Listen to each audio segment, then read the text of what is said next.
Order today's meeting of the Boston City Council. Viewers can watch the council meeting live on YouTube at boston.gov/city-council-TV. At this time, I ask my colleagues and those in the audience to please silence their cell phones and electronic devices. Also, pursuant to Rule 42, I remind all in this chamber that no demonstration of approval or disapproval from members of the public will be permitted. Thank you. Mr. Clerk, will you please call the roll to ascertain the presence of a quorum? Councilor Braden, Councilor Coletta Zapata, Councilor Durkin, Councilor Fernandez Anderson, Councilor Fitzgerald, Councilor Flynn, Councilor Ujin. Here. Councilor Mejia. Councilor Murphy. Councilor Pepen. Councilor Santana. Councilor Weber. And Councilor Worrell. Quorum is present. Thank you. I've been informed by the clerk that a quorum is present. Would also like to recognize former City Councilor Josh Zakem, who is here in the room. Thank you, Josh. Former Councilor Zakem for being with us. And we also have some other special guests who will be recognized here, our general and others. But first, before that, it is my pleasure to introduce this week's clergy, Pastor Audie Lynch of the Faithful Church of Christ in Dorchester, invited by Councilor Worrell. After the invocation, we will be reciting the Pledge of Allegiance. Councilor Worrell, you have the floor.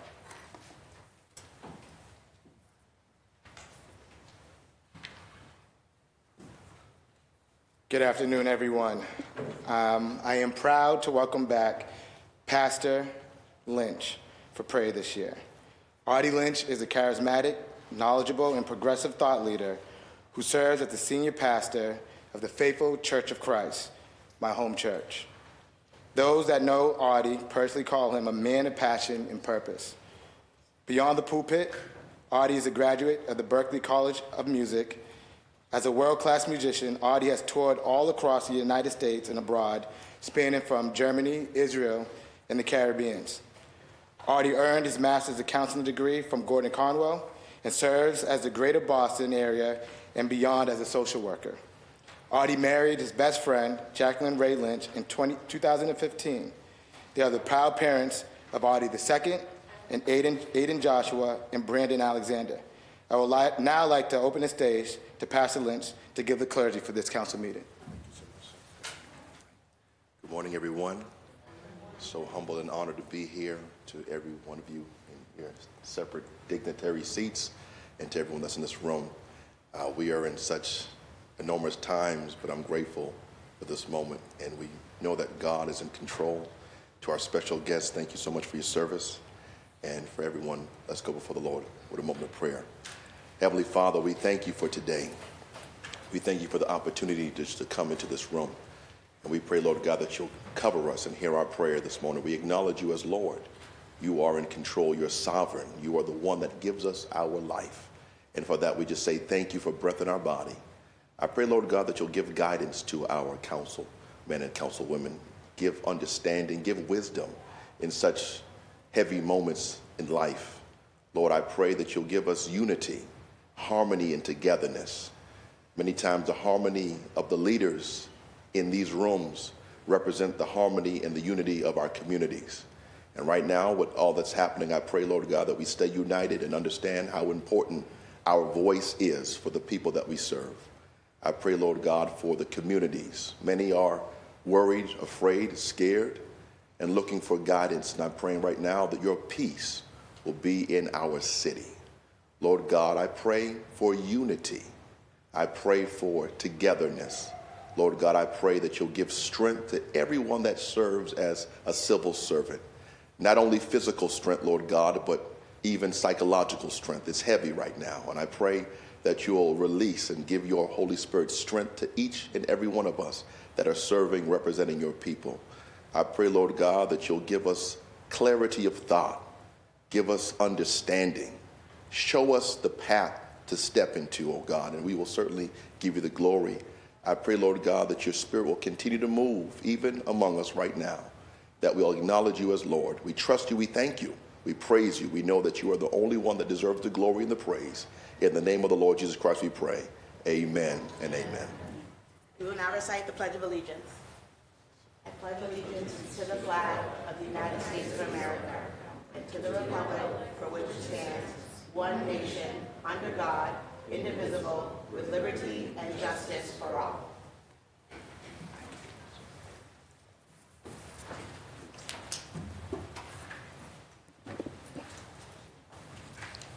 Thank you.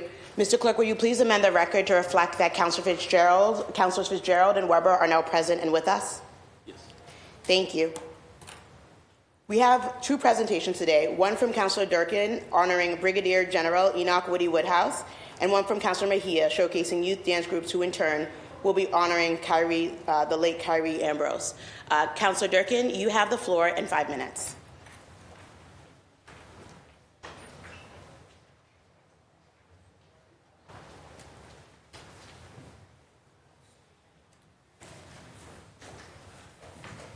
I'd like to invite my co-sponsors on this docket, and obviously General Woody Woodhouse. And we are also joined by the Mission Hill Post. Grateful they are in the building. Today, I have the honor of presenting a council resolution recognizing the 332nd Fighter Group, aka the Tuskegee Airmen, and Brigadier General Enoch Woody Woodhouse II. Councillor Flynn and Councillor Santana have joined me in co-sponsoring this resolution. Imagine risking your life for a country that didn't treat you as an equal. That's exactly what the Tuskegee Airmen did during World War II. They weren't just incredible pilots flying missions over Europe, they were pioneers, breaking racial barriers in one of the most segregated times in American history.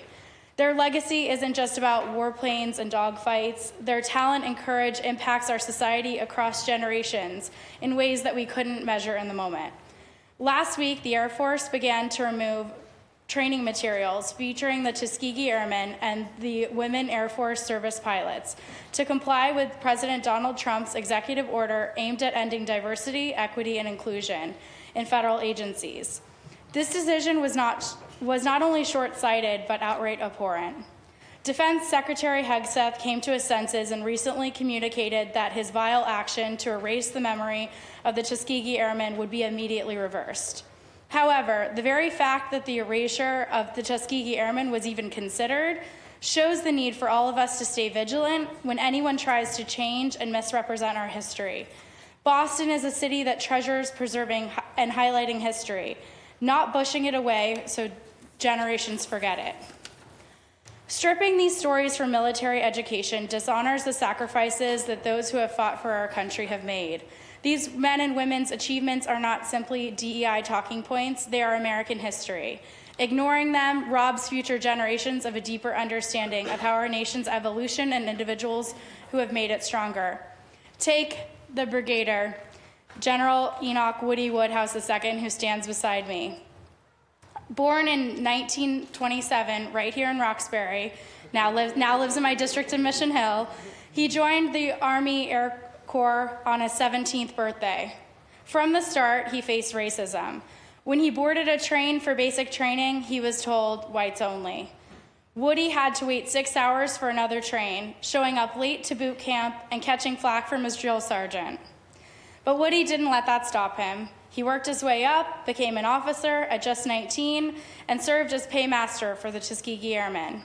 After his military service, Woody continued to break barriers.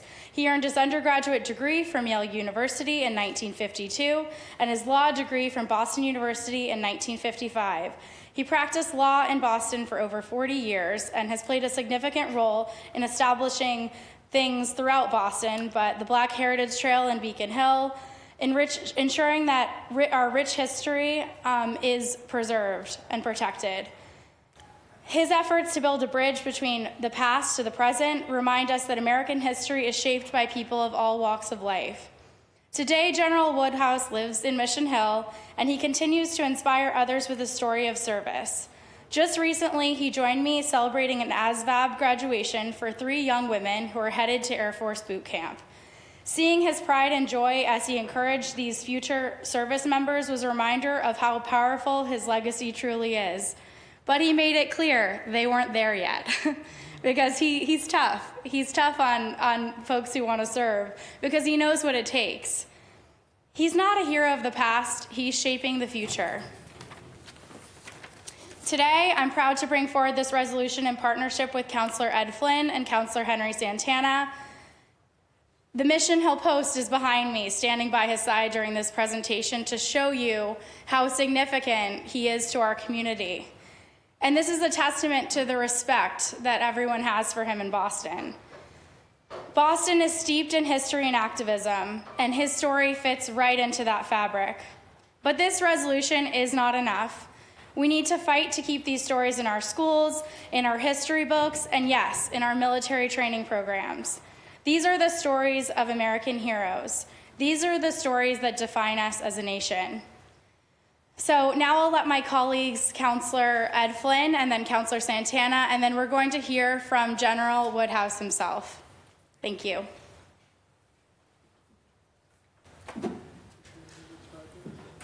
Thank you, Councilor Durkin, and I'm honored to be here with my colleagues, Councilor Durkin and Councilor Santana as well, all of my colleagues, but really standing next to an American hero right here. I had an opportunity to have known General Woodhouse for 40 years, and what I know about him is that he's a remarkable man that served our nation during very difficult times, ready to risk his life for democracy and freedom across the world with other men and women as well. And when he came back to Boston, came back to the United States, faced racism, but he worked hard, and he worked hard to bring this city together, especially during difficult times. He was always there for our veterans, such as the American Legion post here from Mission Hill. General Woodhouse has always been there trying to support all veterans to ensure that they get the respect that they've earned. Women veterans, veterans of color, LGBTQ veterans. It doesn't matter. What's important is their service, and that they served. They were willing to put their life on their line, like General Woodhouse, and many of you know my friend who's deceased, Willis Saunders, who was a superintendent of Boston Police, who was a Tuskegee Airman as well. But we had so many heroes in our city among us. This is one of them, and we're honored to be here with them to celebrate his remarkable life, but also to acknowledge the pain, the suffering that many black veterans experienced when they came back to the United States. But it's people like General Woodhouse that worked hard to try to bring this city together. Thank you, General Woodhouse. Thank you. Good afternoon, everyone. Such an honor to be next to an American hero, a Boston hero, a Mission Hill hero, and my hero as well. As someone who grew up in Mission Hill, General Woodhouse has been someone I've known for many years, and really got to sit down with him in 2019 when I was working for former Councilor Kenzie Bach. He sat down with me and told me, you know, I see something special in you. Just the time that he took to sit down with me, to give me advice, to lead me into this path of service. I couldn't have asked for a better mentor and a better hero for myself and for the rest of the city. Woody is beloved in Mission Hill, and again, as a Mission Hill kid, it's just such an honor to be here with my colleagues, Councilor Flynn and Councilor Durkin, to be able to recognize you, your story, and the sacrifices that you've had to make on behalf of all of us. So such an honor, and thank you so much for your service. And before we hear from the most important man of the hour, I want to invite Commander George Rollins to say something from the community. Yeah. We at Mission Hill are very proud to have Enoch Woodhouse as one of our members. He's a leading advisor to us. He has a lot of information in him because he was magna cum laude from Yale, NBU law school. So he is pretty bright. But he's not a very good pilot, though, because he doesn't know how to fly helicopters, but only Army guys can do that. But we're honored to have him. And Thank you, George. Yes, Love sir. you, bro. And without further ado, General Woodhouse.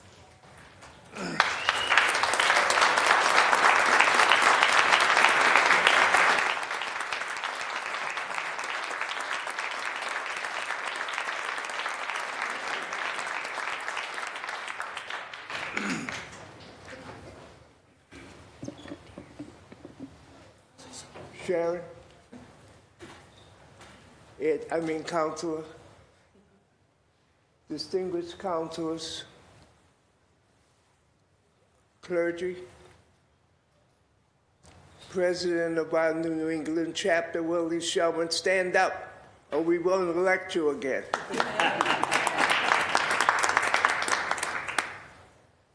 know,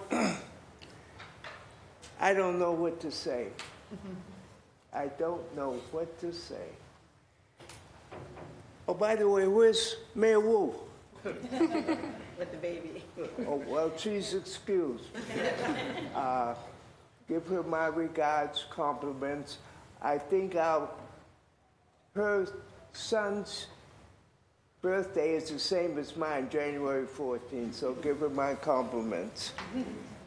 But say I missed her being at Normandy with President Biden, Prince William of England, President Biden, the kings and so forth of the NATO countries, to shake hands with all of them. And to come back here in Boston, where I grew up, what an honor. What a privilege. And when I came here as Assistant Corporation Counsel around 1956, when the building was just built, I probably saw 2 people of color in the building.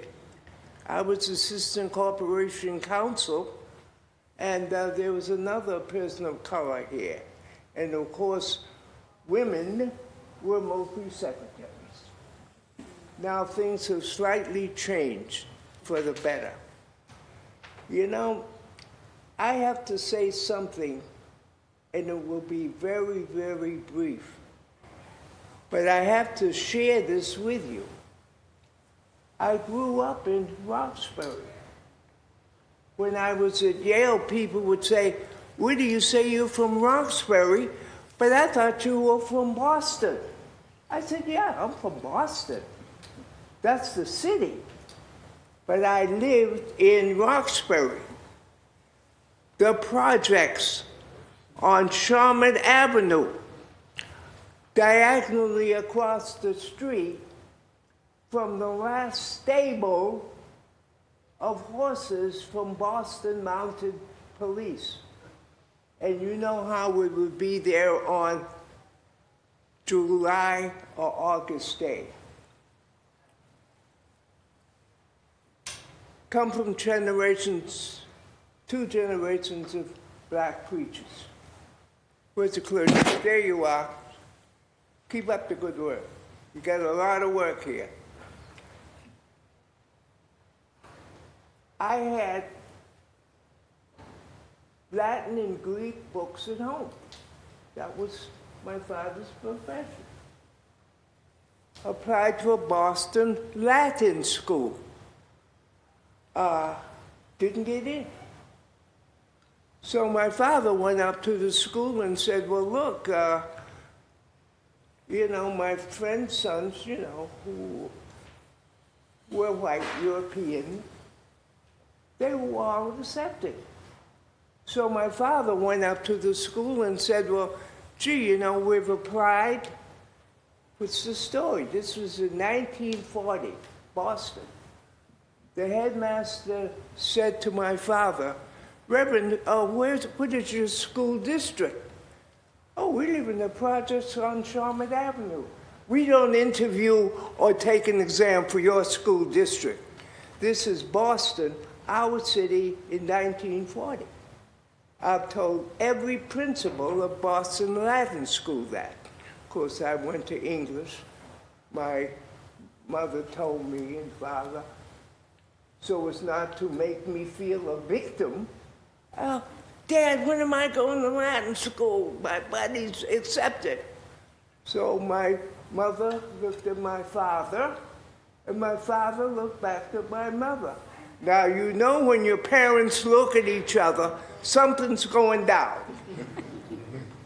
And what it was my mother said, which was a lie, "Well, son, your father and I decided that Boston English is closer," which it isn't, "and that would be a good school for you to go to." So I did, and the rest is history. Here's the takeaway. everybody has bumps. Some people have more bumps than others. Some people have bumps on their bumps, which is skin color. Now, you know, it is what it is. None of us chose who we wanted to be.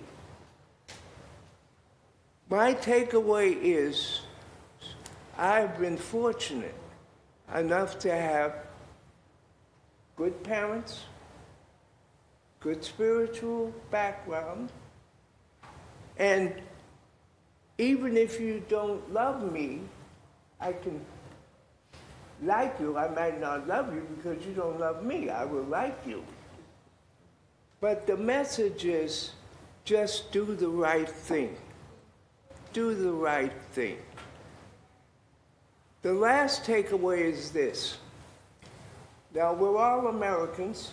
We're all going through difficult things here with our country. I have to be honest. The one question I received when I was in Normandy, incidentally, I speak Parisian French, not just French. I speak Parisian French because I studied in France. And if you Google Best Defense Foundation, you will see me kissing, we saying embracing, Madame Macron, the wife of the president of France, other people. Now, I'm not talking about myself. And, you know, don't think I'm trying to impress you. Because like I told Governor Baker, I don't need a job. I'm here to help. I'm here to share. So my last thing that I have to say, wherever I speak, I do speak around quite a bit. West Point, Fort Bragg, and that, you know, they call me. But the thing that I don't like is most of my speaking engagements are in February. You know, February is Black History Month. So I say, look, thanks for the invite, but invite me in some month other than February, because I'm not here to talk about Black history. I'm here to talk about American history. That's your history, and this is my history. This is not your country. This is not my country. This is our country. So my last thing is this, and you're fortunate. No, you're fortunate. I don't think anyone has been here. Has anyone been at Fort Bragg, Annapolis, you know, whatever, Quantico, or FBI? I always close with this. It's a little corny, but I like it because it gives us something to think about when we leave. It goes like this. You can talk about me all you please, but I'll talk about you on my knees. Thank you. And if my colleagues would like to join General Woodhouse for a photo.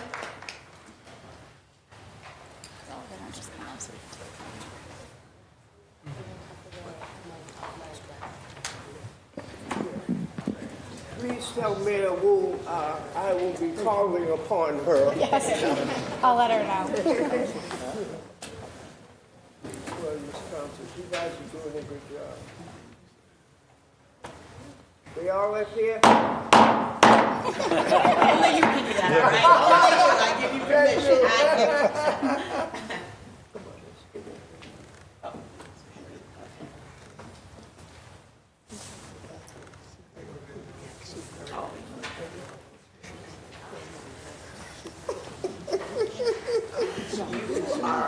You are one of a kind woman. It'd be nice once you Oh, that'd be great, yeah. Here you go, Woody. Thank you. Our time's up. Thanks, guys, for coming. See you,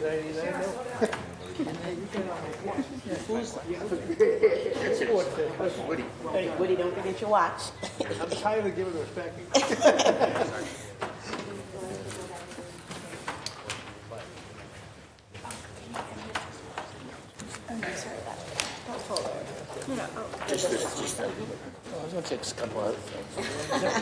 Thank you for being here.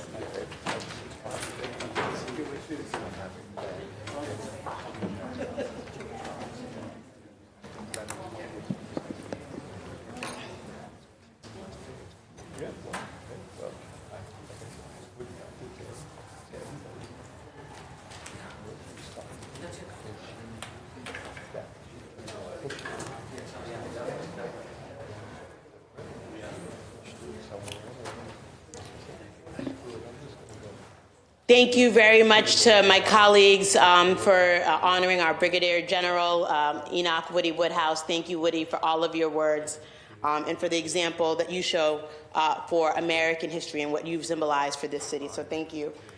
We now have one more, and also thank you to the Mission Hill Post for being here. One more presentation showcasing youth dance groups who in turn will be honoring the late Kyrie Ambrose. Councilor Mejia, you have the floor in 5 minutes. Thank you, Madam President. Good afternoon, everyone. I am honored to have the opportunity to continue to celebrate the life of, I'm really sorry. I think this is, my 5 minutes have not started yet, President, Council. Just want to make sure that we do this right.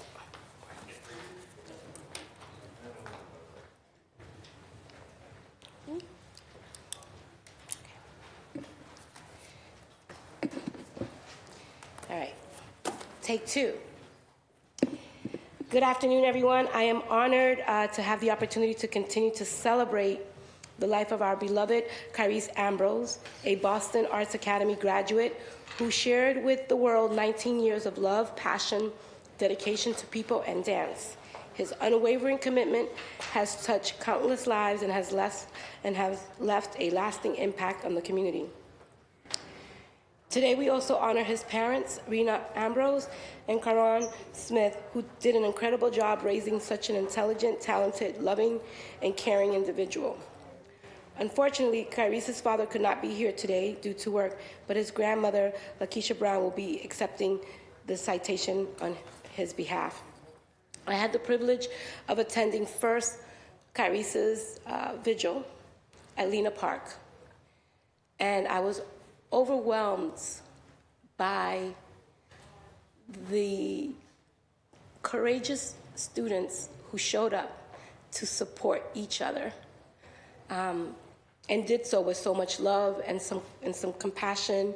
Even though they were oftentimes competing against each other, they were able to see each other and celebrate with one another the life of someone who they all loved. And that's what really inspired a resolution that we're going to be filing here on the council later today. It's called A Day of Care, and uplifting all the dance groups that came together to celebrate his life. And we're going to name and dedicate the day to them. So that's happening later. But that's what really inspired this particular citation presentation. So dance is an art form that allows for one to be fully expressed, but in many ways it's also a very competitive sport that at times can cause a little bit of strife between groups. Nonetheless, they all came together in solidarity to uplift and celebrate the life of Kyrie Ambrose. I have also filed a resolution declaring January 18th the Day of Care in the city of Boston, celebrating Kyrie's legacy and the arts community that continues to uplift his memory. It is a call to continue his spirit of creativity, kindness, and compassion. It reminds us to hold space for one another, to support young artists, and to ensure that the power of dance and expression remains accessible to all. The council will be taking a vote on this later in our session. And so this first part is really to celebrate and uplift the dance groups that have come together, Rena and Mr. Smith, to dedicate today to you. At this time, I'd like to call up the dance groups, Shanta Sampson, to join me to accept the citation for the care that they demonstrated to Kyrie and his family alongside with his parents. So this is an opportunity for you now come over to the floor. So Rena make your way here. Arkisha, who is going to be Miss Brown, who's going to be accepting on behalf of Mr. Smith. And then we're going to ask the dance groups. We have this resolution. Once the Boston City Council extends its deepest sympathy to Rena Ambrose. Thank you for allowing the world to know, be inspired by, and love your son, dancer, instructor, and a true gift to us all, Kyrie Ambrose. He will always be known for all that he accomplished. His light will forever shine bright in the countless lives he has touched.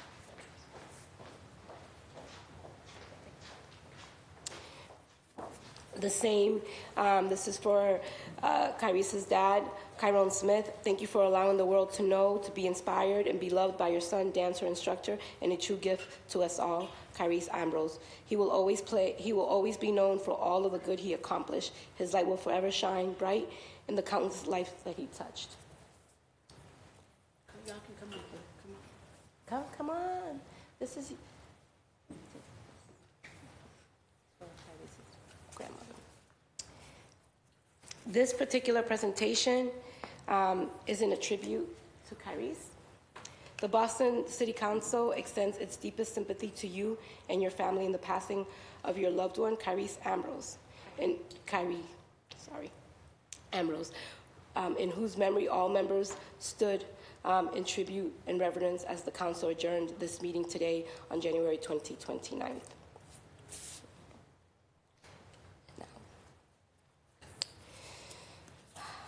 So, Star J Cultural Arts Center. Stages. You know, I don't know why I cannot speak today. I'm an emotional wreck. Ensuring that Kyrie's Ambrose light continues to shine through the power of dance and unity. Thank you for coming together in solidarity with all the dance groups around Boston and surrounding towns during a time of community mourning. Star J Cultural Arts Center. Thank you. Okay.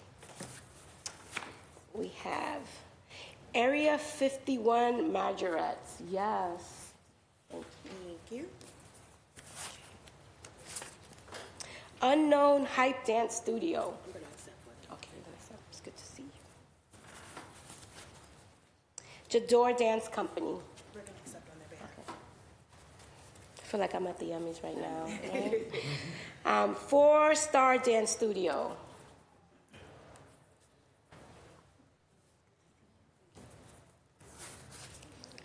Tony Williams Dance Center. Okay. The Hazel Jinx Collective. Funk Phenomenon.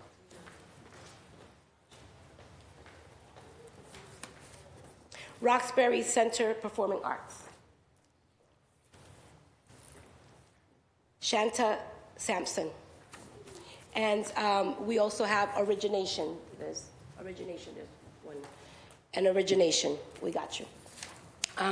So without further ado, I'd like to give Rena an opportunity to say a few words.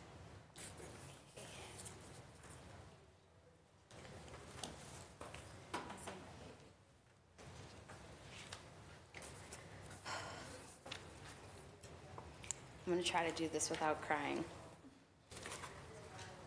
All I can say is thank you. This is truly an honor, not only for myself, my family, and the dance community, but for the legacy of Kyrie.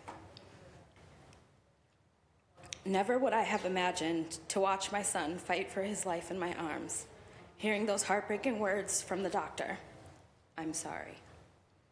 Having to lay my son to rest outside of our home, away from his bed.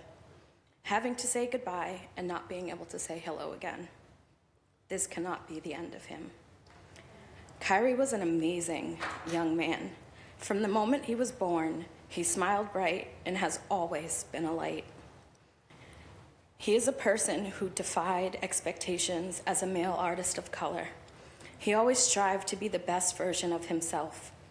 There was no task put in front of him that was too complicated for him to master. He broke barriers and stereotypes. Being the first male dancer of color to take on a primarily female role in the Urban Nutcracker, showing pride and donning the leotard and dancing with the girls. Dance was a chance for Kyrie to fully express himself, saying, "When I'm happy and excited, I use upbeat, high-tempo styles like hip-hop, jazz, and voguing to express myself. And when I'm sad, I use lyrical or contemporary to show those emotions." Kyrie's joy, his excitement, and even his pain were all woven into his movements and his very being. Even if you didn't know him, his expression of raw emotion and passion was something that could not be ignored. When a friend saw him in a fashion show for the first time, performing in a few years, they went up to him after the show to tell him he did a great job, and his first reaction was, "You remember me?" Their response to him was, "Kyrie, who could forget you?" Kyrie's goal from childhood was, "I want to be famous, like A-list celebrity. I want my name to be known for good things." Seeing the immense amount of support, love, and recognition he has received since his passing has shown me that he did achieve his goal. I am truly saddened that he didn't get to see this firsthand, but I know he is smiling bright. And in the words of his cousin, "A sea of dreams, uplifting and serene, a masterpiece emerging through the slipstreams of life, to be holden with a spirit that is golden. His essence is pure and can never be stolen. He is as fierce as a lion, bold, majestic, and free. Long live the legacy of Kyrie." Thank you.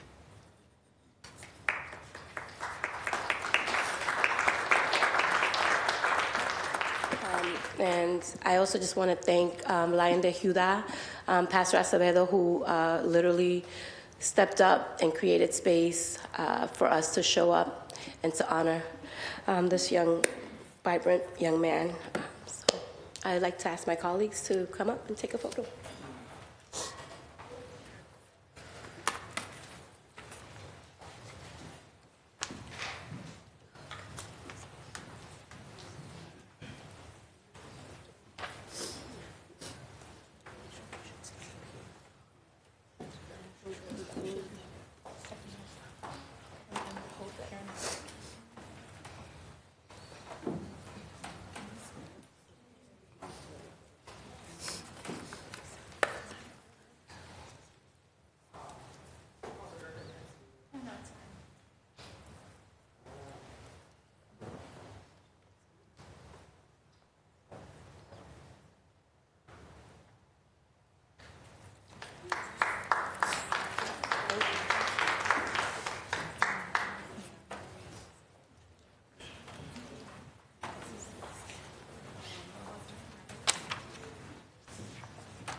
Thank you, Councilor Mejia, for honoring Rena and all of the dance communities that came together for Kyrie's balloon release and for his funeral. The legacy of Kyrie lives on. I also was able to attend the balloon release, and it was a joyous representation of someone who brought so much life in this world. So may his memory continue to live on. Okay, thank you, everyone. I also just wanted to shout out the Jeremiah program. They're right in the back there. Allison and all the moms, Daisy, Kendra. I put envelopes in every folders in everyone's mailbox, and we were in the Curly Room earlier today. They're a program that really is focused on disrupting poverty via two-generation model by making sure that women are not able to only invest in themselves, parents are not only able to invest themselves and their children at the same time. That motherhood does not mean the end of their growth and their development, and you all are just amazing. And so thank you for spending time with us here on the council. Allison, thank you for bringing them here. And we were able to recognize y'all everyone with a citation. So just really appreciate all the work that you do. So thank you. Yeah. Okay, thank you. Mr. Clerk, would you please amend the attendance to reflect that Councilors Coletta Zapata and Ferdinand Anderson are now present? Thank you. We are now on to the first order of business, which is the approval of the minutes from the meeting of January 15, 2025. All in favor say aye. Aye. All opposed say nay. The ayes have it. The minutes of the January 15th meeting are approved. We are now on to communications from Her Honor the Mayor. Mr. Clerk, would you please read docket number 0292? Docket number 0292, message and order authorizing the City of Boston to accept and expend the amount of $150,000 awarded by the donor group to be administered by the Parks and Recreation Department. The grant will fund the maintenance of the City of Boston Animal Shelter and assistance with medical care for sick or injured animals whose owners are Boston residents through donations in the amount not to exceed $50,000. Thank you. This docket number 0292 will be referred to the Committee on Environmental Justice, Resiliency, and Parks. Mr. Clerk, would you please read docket number 0293? Docket number 0293, message and order authorizing the City of Boston to accept and expend the amount of $145,687.72 in the form of a grant for the fiscal year 24 Violence Against Women's Act, a stop grant awarded by the United States Department of Justice, passed through the Mass Executive Office of Public Safety and Security to be administered by the Police Department. The grant will fund a civilian domestic violence advocate who provides services for victims of Jamaica Plain, as well as for Spanish-speaking victims citywide, and also supporting overtime for all civilian domestic violence advocates citywide. Thank you. This docket number 0293, will be referred to the Committee on Strong Women, Families, and Communities. Mr. Clerk, would you please read docket number 0294? Docket number 0294, message and order authorizing the City of Boston to accept and expend the amount of $100,000 in the form of a grant from the Volunteer Income Tax Assistance Program awarded by the United States Department of the Treasury to be administered by the Office of Workforce Development. The grant will fund services to underserved populations in the hardest to reach areas, both urban and non-urban, and basic tax return preparation to qualified individuals. Thank you. Docket number 0294 will be referred to the Committee on Labor, Workforce, and Economic Development. Mr. Clerk, would you please read docket number 0295? Docket number 0295, message and order authorizing the City of Boston to accept and expend the amount of $75,000 in the form of a grant for the Boston Tax Help Coalition Santander Bank Grant awarded by Santander Bank N.A. to be administered by the Office of Workforce Development. The grant will fund the Boston Tax Help Coalition to provide pathways from poverty to financial empowerment by maximizing the impact of tax credits through free tax preparation, financial education, and economic stability opportunities. Thank you. This docket number 0295, will be referred to the Committee on Labor, Workforce, and Economic Development. Mr. Clerk, would you please read docket number 0296? Docket number 0296, message and order for your approval, in order extending the city's acceptance of Mass General Laws, Chapter 32B, Section 19, to be effective until June 30th, 2027, upon my approval and execution of a written agreement with the Public Employee Committee. Thank you. Docket number 0296 will be referred to the Committee on Government Operations. We are now on to reports of public officers and others. Mr. Clerk, would you please read dockets number 0297 through number 0303? Docket number 0297, communication was received from the Office of Black Male Advancement of the report entitled Mayor's Office of Black Male Advancement Quarterly Report, October 1st, 2024 through December 31st, 2024. Docket number 0298, notice was received from the Mayor, the appointment of Jerica Bradley as temporary First Assistant Collector Treasurer for a period of 60 days, effective January 10th, 2025.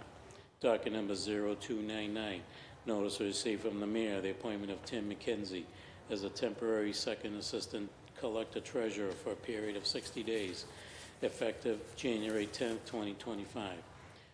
Docket number 0300, notice was received from the Mayor, the appointment of Antonia Edwards as a member of the Task Force on the Study on City of Boston Reparations, effective immediately.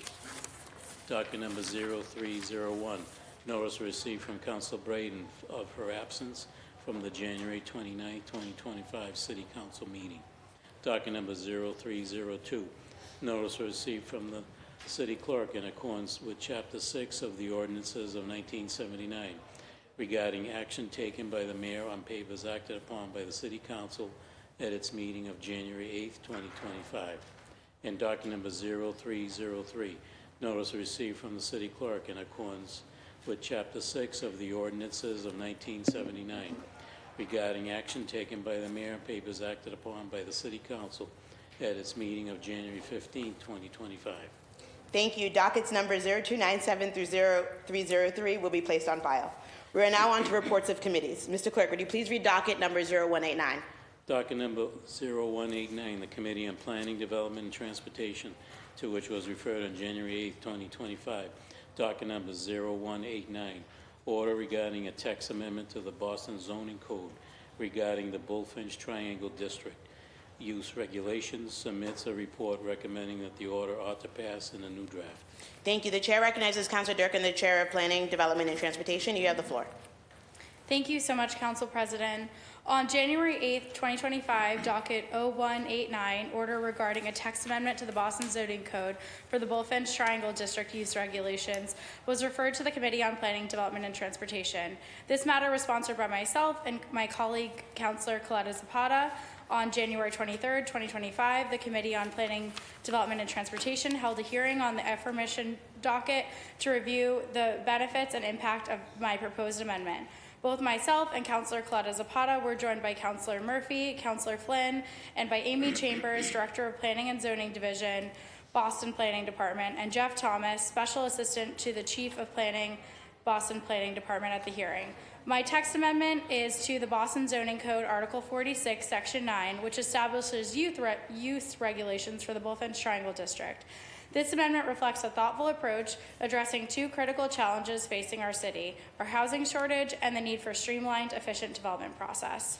The Bullfinch Triangle is a historic gem in Boston's West End, stands as a testament to our rich architectural heritage. Designed by the renowned Charles Bullfinch in the early 19th century, this district has witnessed tremendous transformation. From its origins as reclaimed land from the mill pond, through the era of the elevated JFK Expressway, and to its revitalization following the Big Dig project. My amendment gives us the opportunity to write the next chapter in the Bullfinch Triangle story. This amendment proposes a straightforward but significant change, reclassifying residential uses from conditional to allowed use in the Boston Zoning Code. While this may seem like just a technical adjustment, its impact on our city's housing landscape could be substantial. Let me be clear about why this change matters. Currently, developers seeking to build housing in the Bullfinch Triangle must navigate additional regulatory hurdles because of residential use is classified as conditional. This creates unnecessary delays and uncertainty in the development process, often favoring large developers who can better absorb the risk and costs associated with seeking a conditional use permits, variances, or other forms of relief. This amendment simplifies the process by designated residential uses as allowed within the district, removing one layer of regulatory tape. We know there are still many to go. By doing so, we send a clear message to developers and residents alike. Boston is committed to addressing our housing crisis and urgency and innovation. The Bullfinch Triangle is precisely where we should be encouraging housing development. It offers exceptional access to public transportation, proximity to major employment centers, and connection to amenities of the Rose Kennedy Greenway. By removing these regulatory barriers, we can unlock the district's potential and help it contribute to addressing our city's housing needs. Importantly, this change does not compromise the historic character of the district. The Bullfinch Triangle can and should serve as an example of how we can balance growth with preservation, ensuring that new housing integrates seamlessly within the fabric of our community. As the Chair of Planning, Development, and Transportation, I am very aware of how contentious the topic of zoning can get. There are very few instances where all stakeholders are in alignment over the changes, but this is one example. The West End Civic Association and the West End Museum both testified in support of this amendment. At the hearing, we heard from residents of the Bullfinch Triangle, we heard from the business community, and the development community is also in support. Ms. Chambers and Mr. Thomas gave strong and detailed reasons why the Planning Department supports my amendment. This change would better align the Boston zoning code with broader goals of both the city and the Commonwealth to create vibrant, mixed-use neighborhoods that are accessible and equitable. I was recently meeting also with MGH's president and talked about workforce housing potential in the Bullfinch Triangle. In passing this amendment today, we can make a meaningful step towards alleviating housing scarcity while promoting smart growth and sustainability. I urge my colleagues to join me in voting yes on this measure, which then will be sent to the Zoning Commission for further review. As you know, once we pass a zoning amendment change, it's not immediate, so there will still be opportunities for folks to weigh in. But I think this would send a powerful message. And at this time, my recommendation to the full council is that this matter ought to pass in a new draft. The two changes that were made from me filing to the docket you see today is there were two typos, and those typos are fixed. One of the typos was actually coming directly from the zoning code. So I hope you all will vote yes, and I really appreciate your time. Thank you. The chair recognizes Councilor Flynn. Councilor Flynn, you have the floor. Thank you. Thank you, Madam Chair, and thank you to Councilor Durkin for chairing an important meeting, an informative meeting.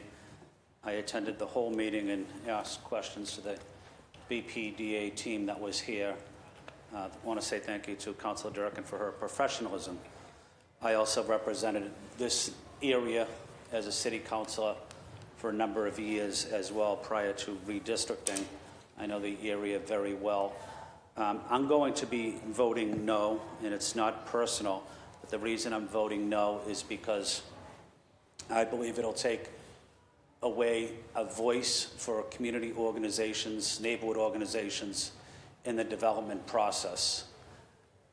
I think that's important that residents have input at the BPDA, at the ZBA. I think it's important for residents to have that critical input and elected officials listen to them clearly and carefully. I believe this text amendment would change that. It would make it a little more difficult for the voices of residents to be heard, and that's the reason I'm voting no. Thank you, Madam Chair. Thank you. The chair recognizes Councilor Murphy. You have the floor. Thank you, Madam President, and thank you, Councilor Durkin, for the hearing. It was informative, and I was happy that stakeholders in the neighborhood were here to speak. But this amendment seeks to reclassify residential uses from conditional to allowed, thereby streamlining the development process and facilitating the creation of much-needed housing in the city. However, while I acknowledge the pressing need for additional housing, I harbor concerns regarding the potential diminishment of community involvement in the development process. The current requirement for a conditional use permit serves as a mechanism for community engagement, ensuring that residents have a voice in shaping the character and future of their neighborhoods. I believe that by removing this requirement, we risk sidelining valuable community input and allowing projects to proceed without adequate local oversight. It is imperative that as we endeavor to address the housing shortage, we do not compromise the democratic processes that empower residents to participate in decisions that affect their communities directly. I urge the Council to consider implementing alternative measures that will preserve and promote community engagement in the development process within the Bullfinch Triangle District. Thank you. Thank you. The chair recognizes Councilor Mejia. You have the floor. Thank you, Madam President. Through the chair, I'm just seeking a little bit of clarity. I do believe, I don't know, maybe it was last year when we were having conversations about abolishing the BPDA and bringing it over to bringing the planning into the city. And I think I remember that very traumatic moment where I was really trying to stop the vote from happening, and I was really trying to figure out how we get more community voice into the processes of how we go about doing business in the city of Boston. And I'm just curious if anyone here in the body can help me understand how the unintended consequence of our vote by allowing planning to happen in the city still feels like, if I'm hearing my colleagues correctly, that community voice is not being uplifted. So I just am seeking some clarity.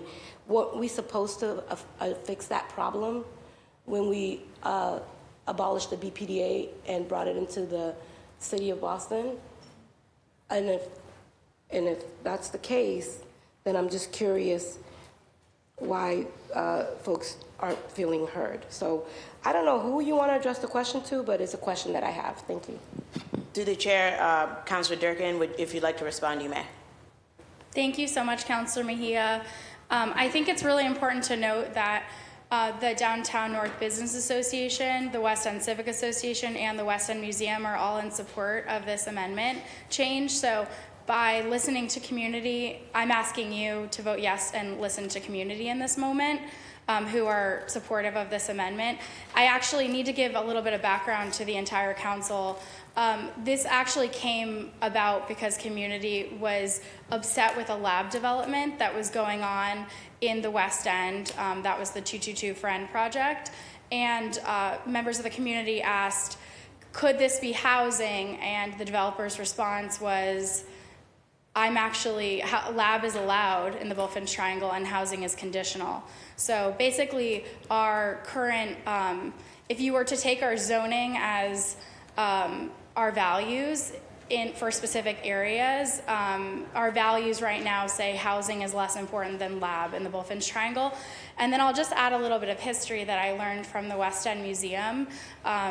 Director Sebastian Belafonte, who many of you know, he actually got up during the hearing, and I had him come to testify about specifically the reasoning for why the zoning is the way it is right now. And so the Bulfinch Triangle's history is that it used to be an industrial zone, but it was originally designed by Charles Bulfinch as something that would be residential, similar to Beacon Hill. And it ended up being that thing after thing ended up being industrial, parcel after parcel ended up being industrial. So it was made an area for all of that industry is gone now, and mostly we're looking at restaurants and other uses that are allowed, like hotels. I also have spoken to Local 26. They're supportive of this amendment. What we're going to find is that if we don't fix the zoning in the Bulfinch Triangle, that we're going to have a bunch of small non-union hotels appearing because they are allowed. And then I'll just address the question of community process. Right now, if you're doing a small project at the BPDA, so you want to convert, through the office to residential program or any other way, convert an office building to housing, you still have to go for a small project. So there would still be opportunity for a community to weigh in through the Article 80 process. And I think that was something that I needed to enumerate, because during the hearing, it was clear not everyone understood that small projects still have a meeting, or still have a meeting that's required. All that we're removing, which I'll quote the planning department, they said, Jeff Thomas said this, all that we're removing is a veto point on whether it's housing. And I think as a city, we need to make a stand here and say, you don't get to veto whether it's housing. You can veto the height, you can veto any other modification that's needed, you can veto something that but for me, this is a value standpoint. It would mean a lot to have my colleagues' support here. Thank you. Thank you. The chair recognizes Councilor Murphy. You have the floor. Thank you, Madam President, and thank you for your question, Councilor Mejia. And later in the hearing, Councilor Fitzgerald and I filed the hearing order to talk about the transition, that we're 7 months into the new City Department of Planning, and some of the same questions you just brought up I have, so looking forward to speaking about that later in the meeting. Thank you. Thank you. Is anyone else looking to speak on this matter? Councilor Durkin, the chair of the Committee on Planning, Development, and Transportation, seeks acceptance of the committee report and passage of docket number 0189 in a new draft. Mr. Clerk, will you please conduct a roll call vote? Roll call vote on docket number 0189. Councilor Braden. Councilor Coletta Zapata. Yes. Councilor Coletta Zapata, yes. Councilor Durkin. Yes. Councilor Durkin, yes. Councilor Fernandez Anderson. Yes. Councilor Fernandez Anderson, yes. Councilor Fitzgerald. Yes. Councilor Fitzgerald, yes. Councilor Flynn. No. Councilor Flynn, no. Councilor Louisiane. Yes. Councilor Louisiane, yes. Councilor Mejia. Councilor Mejia, yes. Councilor Murphy. No. Councilor Murphy, no. Councilor Pepin. Yes. Councilor Pepin, yes. Councilor Santana. Yes. Councilor Santana, yes. Councilor Weber. Yes. Councilor Weber, yes. And Councilor Worrell. Yes.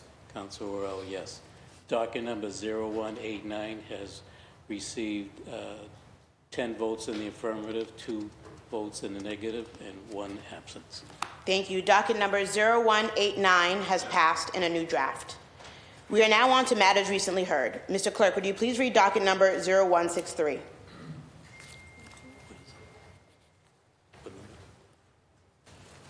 I skip? 0163.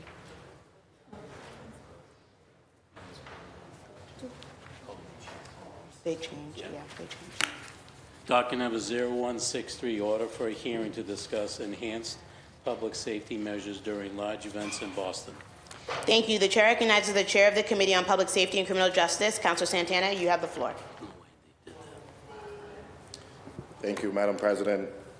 The Committee on Public Safety and Criminal Justice held a public hearing on docket number 0163 yesterday, Tuesday, January 28, 2025, to discuss enhanced public safety measures during large events in Boston. This matter was sponsored by Councilors Murphy, Flynn, and Pepin. We were also joined by our colleagues, Council President Louisiane, Councilor Durkin, and Councilor Fernandez Anderson. The committee also received a letter of absence from Committee Vice Chair, Chair Worrell. The committee invited a panel of 7 members of the administration: Adrian Jordan, Chief of Emergency Preparedness of the Office of Emergency Management; Michael Cox, Commissioner of the Boston Police Department; Ryan Walsh, Director of the Boston Regional Intelligence Center with the Boston Police Department; James Hooley, the Chief of Emergency Medical Services; Paul Burke, the Fire Commissioner-in-Chief for the Boston Fire Department; Joshua Franklin Hodge, the Chief of Streets; and Today Baker, who is the Manager of Special Events, Consumer Affairs, and Licensing. Chief Jordan joined us to testify as a panelist, and the committee received a letter of regret from Special Events Manager Baker that she was unable to attend due to a pre-existing commitment. 2 additional panelists joined to testify on behalf of the administration: Matthew Kearney, Deputy Chief of Emergency Management from the Office of Emergency Management, and Captain Timothy Conley, who is with the Homeland Security Unit with the Boston Police Department. The committee additionally invited a security expert from outside the administration. We were joined by Ed Cash, who's the president of Frontier Security Strategies. President Cash joined us to testify as a panelist as well.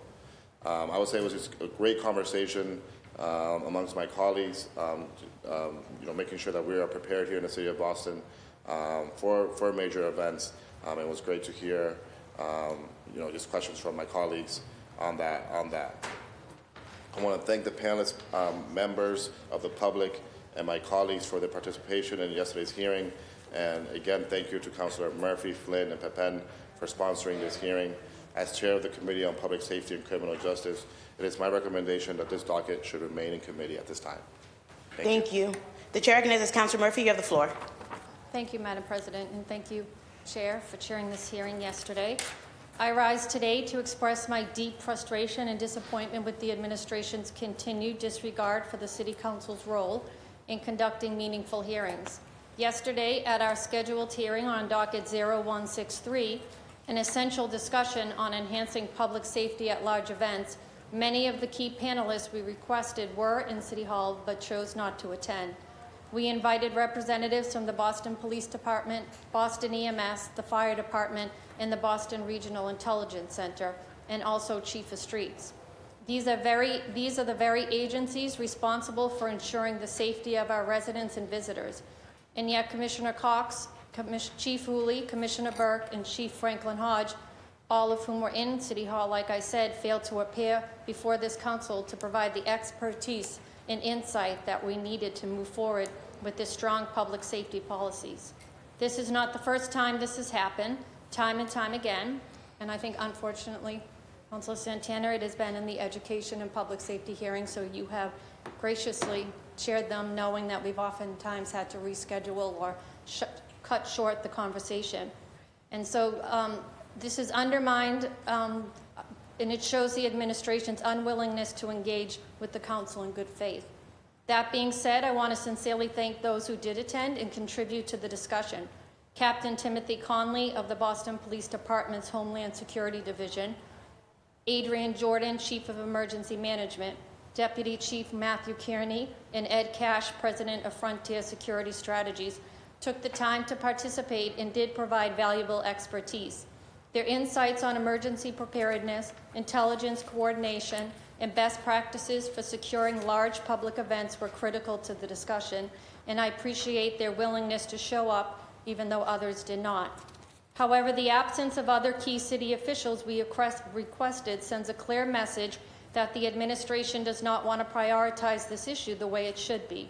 Public safety is not a political issue. It's a fundamental responsibility of city leadership. When we look at recent tragedies across the country, we see the consequences of inadequate planning and security. We cannot afford to wait until something happens here in Boston to take this seriously. Despite the administration's continued disregard for this council's role, we will not be deterred. We have agreed to reschedule this hearing along with the other co-sponsors and the chair, and we fully expect the administration to show up next time and engage in the conversation the people of Boston deserve. I call on the administration to stop dismissing our role as a legislative body and to recognize that when the council calls a hearing on public safety or on any issue, it shouldn't be optional. It's an essential forum for discussion, accountability, and problem solving. I urge my colleagues to stand with me in demanding the respect this body deserves and ensuring that when we reconvene, we have the participation necessary to make the real progress needed on this critical issue. Thank you, Madam Chair. Okay. The chair recognizes Councilor Flynn. You have the floor. Thank you, Madam Chair, and thank you to Councilor Santana for chairing this meeting. I also was disappointed that the Boston Police Commissioner, the Fire Commissioner, the EMS Chief, and this Chief of Streets did not show up or send a representative to this meeting. I had specific questions relating to these departments in preparation of a major event coming up in my district, the Evacuation Day Parade. I did want to ask them specific questions about security and safety for residents, and it was an opportunity for me to engage with these department heads about public safety and security as we go into this parade. And I know other district councilors have other large events in their districts as well. Since March, I've had a monthly meeting with my community and public safety officials that I've coordinated to discuss the parade from last year and security challenges that we face again in March and how we're going to respond. We've met consistently each month, and we exchanged good ideas. We listened to each other. We disagreed, but we've come to conclusions and compromises. The parade committee and others were there, public safety professionals, but this was an opportunity for us, the city councilors, to ask questions also to the particular department heads about these large events. Again, they did not attend. They failed to send a representative. It was disappointing. I understand that they were in the building. But having said that, I still think there's an opportunity for us, Council Santana, to reconvene, to have this meeting. I would like to meet in the next 30 days so I can ask some specific questions before the evacuation day parade, as other councilors also want to ask questions relating to specific events in their neighborhood. So my request is, can we reconvene this meeting in 30 days from now, and let's all be on the same page and ensure that if city councilors want to attend the meeting and ask specific questions, that the commissioners of these departments are here and they take this very seriously. Thank you, Madam Chair. Thank you. This docket number 0163, will remain in committee. Mr. Clerk, would you please read dockets 0142, 0270, 0263, and 0269? Docket number 0142, petition for a special law, an act authorizing the City of Boston to increase its residential exemption. Docket number 0270, order to adopt a good landlord tax abatement as a local option in the City of Boston. And docket number 0236, message in order for your approval, a new home rule petition to the General Court, petition for a special law regarding an act relative to residential tax relief in the City of Boston. And docket number 0269, order for a hearing to discuss residential property values and the assessing process. Thank you. The chair recognizes Councilor Coletta Zapata. I also know that there are dockets, the two of these dockets are in Councilor Worrell's committee, so I recognize both chairs as they rise to speak. The chair recognizes Councilor Coletta Zapata. You have the floor. Thank you, Madam President. May I speak on both 0142 and 0236, as both are in my committee and the hearing that we held encompassed both? You may. Thank you so much. The Committee on Government Operations held a joint hearing on docket 0142 and docket 0236 on January 27th, 2025, in partnership with my co-chair from the Committee on Ways and Means, Councilor Worrell. Those in attendance included myself, Councilor Flynn, Louis Jean, Councilor Murphy, Pepin, Mejia, Fitzgerald, Weber, Durkin, Santana, and Fernandez-Anderson. I want to thank my colleagues, city officials, and the public, including Mass Senior Action and various union leadership, for participating in this very important discussion on property tax classification in Boston. Given the interconnected nature of tax classification, abatements, and assessing policies, it was prudent that we evaluate these issues collectively. At this hearing, we reviewed multiple dockets aimed at providing tax relief for residents and small businesses. These include increasing the residential exemption and new home rule petitions to adjust tax rates and other direct rebates. Chief Grafenberger outlined the new home rule petition, which has the same elements of the last two iterations passed by this council. These include adjustments to the residential tax rate and residential burdens within the tax levy, small business support authorizing Boston to provide $15 million annually to support small businesses affected by high commercial property tax burdens, senior homeowner tax relief, and tripling the personal property tax exemption for businesses. A new proposal includes rebates for residential exemption holders, authorizing rebates for fiscal year 2025 if tax rates are not updated by March 1st of this year. Rebates will be uniform and must not reduce taxable valuations below 10% of full cash value. I asked follow-up questions on how they would determine, and they as in the administration, how the administration would determine the amount of the rebate and how they would be dispersed. On the residential exemption docket, originally sponsored by Councilors Murphy, Flynn, and Worrell, the proposal seeks to increase Boston's residential exemption from 35% to a maximum of 40% of the average assessed value of Class 1 residential properties. This would require a legislative amendment to Massachusetts General Law, Chapter 59, Section 5C, allowing Boston to adopt the higher exemption and determine the exact percentage annually up to 40%. The administration conveyed concerns about this increase to the residential exemption, into increasing this residential exemption, which could potentially reduce the taxable property base for owner-occupied homes, leading to higher tax burdens for landlords and renters. Higher property taxes on non-owner-occupied homes may result in landlords passing on costs to tenants, potentially exacerbating rental affordability challenges. Outstanding questions remain on both dockets regarding the structure and implementation of rebates and the residential exemption. There was also many questions asked by my colleagues, and so an information request has been sent to the administration, and we expect answers to be sent expeditiously. In summary, I recommend keeping both docket 0142 and docket 0236 in committee to allow for thorough evaluation and ensure that all outstanding concerns are addressed before any measures are enacted. Thank you. Thank you. The chair recognizes Councilor Orell. Councilor Orell, you have the floor. Thank you, Madam President, and thank you to my co-chair. One moment, Councilor Orell. You'll be speaking on dockets 0270 and 0269, is that Yes, correct? 0270 and 0269. Okay. On Monday, January 27th, the Ways and Means Committee held a joint committee hearing with Government Ops chaired by Councilor Coletta Zapata and myself. From the administration, we heard from Chief Financial Officer Ashley Grafenberger, Commissioner of Assessment Nicholas Arenello, as well as Chief of Economic Opportunity and Inclusion Segun Idowu. And we heard from community advocates as well. We were joined by my council colleagues, Councilor Durkin, Councilor Fernandez-Anderson, Councilor Fitzgerald, Councilor Flynn, Council President Louis Jen, Councilor Mejia, Councilor Murphy, Councilor Santana, and Councilor Weber. We received a letter of absence from Councilor Braden. We heard from our panelists about docket 0270, sponsored by Councilor Coletta Zapata, Councilor Santana, and myself. Hold on, sorry.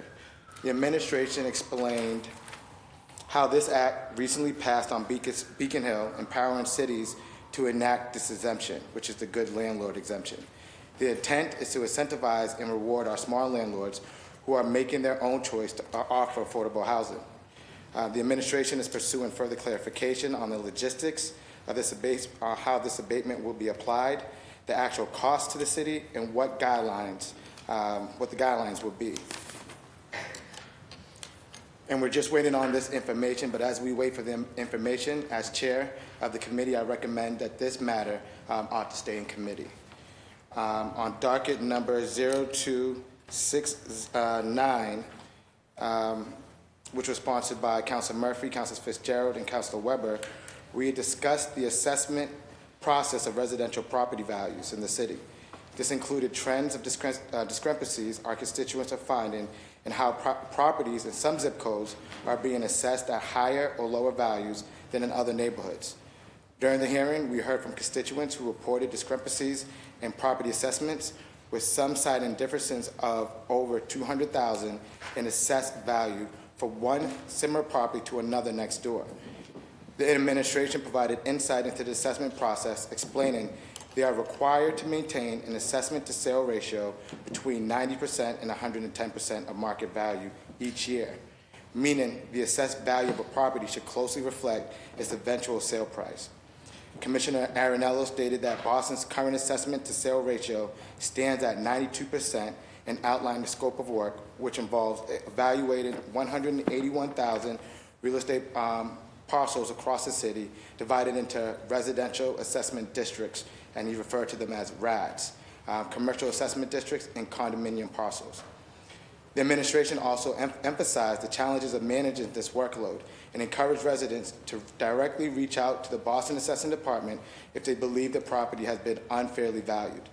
As chair and at the request of my council colleagues, my office has submitted information requests seeking a clear breakdown of assessment methods, including distinctions between RADs, CADs, and condominiums, as well as variations in market value assessment ratios across different districts and building types, and as well as other council questions. For residents who wish to challenge their property valuation, the deadline to file for an abatement or exemption is February 3rd at 5 p.m. And as chair, I recommend that this matter ought to stay in committee. And I want to give an opportunity to both lead sponsors to talk about their docket. Thank you. Thank you to the chairs. I appreciate those reports. The chair recognizes Councilor Murphy. You have the floor. Thank you, Madam President. I'm going to speak on two of the dockets. The first one was Chair Councilor Coletta Zapata's docket 0142. So on Monday, we held the initial hearing on docket 0142, which was a home rule petition, which is entitled "An Act Authorizing the City of Boston to Increase Its Residential Exemption." This proposal aims to provide significant property tax relief to our residents by increasing the current residential exemption, which presently offers qualified homeowners a reduction of up to $3,984.21 on their tax bills. The hearing was a productive first step, featuring insightful testimonies and discussions that underscored the importance of this initiative. However, it is clear that further collaboration and deliberation are necessary to refine the proposal and ensure its successful passage. As we move forward, I urge all stakeholders, including my fellow councilors, members of the administration, and our constituents, to engage actively in this process. By working together, we can enact this legislation and deliver the much-needed tax relief that our residents deserve. Let us remain committed to this cause and continue our efforts to make Boston a more affordable place for all its residents. I will also speak on docket 0269, which was on Monday. We held our marathon hearing, and this was to discuss the residential property values in the assessing process. This conversation was long overdue, and I want to thank my co-sponsors, Councilor Fitzgerald and Weber, as well as the residents and experts who joined us to shed light on this critical issue. During the hearing, we heard from homeowners who have seen drastic increases in their property valuations and subsequent tax bills, often without clear justification. Many raised concerns about inconsistencies between similar properties and a lack of transparency on how assessments are determined. We also discussed the city's 5-year reevaluation process, which is data set that they use, and how recent market trends have impacted many of our assessments.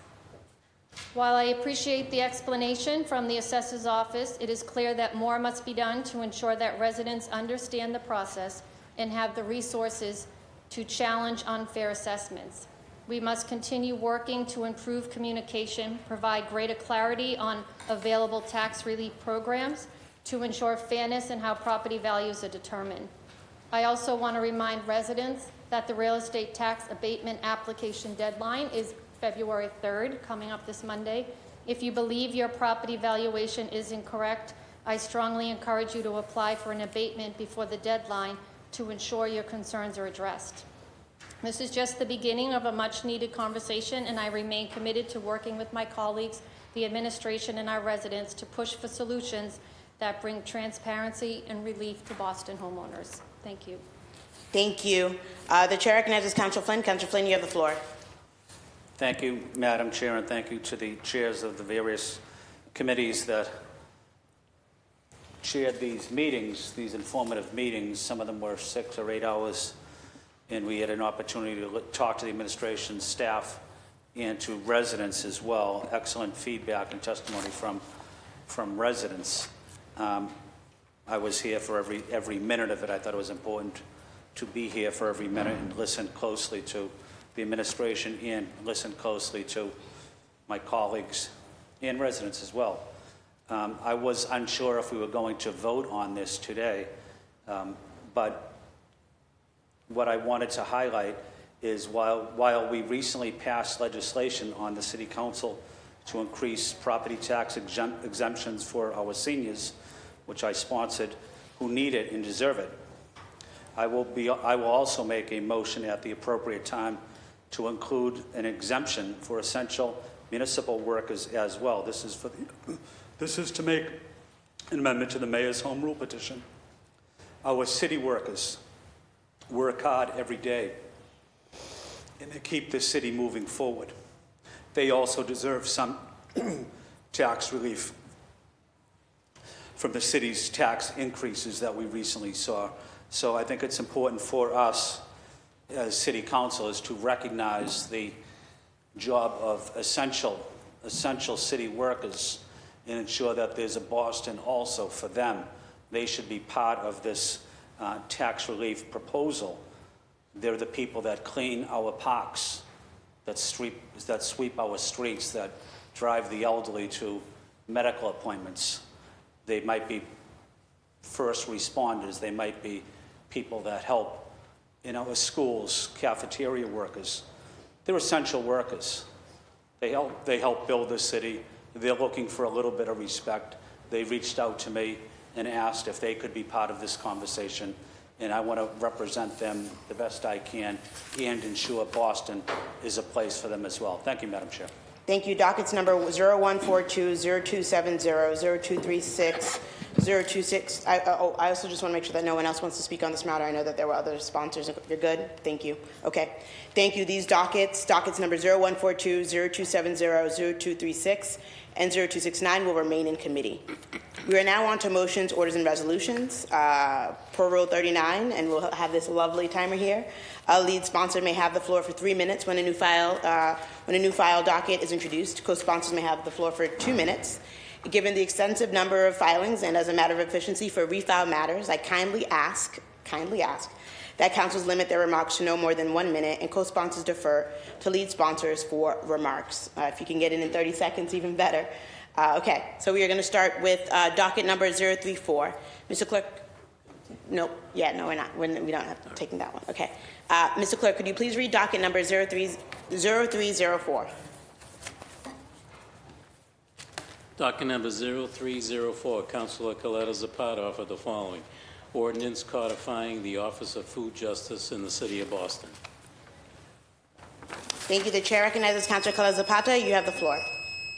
Thank you, Madam President. Colleagues, I rise today to introduce an ordinance that is both urgent and essential, the codification of the Office of Food Justice in the City of Boston. Given the recent actions from the White House freezing federal funds to SNAP and Meals on Wheels, I don't have to belabor the point that this is absolutely crucial in this moment.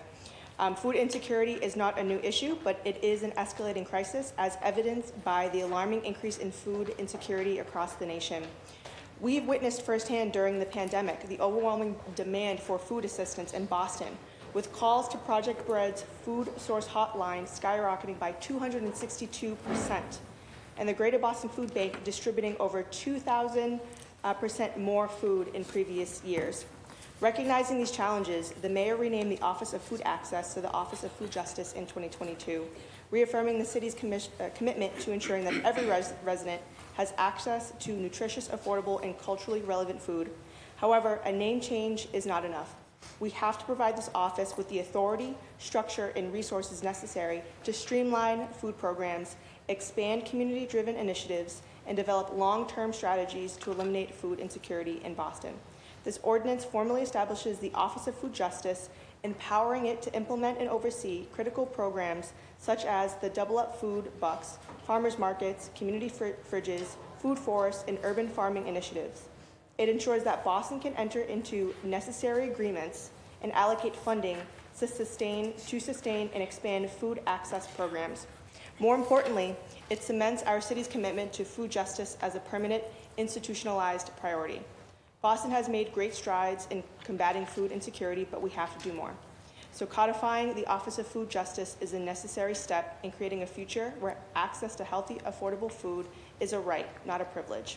Thank you so much, and I look forward to the upcoming hearing on this docket. Thank you. Thank you, Councilor Coletta Zapata. Is anyone else looking to speak on this matter? Would anyone else like to add their name? Mr. Clerk, please add Councilors Durkin, Fernandez Anderson, Fitzgerald, Flynn, Pepin, Santana, Weber, Worrell. Please add the chair. This docket will be referred to the Committee on Government Operations. Mr. Clerk, would you please read docket number 0305? Docket number 0305, Councilor Fernandez Anderson offered the following. Ordinance and amendment to the Boston Municipal Code in regard to measuring racial equity in affordable housing. Thank you. The chair recognizes Councilor Fernandez Anderson. You have the floor. Thank you, Madam President. This is one of those times that I would like to just say this is a refile. It's actually an ordinance, and it's pretty self-explanatory, specifically to measuring racial equity in affordable housing, and I look forward to the hearing. We had a working session scheduled right at the end of 2024, and I think with schedule constrictions or reprioritizing our schedules, the chair of GovOps asked that I postpone.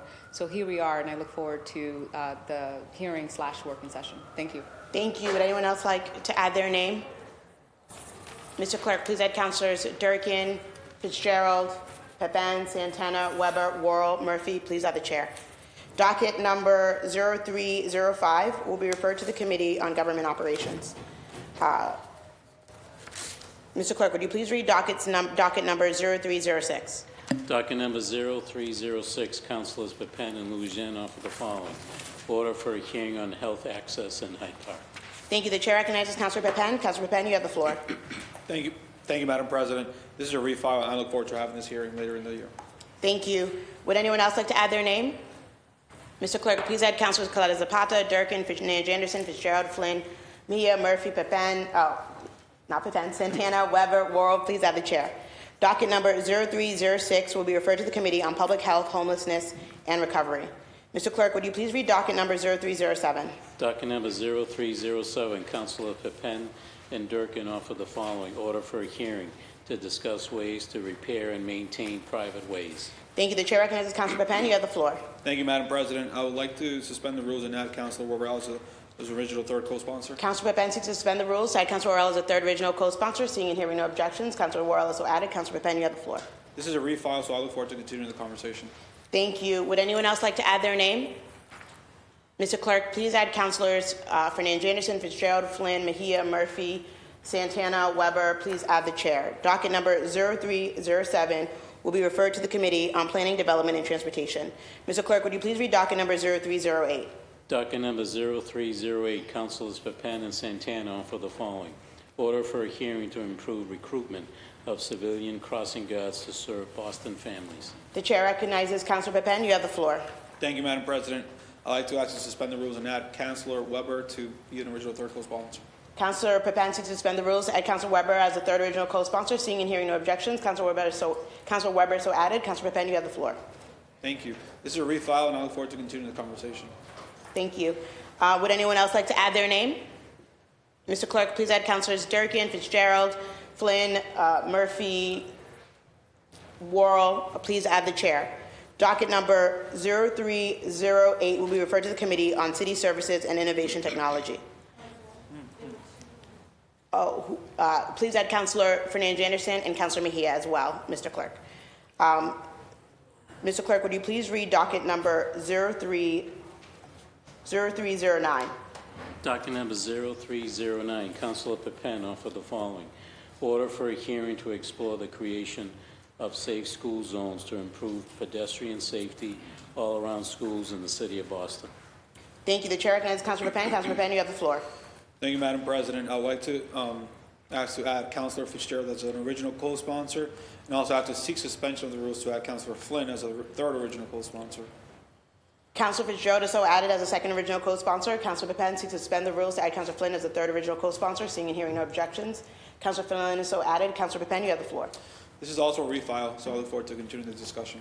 Thank you. Would anyone else like to? Councilor Flynn, Councilor Fitzgerald, you have the floor. Thank you, Madam Chair. Just thank you to Council Pepen for adding me as an original co-sponsor. I believe this is a topic that me and him have discussed even prior to being sworn into this job, and I look forward to working with him. I also know that, I think about my oldest son, who right now he's homesick. Callan, I hope you're feeling better. He's not home from school, but he's at the age where he can start to walk to school. Our school is on the same street we live on, but the reason I don't send him up, even 15 houses up on his own, is because I'm worried about the safety of the streets and him crossing the one street he has to cross. And so I'd really like to see this come through, because I could get to work a lot earlier if he just walked up on his own. Thank you. Thank you. The chair recognizes Councilor Flynn. Councilor Flynn, you have the floor. Thank you, Madam Chair. Thank you to Councilor Pepen for adding me. This is an issue I've focused on my entire career on the City Council. We had a tragic accident of a young boy many years ago on L Street, and we've had many accidents since throughout the city. Let's ensure that we reduce the speed limit, we reduce the, include school zones. We also filed a City Council resolution that we voted on last week on changing signaling in Boston, concurrent signaling. There's a lot of ways we can make our city safer for families, for young people, for our seniors, persons with disabilities. But I also want to recognize Councilor Fitzgerald too, and Councilor Baker. I worked with Councilor Baker on reducing the speed limit from 30 to 25. But it's also important that we ensure that the speed limit, in my opinion, is even reduced further. I think 20 miles an hour throughout many neighborhoods of Boston is excessive. Thank you, Madam Chair. Thank you. Docket number, would anyone else like to add their name? Mr. Clerk, please add Councilors Durkin, Fernand Anderson, Mejia, Murphy, Santana, Weber, Worrell. Please add the chair. This docket, docket number 0309, will be referred to the Committee on Planning, Development, and Transportation. Mr. Clerk, would you please read docket number 0310? Docket number 0310, Councilor Pepin offered the following. Order for a hearing to discuss the establishment of a Mattapan Square Task Force for Economic and Cultural Growth. Thank you. The chair recognizes Councilor Pepin. You have the floor. Thank you, Madam President. I would like to suspend the rules and add Council President Louis Jean as an original co-sponsor, and ask to suspend the rules and also add Councilor Worrell as a third co-sponsor. Thank you. I am so added. Councilor Pepin seeks to suspend the rules to add Councilor Worrell as a third original co-sponsor. Seeing and hearing no objections, Councilor Worrell is so added. Councilor Pepin, you have the floor. Thank you, Madam President. I have the honor of representing Mattapan Square. Mattapan Square is the heart and soul of Mattapan. All of our Boston neighborhoods have at least one commercial area where residents and visitors come to gather, patron, and feel connected with the community. Mattapan is no different, with the vibrant, transit-oriented Mattapan Square that is home to many immigrant and BIPOC-owned small businesses celebrating diverse Caribbean cultures, amazing dedicated youth programs, and some of the most dedicated active community leaders, such as Fatima Ali Salam and Ruth Georges, to name a few.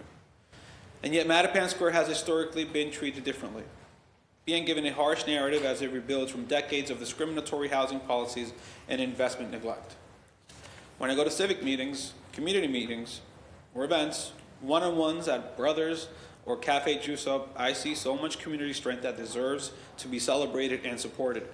That's why I'm advocating for the revitalization of Mattapan Square through the establishment of a task force. The Mattapan Square Task Force would be a collaborative approach of problem solving, the obstacles stopping businesses owners from expanding their stores, residents from renovating their homes, and expanding community engagement for large-scale infrastructure projects like the upcoming Blue Hill Ave redesign. This task force would also think strategically about the problems that persist in Mattapan Square. I constantly hear from residents about complaints of double parking on Blue Hill Avenue, the lack of enforcement in the municipal lots.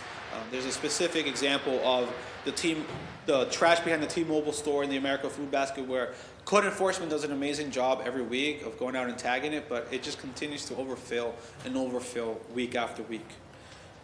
The task force would assist in building up the Mattapan Square Main Street's office as well, that right now is missing an active executive director. An organization that has done wonders in other parts of the city to bring small business developments and beautification projects to the square, but at the moment there's a huge gap for that in Mattapan. And the task force would help facilitate community events to bring more people to explore and patron the neighborhood. I ask my council colleagues to support this discussion and encourage the administration and the support to make it happen. Thank you all. Okay, thank you. I am a co-sponsor on this. I think that this is really important. This is just elevating what residents have been asking for. A Mattapan Square Task Force, it's beyond overdue, and it's time that we support them to make sure that we can ensure the vibrancy of Mattapan Square, which should be and is an important economic center here in our city. The chair recognizes Councilor Worrell. You have the floor. Yes, thank you, Madam President. Thank you to the original sponsor for adding me, and also thank you to Councilor Louis Jen. I just wanted to amplify what Councilor Pepin has said around all the collective action, all the organized civic groups. And I think, as you said, the time is now to bring everyone together, to formulate a collective vision, and to start to execute on that vision. So looking forward to this conversation, and looking forward to working with both of my colleagues in the community on this task force. Thank you. Thank you. Would anyone else like to speak on this matter? Would anyone else like to add their name? Mr. Clerk, please add Councilors Durkin, Fernand Anderson, Fitzgerald, Flynn, Mejia, Murphy, Santana, Weber to this docket. This docket number 0310, will be referred to the Committee on City Services and Innovation Technology. Okay, before we move on, Mr. Clerk, I just want to confirm that docket number 0309 was placed in the Planning, Development, and Transportation Committee? Yes. Okay, and that docket number 0308 was placed in City Services? Okay, thank you. Oh, and I also want to take a moment to recognize, on behalf of Councilor Fernand Anderson, there's a delegation here of students from Japan, so thank you for being with us today. So thank you. Mr. Clerk, would you please read docket number 0311? Docket number 0311, Councilor Pepin offered the following. order for a hearing to address the displacement of Bostonians as a result of new and future development. Thank you. The chair recognizes Councilor Pepen. You have the floor. Yeah, I think we're not in the right order. Madam Chair, I believe 0311 should be, it is myself with Councilor Peppin in order to discuss increasing access to high-quality school options of Boston Public School students in all neighborhoods, if I'm not mistaken. Yeah, there is an issue with some of the printing, so that's what you have as docket number 0311. Yeah, same with me. Is that what folks have? I think. We're in a brief recess.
We are back in session.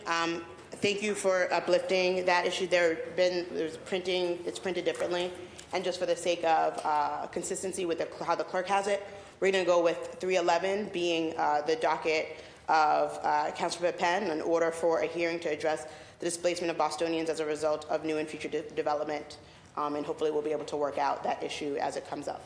So the chair recognizes Councilor Pepen. You have the floor. Thank you, Madam President. I'd like to suspend the rules and add Councilor Mejia as an original co-sponsor, and I also seek to suspend the rules to add Councilor Worrell as a third original co-sponsor. Councilor Mejia is added as a second co-sponsor. Councilor Pepen seeks to suspend the rules to add Councilor Worrell as a third original co-sponsor. Seeing and hearing no objections, Councilor Worrell is so added. Councilor Pepen, you have the floor. Thank you, Madam President. I'm calling for a hearing to address displacement of Bostonians as a result of new and future development because, as we all know, displacement is a real concern and it is currently taking place in our city. Urban development has historically been accompanied by displacement, and concerns and fears about it are real and valid. It's something I know all of you, take seriously. Over the past several years, many of our communities have dramatically changed. Rents have risen and demographics have changed. Boston is experiencing a housing crisis, and many people are looking to live here, including longtime residents, their children who will want to stay in their hometown, students and workers who have fallen in love with the city, and people who are looking to call Boston their new home. Currently, there isn't enough supply to meet the housing demand, and the supply that does exist is often too far out of reach for Boston residents. The affordability and supply consistently shrinks as rents and prices increase, as consumers with more money come into our city and impact our housing market. This is where Boston currently stands. Demand for housing exceeds the supply of housing. To reduce demand, we need a larger supply. One of the tools we have in our belt is the city zoning code. By modernizing our zoning code, we can legalize development in more of the city, which will allow for a larger supply of demand. Simply put, if we make more room for people to call Boston home, the current practices that cause displacement in Boston will be weakened, and we won't have to say goodbye to our beloved neighbors and small businesses. This is why I support programs like the Squares and Streets and Article 80 modernization, who will continue to make it more possible for residents to call Boston home. But I do have concerns because I do hear from my small business owners in Rosendale Square and Cleary Square, specifically where Squares and Streets is happening, where they say, we want this to happen, but we want to make sure that we're being taken care of. So that's why I'm calling for this hearing to happen. I look forward to working with my colleagues to make this possible and calling on the planning department to provide some answers. So thank you. Thank you. The chair recognizes Councilor Mejia. You have the floor. Thank you, Madam President, and I just want to thank my colleague for allowing me to join him in this hearing order. I'm signing on to this because displacement is not just a housing issue, it's about who gets to call Boston home. We know that rising costs, new development, and economic pressures have pushed out longtime residents, working class families, and cultural communities out of neighborhoods they have helped to build. This isn't a new conversation, and for those who are watching know that we have been here fighting to stay grounded, but the fight continues, and we must know that we have to hold ourselves accountable in terms of how we go about the consequences of our inaction. We recently held a hearing on Squares and Streets where we heard overwhelmingly support for development, but residents made it very clear growth cannot come at the expense of the people who already live here. The City of Boston needs real anti-displacement protections and a full funding of protections. And I look forward to having this hearing. And I really love to just go off the cuff really quick, is that most of the parents that I used to work with as parent organizers now live in Brockton, Stoughton, Randolph, and we keep having the same conversation about displacement. And I really do believe that this administration has an opportunity to really lean into what it looks like to build a city in which we really are protecting those who have often been the first front line to move. And I also think that, we've been talking about how Boston is one of the safest cities now in the country. And I'm curious to know if it's because half of the people who lived here in the city of Boston have been displaced.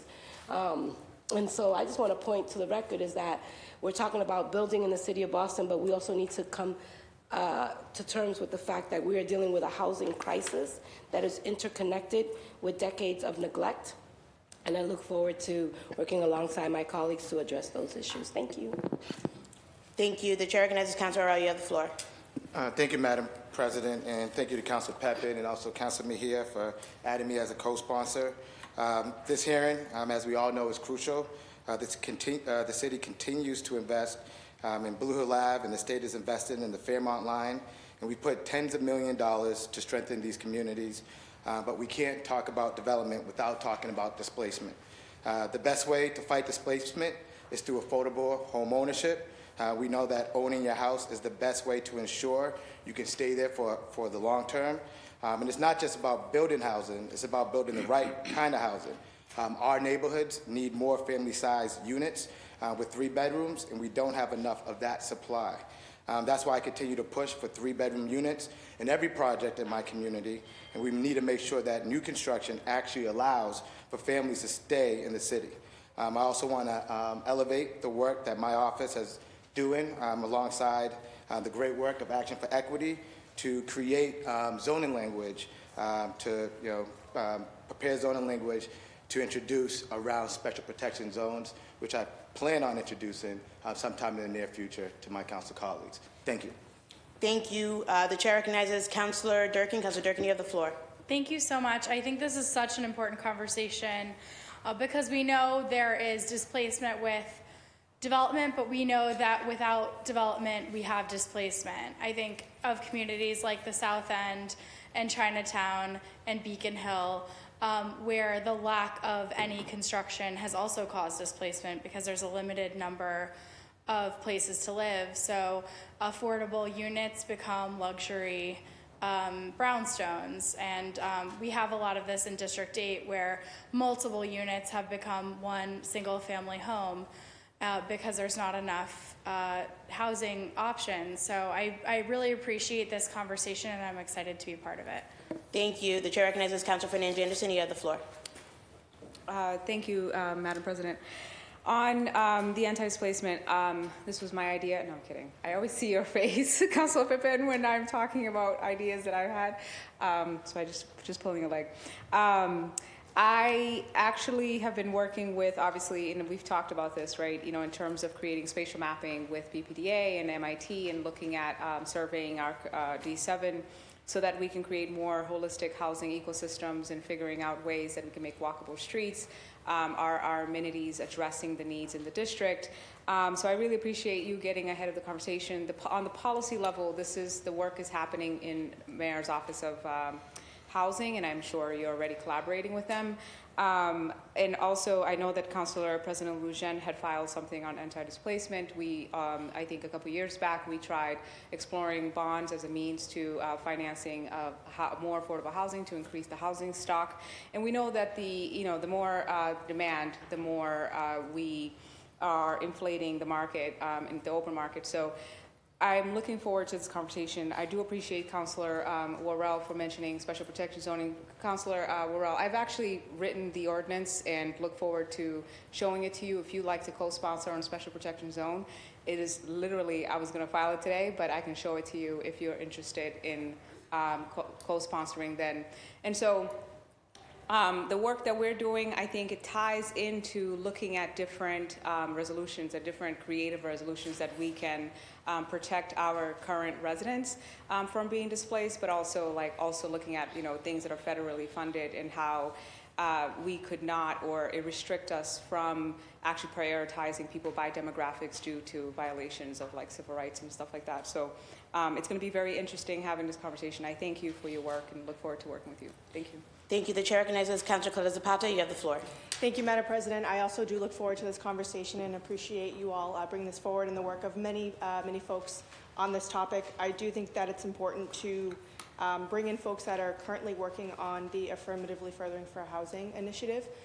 This council, it originated in this council from my predecessor and was signed then by Mayor Marty Walsh, where any project under small project and large project review under Article 80 has to provide a historical displacement analysis from MOH.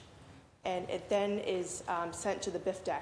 And so please consider bringing in BIFDEC to review their work. I know it's been a slow start, but it is a very complex topic.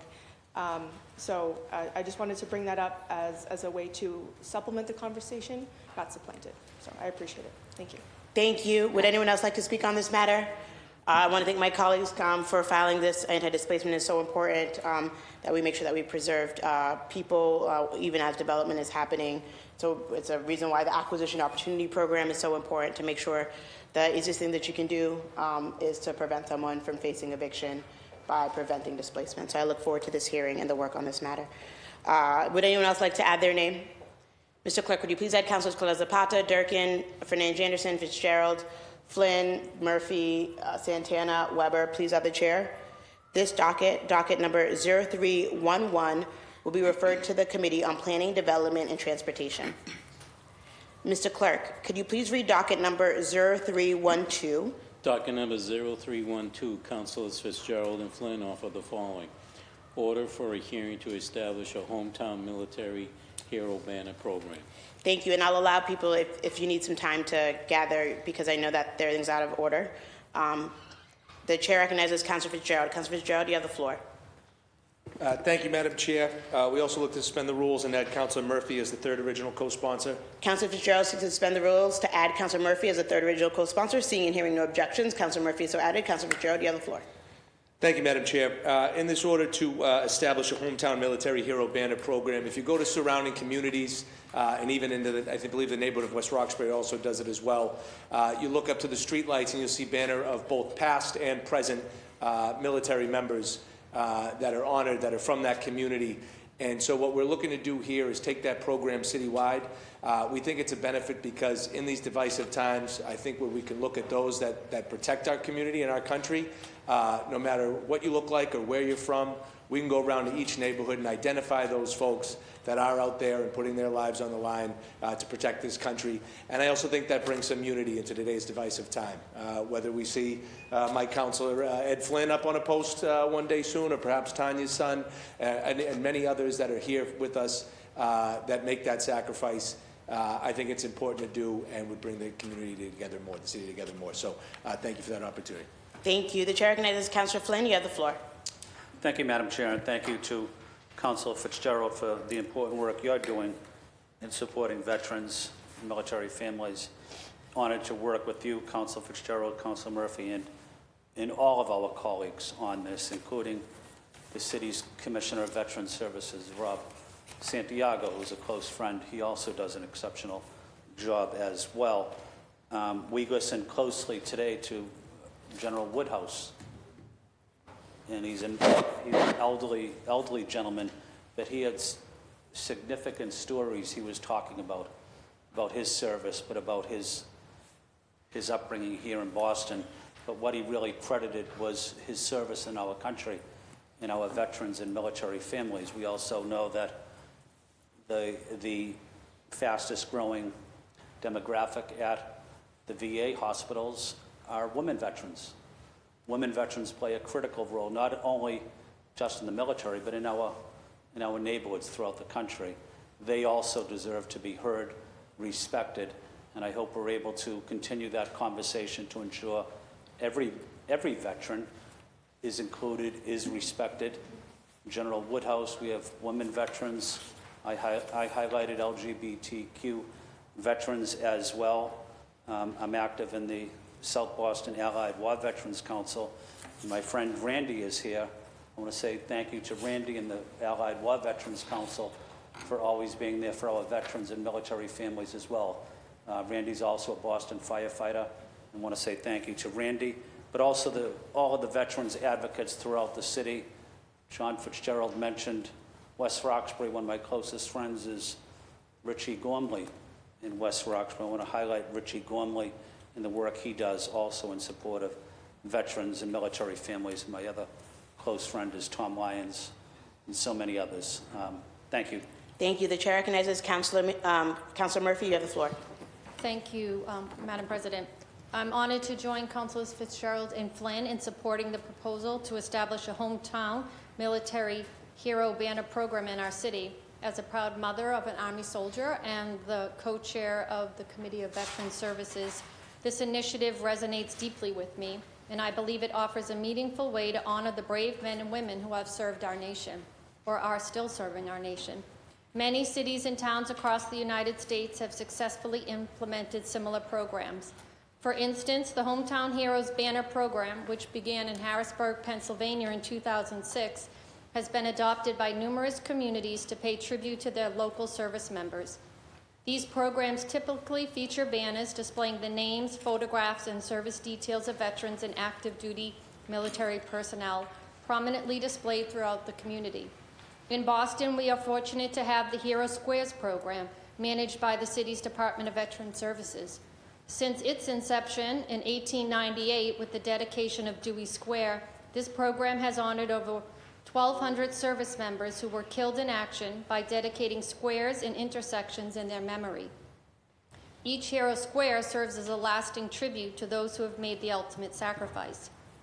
The proposed Hometown Military Hero Banner program would complement our existing Hero Squares by honoring not only those who have fallen, but also all veterans and active duty service members from Boston. And unlike the Hero Squares, which are permanent fixtures dedicated to individuals who have died in service, the banner program would provide temporary displays celebrating the broader spectrum of our military community. Implementing this program would allow us to publicly recognize and celebrate the contributions of our local heroes, fostering a deeper sense of community and appreciation for their service. It offers families and neighbors a visible reminder of the sacrifices made by those among us. So I wholeheartedly support the establishment of the Hometown Military Hero Banner program, and I look forward to collaborating with my colleagues and Commissioner Santiago and all others that need to be part of this conversation to make this happen. Thank you. Thank you. The chair recognizes Councilor Weber. Councilor Weber, you have the floor. Thank you, Chair. I just want to recognize Lindsay Chase, who's the Executive Director of West Roxbury Main Streets, who did a lot of great work in getting those banners up in West Roxbury. And I certainly, advise everyone involved in this project to speak to her and about her experience and what she learned through that process. Thank you. Thank you, Councilor Weber. The chair recognizes Councilor Pepen. Councilor Pepen, you have the floor.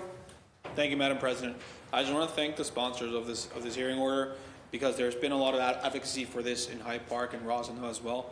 I want to give a quick shout out to Hyde Park resident Malika Whitley, who just recently actually joined part of the leadership team over at the American Legion Post 78. And she's trying to really bring more awareness to the veteran advocacy and their involvement in the community. I remember asking her when I first got elected, what resources are out there for veterans and how do we make sure that they feel supported and recognized in our community. So I think that this is the right next step to making sure that they get that recognition. So thank you for the work you're doing. Thank you. Thank you. Would anyone else like to speak on this matter? Okay. Just want to thank the sponsors as well for this order and this work. I want to also shout out Sergeant Connolly, who does a lot of really great work with Killed in Action and does a lot of it solo. And so just wanted to uplift that work and looking forward to the hearing on this matter. Would anyone else like to add their name? Mr. Clerk, would you please add Councilors Coletta Zapata, Durkin, Fernandez Anderson, Mejia, Pepin, Santana, Weber, Worrell, please add the chair. This docket number 0312, will be referred to the Committee on Veterans, Military, Families, and Veterans Affairs. Mr. Clerk, would you please read docket number 0313? Docket number 0313, Councilors Fitzgerald and Pepin offer the following. Order for a hearing to discuss increasing access to high-quality school options for Boston Public School students in all neighborhoods. Thank you. The chair recognizes Councilor Fitzgerald. Councilor Fitzgerald, you have the floor. Thank you, Madam Chair. Looking to suspend the rules and add Councilor Santana as the third original co-sponsor. Councilor Fitzgerald seeks to suspend the rules to add Councilor Santana as the third original co-sponsor. Seeing and hearing no objections, Councilor Santana so added. Councilor Fitzgerald, you have the floor. Thank you. This is a refile to look at the many potential financial and community benefits and efficiencies that can come to schools and communities alike by studying the effect of equitable local schools, such as cutting the busing budget, investing in school counselors, rebuilding our schools, and attracting more applicants to school-related jobs such as teachers and crossing guards, as referred to in an earlier motion. I look forward to exploring these efficiencies that could be had, as well as, and thank you to my sponsors as well for helping out. Thank you. Would anyone else like to add their name? Mr. Clerk, please add Councilors Coletta Zapata, Durkin, Flynn. Councilor Flynn, are you looking to speak on the matter? Let's, if we could hold, we could add, well, okay, Councilor Mejia, Councilor Murphy, did you have, okay, Councilor Murphy, Councilor Weber, please add the chair. Councilor Flynn, you have the floor.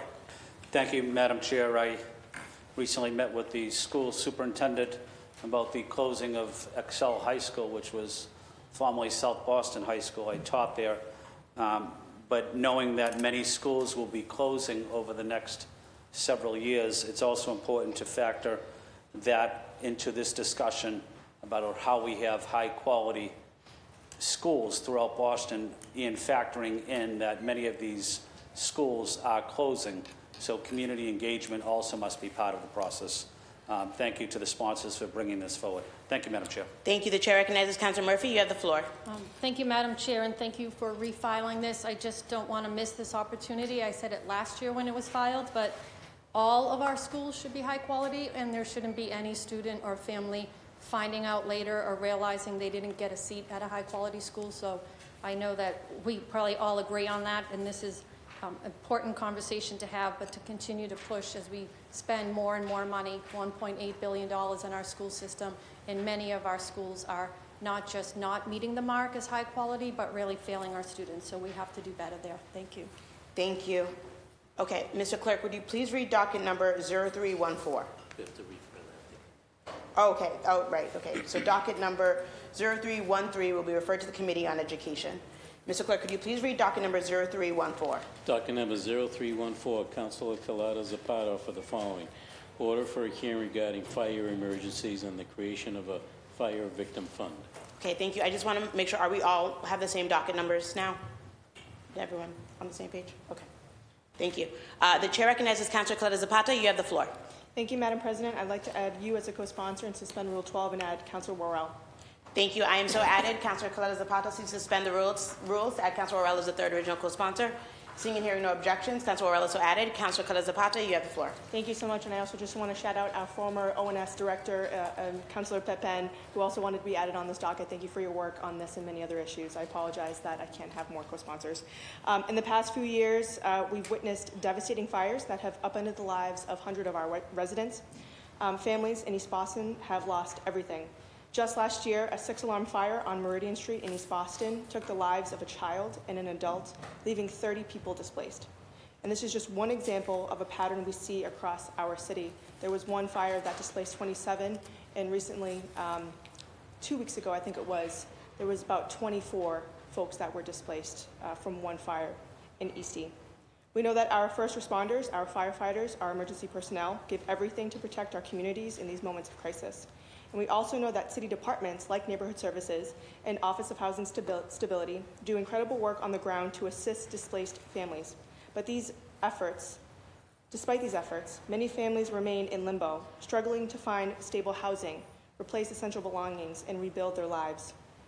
In East Boston, many of these folks do not have immediate family members that live in Boston, and so they struggle in the days, weeks, months after the fact, working in partnership with contracted nonprofits like NOAA in East Boston to find an apartment that is even at the same level of affordability that they had in East Boston. Because of this, we've witnessed service gaps in our emergency response. This is why I think that Boston must have a standardized citywide process to support fire victims, not just in the immediate aftermath of a disaster, but in the long term. And more importantly, we must establish a dedicated fire victim fund to ensure that when tragedy strikes, no family is left without shelter, food, or basic necessities. Other cities like Revere have already taken steps in this direction. Boston should follow suit, ensuring that our residents don't have to rely solely on grassroots fundraising or mutual aid to recover from disaster. This is about protecting our most vulnerable. It's about making sure our undocumented, non-English speaking, and low-income families, those who often have nowhere else to go, are not left behind.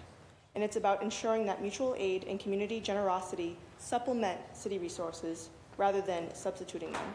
So this hearing will allow us to assess these existing gaps in emergency response systems, and I appreciate my co-sponsors and definitely encourage all of you to come to this, what will be an informative hearing. Thank you. Thank you, Councilor Coletta Zapata, and thank you for filing this. This is an important topic. During my first term, we held a hearing on this matter so that we can make sure that we were providing more support for our residents and families. So look forward to the continued work so that we can get this fund established. The City of Cambridge also does something similar, and so there are models out there that we can use. So thank you, Councilor Coletta Zapata. The chair recognizes Councilor Rowell. Councilor Rowell, you have the floor. Thank you, Madam President. Just want to thank the lead sponsor for adding me and all your work.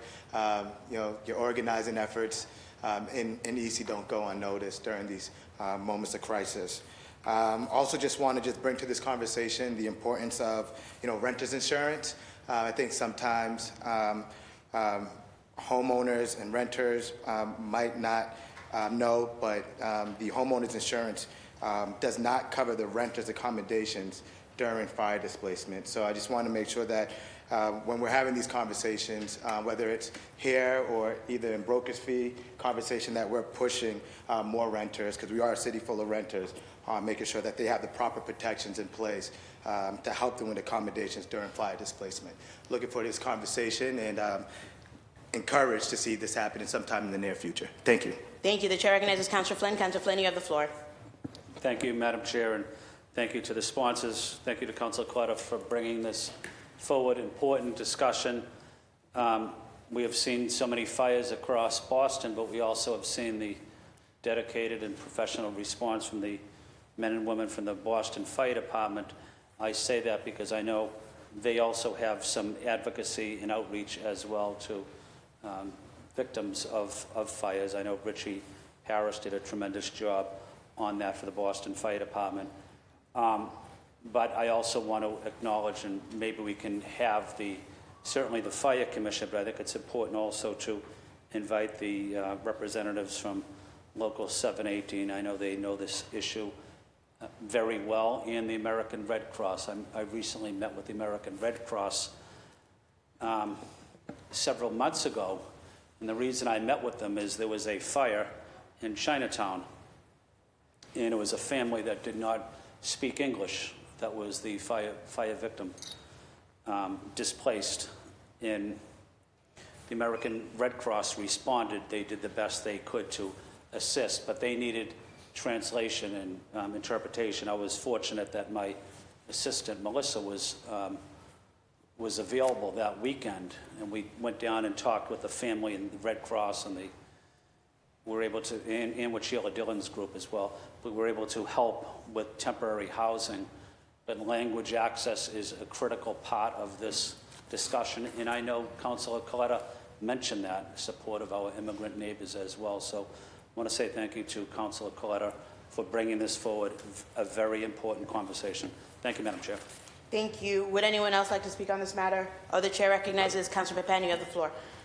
Thank you, Madam President. And huge thank you to Councilor Coletta for filing this hearing order. As previously mentioned, as the previous executive director of neighborhood services, I went to far too many fire displacement calls overnight. And what I witnessed was a lot of families left with nothing but themselves. And I always questioned why there wasn't a fund to help them. And I remember right before I took office, I believe there was a fire in East Boston. And I witnessed Councilor Coletta organize a clothing drive and asking folks for donations because there were even babies displaced. So I remember bringing diapers, and the families were just in need of everything. And I remember January 2021, there was a breaking of a ground in Jamaica Plain, and there was a huge flooding. And I remember being there with Councilor Murphy, and everything was all flooded, and the families were left with nothing. And we had to ask the Red Cross to step up. So shout out to Wolfie from the Red Cross for all the work that he does. I also want to make sure that I give a shout out to Gary Cullinan from the Boston Fire Department's Victims Assistance Unit, who are there every single day, and I've literally witnessed him take families to the hotels because there weren't any rides available. So there's a lot of partners that play a part of this. There's a lot of solutions. There's a lot of problems that need solutions to be able to get this right, and I think that this is the right next step forward by having this hearing order. So thank you, Councilor Coletta, and to the co-sponsors. Thank you. The chair recognizes Councilor Murphy. You have the floor. Thank you, and thank you for the sponsors for bringing this forward. A couple months in after I was elected, I was at a fire in East Boston in the middle of the winter, and it was very eye-opening to see that it's obviously not just the fire department there, and there was displacement, but at that time, the school department had to show up because there were kids who were waiting to get on their bus, and the school bus routes were being redirected because of the closed streets. We also had the MBTA showing up with their buses so that people could sit on the buses and wait. So it's overwhelming to see how many people do come together, city agencies and nonprofits, but it's important to make sure also that we can supplement in any way, because after all of that support is gone, these families are left, and oftentimes it's people like Councilor Coletta Zapata and others who are trying to make sure weeks, months, years later that they're still getting what they need, and this fund could help them. So thank you. Thank you. Is anyone else looking to speak on this matter? Would anyone else like to add their name? Mr. Clerk, please add Councilors Durkin, Fitzgerald, Pepin, Santana, Weber. This docket number, Murphy and Mejia and Flynn. This docket number 0314, will be referred to the Committee on City Services and Innovation Technology. Mr. Clerk, would you please read docket number 0315? Docket number 0315, Councilors Coletta Zapata and Louisiana offer the following. Order for a hearing to assess a ban on polystyrene products in the city of Boston. Thank you. The chair recognizes Councilor Coletta Zapata. You have the floor. Thank you, Madam President. I would like to suspend Rule 12 and add Councilor Weber. Councilor Coletta Zapata seeks to suspend the rules to add Councilor Weber as the third original co-sponsor. Seeing and hearing no objections, Councilor Weber so added. Councilor Coletta Zapata, you have the floor. Thank you so much, Madam President. I am proud today to join my co-sponsors in a Girl Scout troop from Dorchester, I believe from Councilor Fitzgerald's district, in calling for a hearing to assess a ban or reduction on polystyrene products in the city of Boston. This is styrofoam. This is an important step in our ongoing commitment to sustainability, environmental justice, and the health of our communities. Polystyrene, or styrofoam, is a product of fossil fuels. It is non-recyclable, non-biodegradable, and a significant contributor to the waste clogging our landfills and polluting our waterways. It breaks up into microplastics, harming marine life, contaminating our food, and even posing potential health risks to residents. The CDC has flagged styrene, the chemical in polystyrene, as a likely carcinogen, and its toxic byproducts disproportionately have impacted, as we know, environmental justice communities, low-income and Black and brown communities, many of whom live near landfills and incinerators. Boston on this topic is behind the curve. Over 60 municipalities in Massachusetts have already taken action alongside 11 states in major cities like New York and Seattle. These bans have not only reduced waste, but have also encouraged the use of safer, more sustainable alternatives, many of which are cost-effective in the long run. We recognize, as with the plastic bag ban, that transitioning away from these sort of products requires careful planning and input from small businesses, environmental advocates, and city agencies. I've also heard from hospitals who use styrofoam to keep certain medicines cold. So this conversation will be all-inclusive of all stakeholders. Boston has always been a leader in these forward-thinking policies, and so this is our chance to step up. Thank you. Thank you, Councilor Coletta Zapata, and thank you for this filing. Constituents have reached out to my office about this issue. Like Councilor Coletta Zapata stated, there are other municipalities that have already engaged in a ban or reduction of polystyrene. There are alternatives, and so I look forward to discussing cost-effective, sustainable alternatives that are both better for businesses and consumers and really our health. Putting those things in a microwave, not healthy, not good for everyone, especially, as Councilor Coletta Zapata said, in environmental justice communities. Compostable, reusable, and recyclable packaging solutions exist, but now we need to find a way to make the switch painless and seamless. It ends up in our landfill, it litters our streets, and it doesn't break down, it remains there forever. So we need policies that protect our most vulnerable residents and not just the bottom line of plastic manufacturers. It's important that we have this conversation and bring everyone into the conversation, so I look forward to more discussions on what we can do to better protect our residents. The chair recognizes Councilor Weber. Councilor Weber, you have the floor. Thank you, Madam President, and thank you to Councilor Coletta Zapata for adding me. We were also contacted by Girl Scout Troop number 68277 in Dorchester. Thank you for their advocacy. Just a week or so ago, I was out at Jamaica Pond with one of my constituents who's here today, picking up styrofoam in little beads all around the pond. It's something that we need to sort of eliminate from our city. What we think is happening is that styrofoam used to float docks has deteriorated and is impacting the pond and wildlife all around it, and it does break up and becomes almost impossible to pick up and very easy for animals to eat. So I look forward to working on this issue, and thank you to my colleague for joining me at the pond, or my constituent for joining me at the pond. I look forward to being back there with her. Thank you. Thank you. Would anyone else like to speak on this matter? I also just want to give a shout out to, yes, the girls troop. They are very active in making sure that we know the harms, and also to Christian Gary Del Recco, dog walker, who is constantly picking up styrofoam trash, who also reached out to our office on this issue, so just wanted to uplift her. Would anyone else like to add their name? Mr. Clerk, please add Councilors Durkin, Fitzgerald, Mejia, Murphy, Pepin, Santana, Worrell. This docket number 0315, will be referred to the Committee on Environmental Justice, Resiliency, and Parks. Mr. Clerk, would you please read docket number 0316? Docket number 0316, Councilors Durkin and Pepin offer the following. Order for a hearing to discuss a pilot program for waste containerization. Thank you. The chair recognizes Councilor Durkin. Councilor Durkin, you have the floor. Thank you so much, Council President. I'd like to suspend the rules and add you as a third co-sponsor. Councilor Durkin to suspend the rules to add myself as a third original co-sponsor. Seeing and hearing no objections, I'm so added. Councilor Durkin, you have the floor. Thank you so much. Today I'm reintroducing this hearing order alongside my colleague Councilor Pepin and Louis Jean, which seeks to explore a pilot program for waste containerization in the city of Boston. This is a step forward towards addressing the most persistent and pressing issues facing our city: ineffectively contained trash leading to litter, rodent infestations, and unsanitary conditions in our neighborhoods. Currently, Boston's waste collection system relies heavily on the use of plastic bags for curbside pickup, particularly in our downtown neighborhoods. While this system may have been sufficient in the past, it has become increasingly clear that it is failing the residents today. Too often we see bags left exposed on our sidewalks overnight, becoming easy targets for rodents or other pests, leading to torn bags and scattered debris that contribute to overall cleanliness and livability of our city. Other cities have faced the same challenges and have taken bold steps towards innovative waste management solutions. I know the folks that are working on this at the city are talking to New York City, and they're talking to other cities about what has worked and what hasn't. There are pilots that have been put forward in cities and that have been taken back because sometimes these pilots become dumping grounds for other types of trash. What we're looking to do is learn from the lessons of other cities, and this conversation is incredibly important.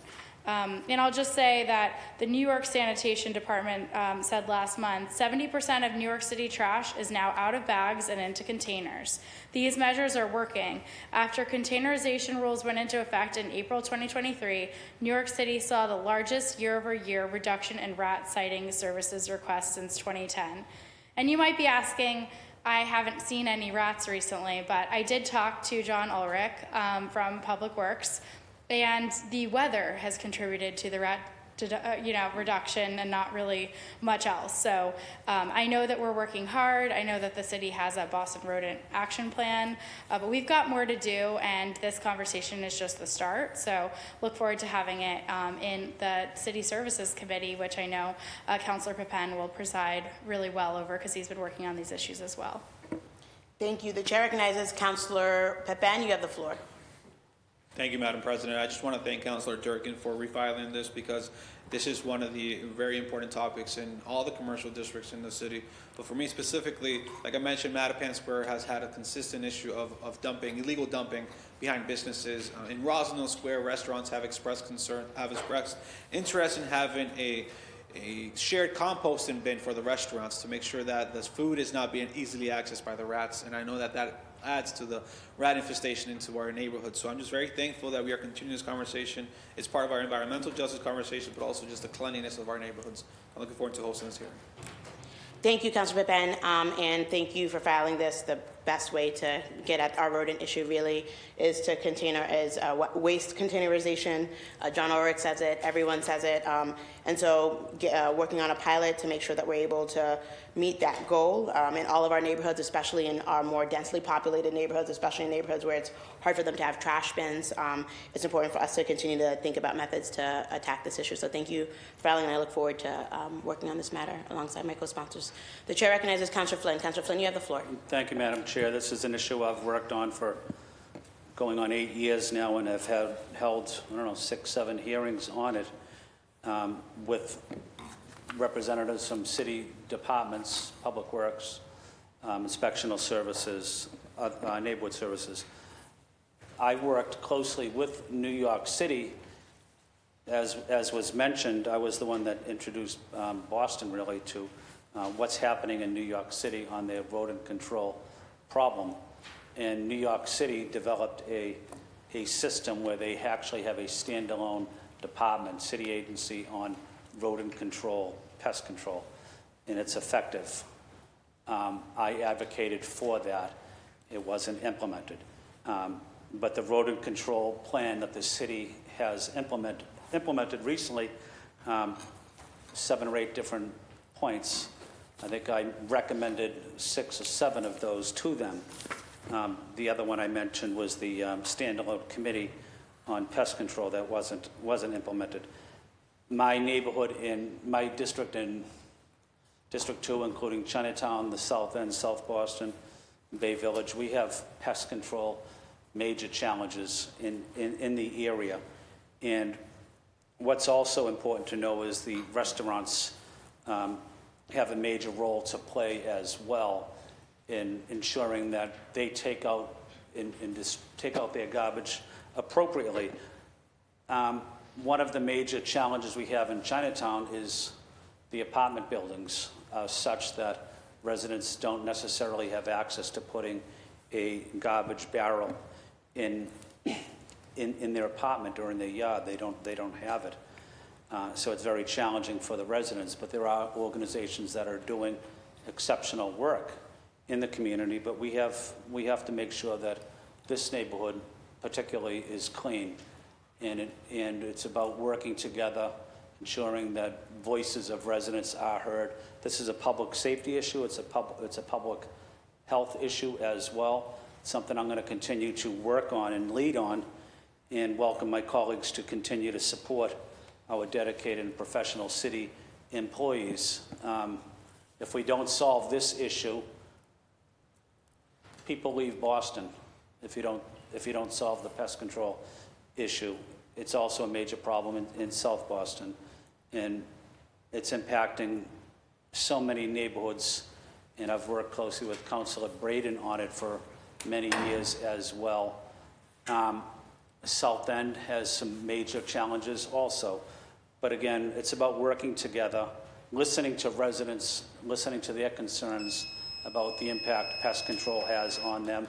And my final point is, when we go into the budget, if it's a priority for us, then we'll advocate for more resources and services for pest control in the city of Boston. It should be a top priority. We should have a standalone city department on pest control. Thank you. The chair recognizes Councilor Clara Zapata. You have the floor. Thank you, Madam President. I want to give a shout out to everybody that works on this topic. I also want to shout out Kenzie Bach, who introduced this filing in 2024. I'm also very proud to have sponsored the successful amendment that went through our budget last year, about $100,000 to fund the first pilot program for trash containerization. Thank you to my colleagues who voted in favor of that. In Barcelona, when I was on my honeymoon, people were looking at me crazy because I was taking photos of their containerization program because they have the super blocks and there's hundreds of residents that live on one block. And so there are certainly models that we can look to. In the North End, this is a top priority. There are no places, there's no place to put any trash barrels. They don't have alleyways, and so folks put trash in plastic bags. The rats get through them.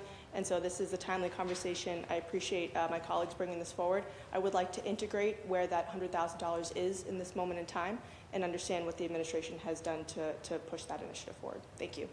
Thank you, Councilor Clara Zapata. Would anyone else like to speak on this matter? Would anyone else like to add their name? Mr. Clerk, please add Councilors Clara Zapata, Fitzgerald, Flynn, Murphy, Santana, Weber, Worrell. This docket number 0316, will be referred to the Committee on City Services and Innovation Technology. Mr. Clerk, would you please read docket number 0317? Docket number 0317, Councilor Flynn offered the following. Order for a hearing to discuss elderly scamming. Thank you. The chair recognizes Councilor Flynn. Councilor Flynn, you have the floor. Thank you, Madam Chair. This is a refile. I'd like to add Councilor Mejia, suspend Rule 12, and add Councilor Murphy. Councilor Mejia is so added as a second original co-sponsor. Councilor Flynn seeks to suspend the rules, add Councilor Mejia as a third, has Councilor Murphy as a third original co-sponsor. Seeing and hearing no objections, Councilor Murphy is so added. Councilor Flynn, you have the floor. Thank you, Madam Chair. Last year, the Boston Police Department reported that Boston residents have paid tens of thousands of dollars for home improvement scams. And some seniors have been manipulated into paying for home repair work that is upwards of $20,000, $30,000. Millions of our seniors across the country fall victim to financial fraud every year, racking up more than $3 billion in losses. This includes romances, lottery, sweepstakes scams, home repairs, banking, insurance, utility scams. We also know that there's people that exploit veterans that are trying to apply for veterans benefits. And we have many of these attorneys or others that exploit them, letting them know that if they get services for them, that they would receive a fee or a monthly fee based on their disability. But for veterans out there, you don't need to have someone advocate for you other than a veterans service organization. And that includes the DAV, which is the Disabled American Veterans, the VFW, which is Veterans of Foreign War, the American Legion, AMVETS. So you don't need to go to an attorney to help you fill out the paperwork. The cost of working with the Veterans Service Organization is free. And I want to highlight this because I do know a lot of veterans do watch this program on television. You can get free access to these services for your Veterans Service organizations. Their office is literally across the street from Boston City Hall at the Federal Building. If any veteran is in need of getting these benefits and needs someone to go with them, please come to my office. I will walk over with you and take the elevator up to the DAV or the VFW. But anyway, our seniors have the right to age in place and feel safe in their homes and communities without the disruption of people exploiting them. It is critical that we raise awareness and recognize what's happening. I was walking up Broadway 3 months ago, and I saw an elderly couple, and I pulled over and I talked to them, and I said, "Where are you going?" And they said they were going to the bank. I said, "What are you going to the bank for?" And they told me they were taking money out of the bank, $5,000, to send it to this person that just got into a car accident. They had this they had this account number. I said, that doesn't sound right. And they said, yes, we knew we had the right information that the person called. They knew the victim, we knew the family, and they were being exploited. And before we got to the bank, we actually called the impacted family. And the family said, no, their relative is safe. Their loved one is safe. They didn't need any assistance. But that's the type of scams that are happening across Boston, where people know exactly your personal information. They know your mother's name. They know your daughter's name. They know what school you went to. And they exploit that information, especially from the elderly, so that you will go to the bank, take out money, and wire it somehow to someone that's trying to exploit you. This is the issue I'm going to be talking about, and I hope we're able to have a meaningful and speedy hearing on this. Thank you, Madam Chair. Thank you. The chair recognizes Councilor Murphy. You have the floor. Thank you, Madam Chair. Thank you, Councilor Flynn. I'm honored to stand with you and Councilor Mejia in supporting this important order for a hearing to discuss elder scamming. As we've seen, our seniors are increasingly targeted by scams that exploit their trust in financial stability, and it is our duty to ensure that they are equipped with the knowledge and resources to protect themselves. In 2023, seniors in Massachusetts reported losing over $70 million in fraud, with an average loss of over $40,000 per victim. These scams, which range from deceptive home repair offers to fraudulent banking and insurance scams, are not just financial setbacks. They are often deeply emotional experiences for the victims. As the city's property values rise, many seniors, particularly homeowners, are becoming prime targets for these fraudulent schemes. Earlier this month, I had the privilege of attending an important program organized by the A1 Community Service Offices in Charlestown in partnership with AT&T. The Internet and Cell Phone Safety course for seniors provided vital education on how to recognize and protect against online scams, which are increasingly common in the digital age. I want to take a moment to thank AT&T for their involvement in helping our seniors understand the risks they face online. It is programs like this that make a difference in the lives of our elders. I also want to make sure, because oftentimes when I've seen this happening to seniors or talked to them after, or any residents, not just seniors, that these people are criminals and they're professional, because oftentimes they feel shamed and embarrassed, and how could this happen to me?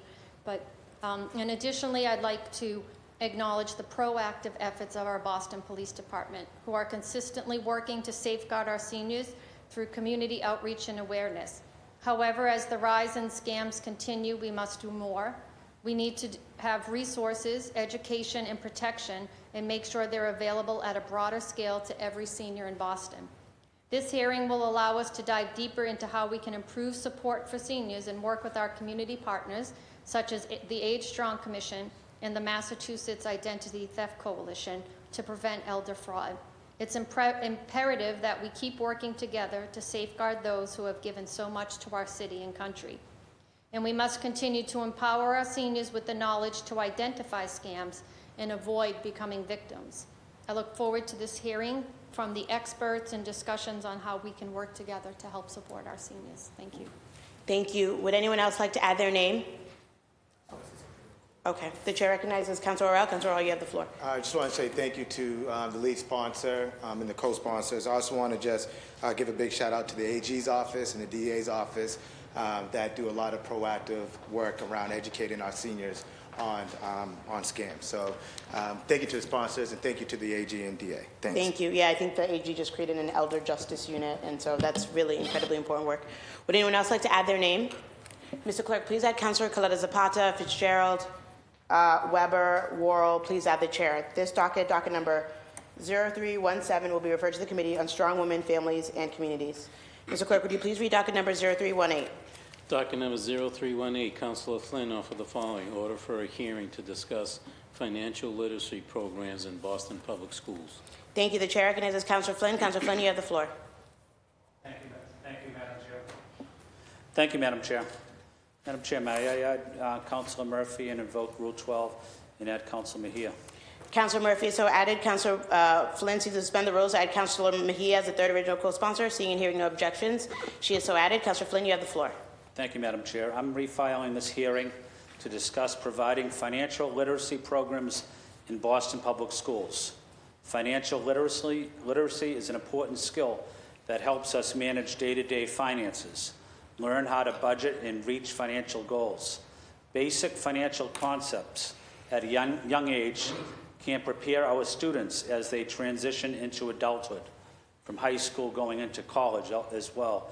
Equip them with the knowledge to make better personal decisions as they enter the real world. While 70% of Massachusetts schools offer some electives in financial literacy, most students graduate with little or no knowledge of fundamentals of budgeting, savings, investing, maintaining good credit. What impact does good credit have on you today? It has a significant impact when you're looking to purchase your home. In 2015, State Treasurer Deb Goldberg established the Office of Economic Empowerment. She also created the Massachusetts Financial Literacy Task Force. She's been a leader on this issue throughout the state to study the access to financial education among K through 12 students, college students, and adults. They offer a variety of programs, webinars, fairs, grants to educate young people, families, veterans, older adults with financial literacy. One of the significant problems we also find out too is a married couple, and unfortunately if someone passes away, the husband or the wife does the bills, the other spouse doesn't have a good understanding of exactly what the bills and how to pay for them. Even at that age, it's critical that we provide financial literacy, in my opinion, to seniors. As our students prepare for life after high school, going into college, I think it's critical that we provide them with an understanding of the demands of being an adult, as well as basic knowledge of financial tools that they need to succeed. Thank you, Madam Chair. Thank you. The chair recognizes Councilor Murphy. You have the floor. Thank you. I'm proud to support this order for a hearing to discuss the vital role of financial literacy programs in our schools. In an increasingly complex financial world, it is essential that we provide our students with the skills they need to succeed. Skills such as budgeting, investing, and making informed financial decisions. These tools are not a luxury. They are necessary for the long-term success and well-being of our youth. Boston is fortunate to be home to outstanding initiatives that are addressing the need for financial education. Programs such as those led by Steve Whalen at East Boston High School in the Base are doing incredible work in teaching practical financial skills to students. Through City Kids Boston, Steve Whalen has created hands-on learning opportunities that build both financial literacy and the confidence to manage money wisely. The impact of these programs is clear, demonstrating the effectiveness of community-driven efforts to address the financial knowledge gap in our schools. These initiatives are not just preparing our students for successful careers, but also equipping them to make responsible financial choices that will benefit them throughout their lives. I'm eager to continue the conversation on how we can expand these programs across Boston Public Schools, ensuring that all of our students are empowered with the knowledge and skills they need to thrive in the financial world. Thank you. Thanks. Would anyone like to add their name? Mr. Clerk, please add Councilors Clarita Zapata, Fernandez Anderson, Fitzgerald, Santana, Weber, Worrell. Please add the chair. This docket number 0318, will be referred to the Committee on Education. Mr. Clerk, would you please read docket number 0319? Docket number 0319, Councilor Flynn offered the following. Order for a hearing to discuss the proposed zoning amendment to remove the half-mile buffer zone between cannabis establishments. Thank you. The chair recognizes Councilor Flynn. You have the floor. Thank you, Madam Chair. Madam Chair, may I add Councilor Mejia and invoke Rule 12 and add Councilor Worrell as a third co-sponsor? Councilor Mejia is so added. Councilor Flynn seeks to suspend the rules to add Councilor Worrell as a third original co-sponsor. Seeing and hearing no objections, Councilor Worrell is so added. Councilor Flynn, you have the floor. Thank you, Madam Chair.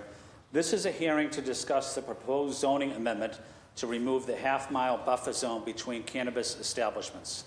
Currently, the Boston Zoning Code requires a buffer zone between schools and dispensaries, as well as a half-mile buffer zone between cannabis establishments, which was a measure passed in council in 2016.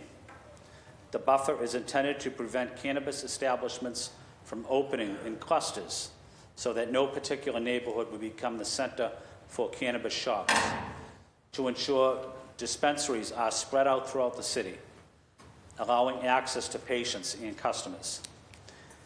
There is now a proposed zoning amendment that seeks to adjust the buffer requirement between cannabis dispensaries and school entrances to 500 feet that is in line with state requirements. However, it would also remove the half-mile buffer zone between dispensaries. Over the years, residents in all neighborhoods have consistently advocated to enforce and abide by the half-mile buffer zone with cannabis proposals. Many now are within that half-mile zone, unfortunately. Many of our neighbors reside in densely populated area with existing dispensaries, nearby daycares, a student population, nonprofits that serve vulnerable residents. Removing the half-mile buffer zone can add to public safety challenges and quality of life issues. One frequent complaint we receive is how difficult it is to enforce the public smoking of marijuana. I've already heard from neighbors that this change would make the problem worse. Allowing the half-mile buffer to lapse could potentially create the same dynamic as package and liquor stores, oversaturating the market, harm existing operators in the downtown and Back Bay neighborhoods. I have heard consistently from neighbors about a cluster of operators, now 4 in the Back Bay, that residents have contacted me about. We also need to be mindful that we're trying to support equity applicants. Removal of a half-mile buffer zone will make it difficult for them to compete should a large multi-state operator and company set up shop in close proximity to them. They will be competing for the very same dollar in deep pockets. That seems like the opposite of what we intended to do. This does not feel very well thought out to me. I know this is an issue that Councilor Janey worked on, Mayor Janey as well, equity in the cannabis industry. We need to recognize that each neighborhood is unique and has different sets of challenges. Constituents continue to voice support for the half-mile buffer as they see this restriction as both a safeguard for the community voice and against potential negative impacts on quality of life. Removing this takes the voice away from residents. There needs to be a thorough community process for this zoning amendment before any vote should be taken. Thank you, Madam Chair. Thank you. Would anyone else like to add their name? Mr. Clerk, please add Councilor Fernandez Anderson, Councilor Murphy, Councilor Weber. This docket number 0319, will be referred to the Committee on Planning, Development, and Transportation. Mr. Clerk, would you please read docket number 0320? Docket number 0320, Councilor Flynn offered the following. Order for a hearing to discuss lung cancer rates among black veterans. The Chair recognizes Councilor Flynn. Councilor Flynn, you have the floor. Thank you, Madam Chair. Madam Chair, may I add Councilor Fernandez Anderson as an original co-sponsor? Councilor Fernandez Anderson is so added. Councilor Flynn, you have the floor. Thank you. The United States Department of Veterans Affairs found that veterans have a 25 to 75% risk of developing lung cancer due to age, smoking, other environmental exposures during and after military services. African American veterans also experience disparities in this diagnosis, treatment, and survival rates. According to the American Lung Association, the 5-year survival rate among African Americans veterans is 11% lower than that of white American veterans. We have a responsibility to address this unique challenge facing African American veterans as they face lung cancer and critical care that they've earned.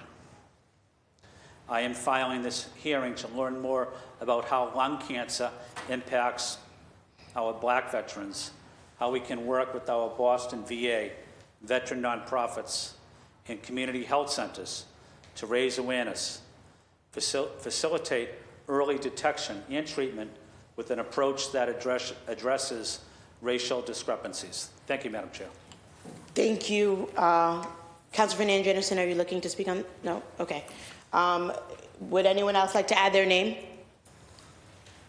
Mr. Clerk, please add Councilors Coletta Zapata, Mejia, Fitzgerald, Murphy, Pepin, Santana, Weber, Worrell. Please add the chair. This docket number 0320, will be referred to the Committee on Veterans, Military Families, and Military Affairs. Mr. Clerk, would you please read docket number 0321? Docket number 0321, Councilor Flynn offered the following. Order for a hearing to discuss the importance of cruise industry in the city of Boston. The chair recognizes Councilor Flynn. You have the floor. Thank you, Madam Chair. Madam Chair, this is a refile to discuss the importance of the cruise industry and its economic impact on the city of Boston. Boston has always been a city with a rich maritime history that I'm proud of. And our ports, including the Conley Terminal, have been vital to our local economy. Boston's cruise industry grew significantly over the past 6 years, had a passenger count of over 480,000 passengers last year alone. The cruise industry contributed $256 million to the economy, a 90% increase since 2018, supported over 3,000 jobs. In November, Massport announced plans for a $100 million investment in the cruise port, including infrastructure advancements such as the installation of ship-to-shore power that will enable cruise ships to plug into electric power at shore while berthing in the South Boston waterfront. I want to thank State Senator Nick Collins for this investment and state legislators as well. These investments are critical, will allow our port operations to continue and be competitive.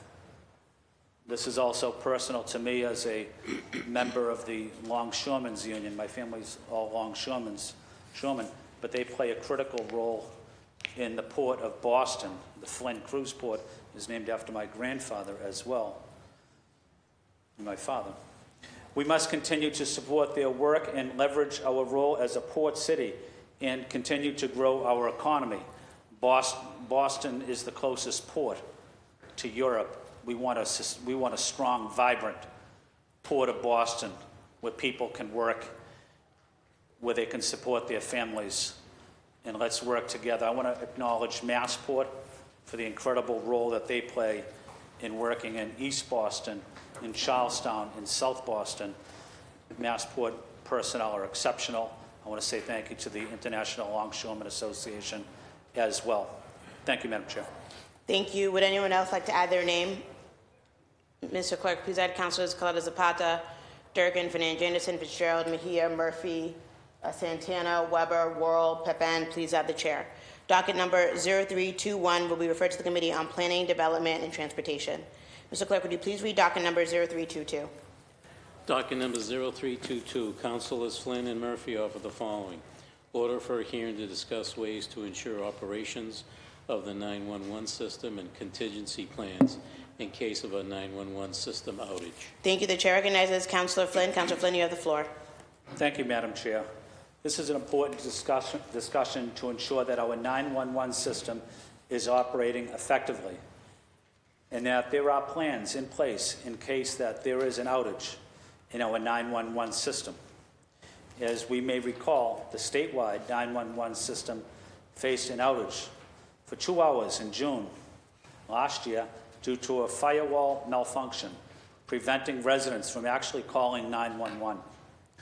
When the outage happened, residents were told to call their local police and fire stations for emergencies, or pull the nearest firebox to notify public safety agencies.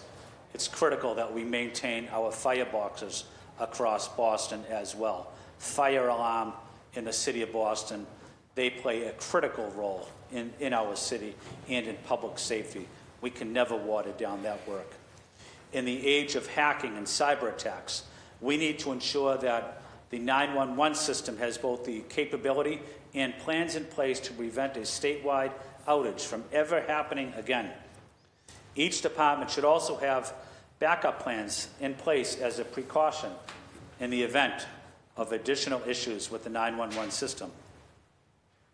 It's critical that we educate and inform residents of ways to contact their public safety departments in case they cannot dial 911 for an emergency. When this happened last year, did we have a plan where people that did not speak English were able to communicate effectively with public safety providers in case of an emergency? Many residents reached out to me and after the fact and said, no, we don't have a plan, and residents were confused. This outreach also has to ensure that we communicate not just in English, but we communicate in other languages that are spoken in Boston. That's a critical part of it as well. Thank you, Madam Chair. Thank you. The chair recognizes Councilor Murphy. You have the floor. Thank you, Madam Chair. I'm proud to sponsor this hearing order along with Councilor Flynn to discuss ways to ensure the reliability of our 911 system and to address contingency plans in the case of an outage. As Councilor Flynn mentioned, last summer on June 18, 2024, statewide 911 outages highlighted the critical vulnerabilities in our emergency response infrastructure, where a firewall malfunction caused a system-wide failure. This incident underscores the need for stronger redundancies and backup systems to prevent such disruptions in the future. We must ensure that our 911 system is resilient, with clear backup plans in place and alternative ways for residents to contact emergency services if needed. I look forward to this hearing where we can work together to strengthen our emergency response system and ensure that our residents can always rely on 911 at all times in a crisis. Thank you. Thank you. Would anyone else like to speak on this matter? Would anyone else like to add their name? Mr. Clerk, please add Councilors Coletta Zapata, Durkin, Fernandez Anderson, Mejia, Fitzgerald, Pepin, Santana, Weber, Worrell. Please add the chair. This docket number 0322, will be referred to the Committee on Public Safety and Criminal Justice. Mr. Clerk, would you please read docket number 0323? Docket number 0323, Councilor Flynn offered the following. Order for a hearing to discuss the impact of Corey on access to employment and other opportunities. Thank you. The chair recognizes Councilor Flynn. Councilor Flynn, you have the floor. Thank you, Madam Chair. Madam Chair, may I add Councilor Pepin as a co-sponsor and invoke Rule 12 and add Councilor Mejia as a third sponsor as well? Councilor Pepin is so added. Councilor Flynn's suspension of the rules. Add Councilor Mejia as the third original co-sponsor. Seeing and hearing no objections.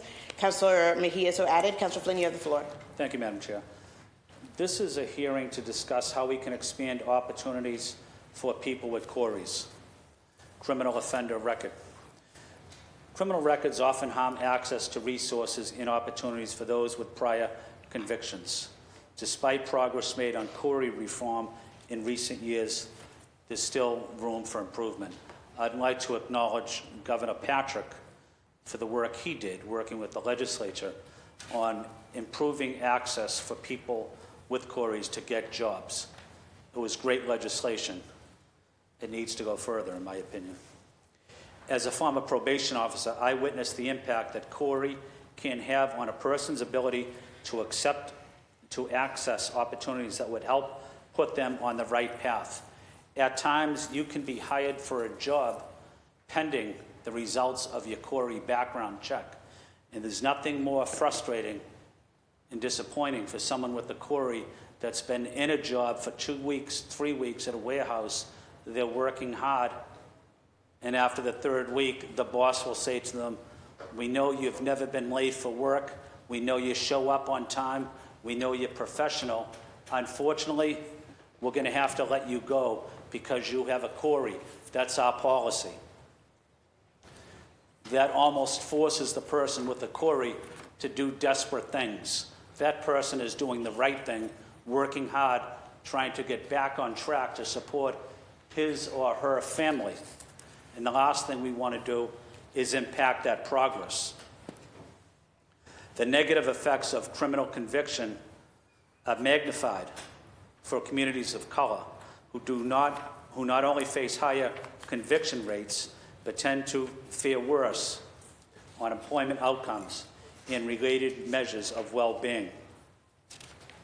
I know that there are recent core reforms enacted by the state, particularly on banning the box, which barred employers from asking early-stage applicant questions about their criminal history.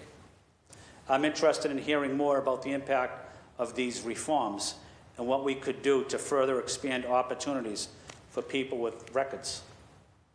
We need to ensure that people with records are given a fair chance in getting jobs and other opportunities. Everybody deserves a second chance. Everybody deserves a third chance. We want to give people an opportunity that are coming out of jail, that are coming out of prison, to get back on their feet, to get a job, to support their family.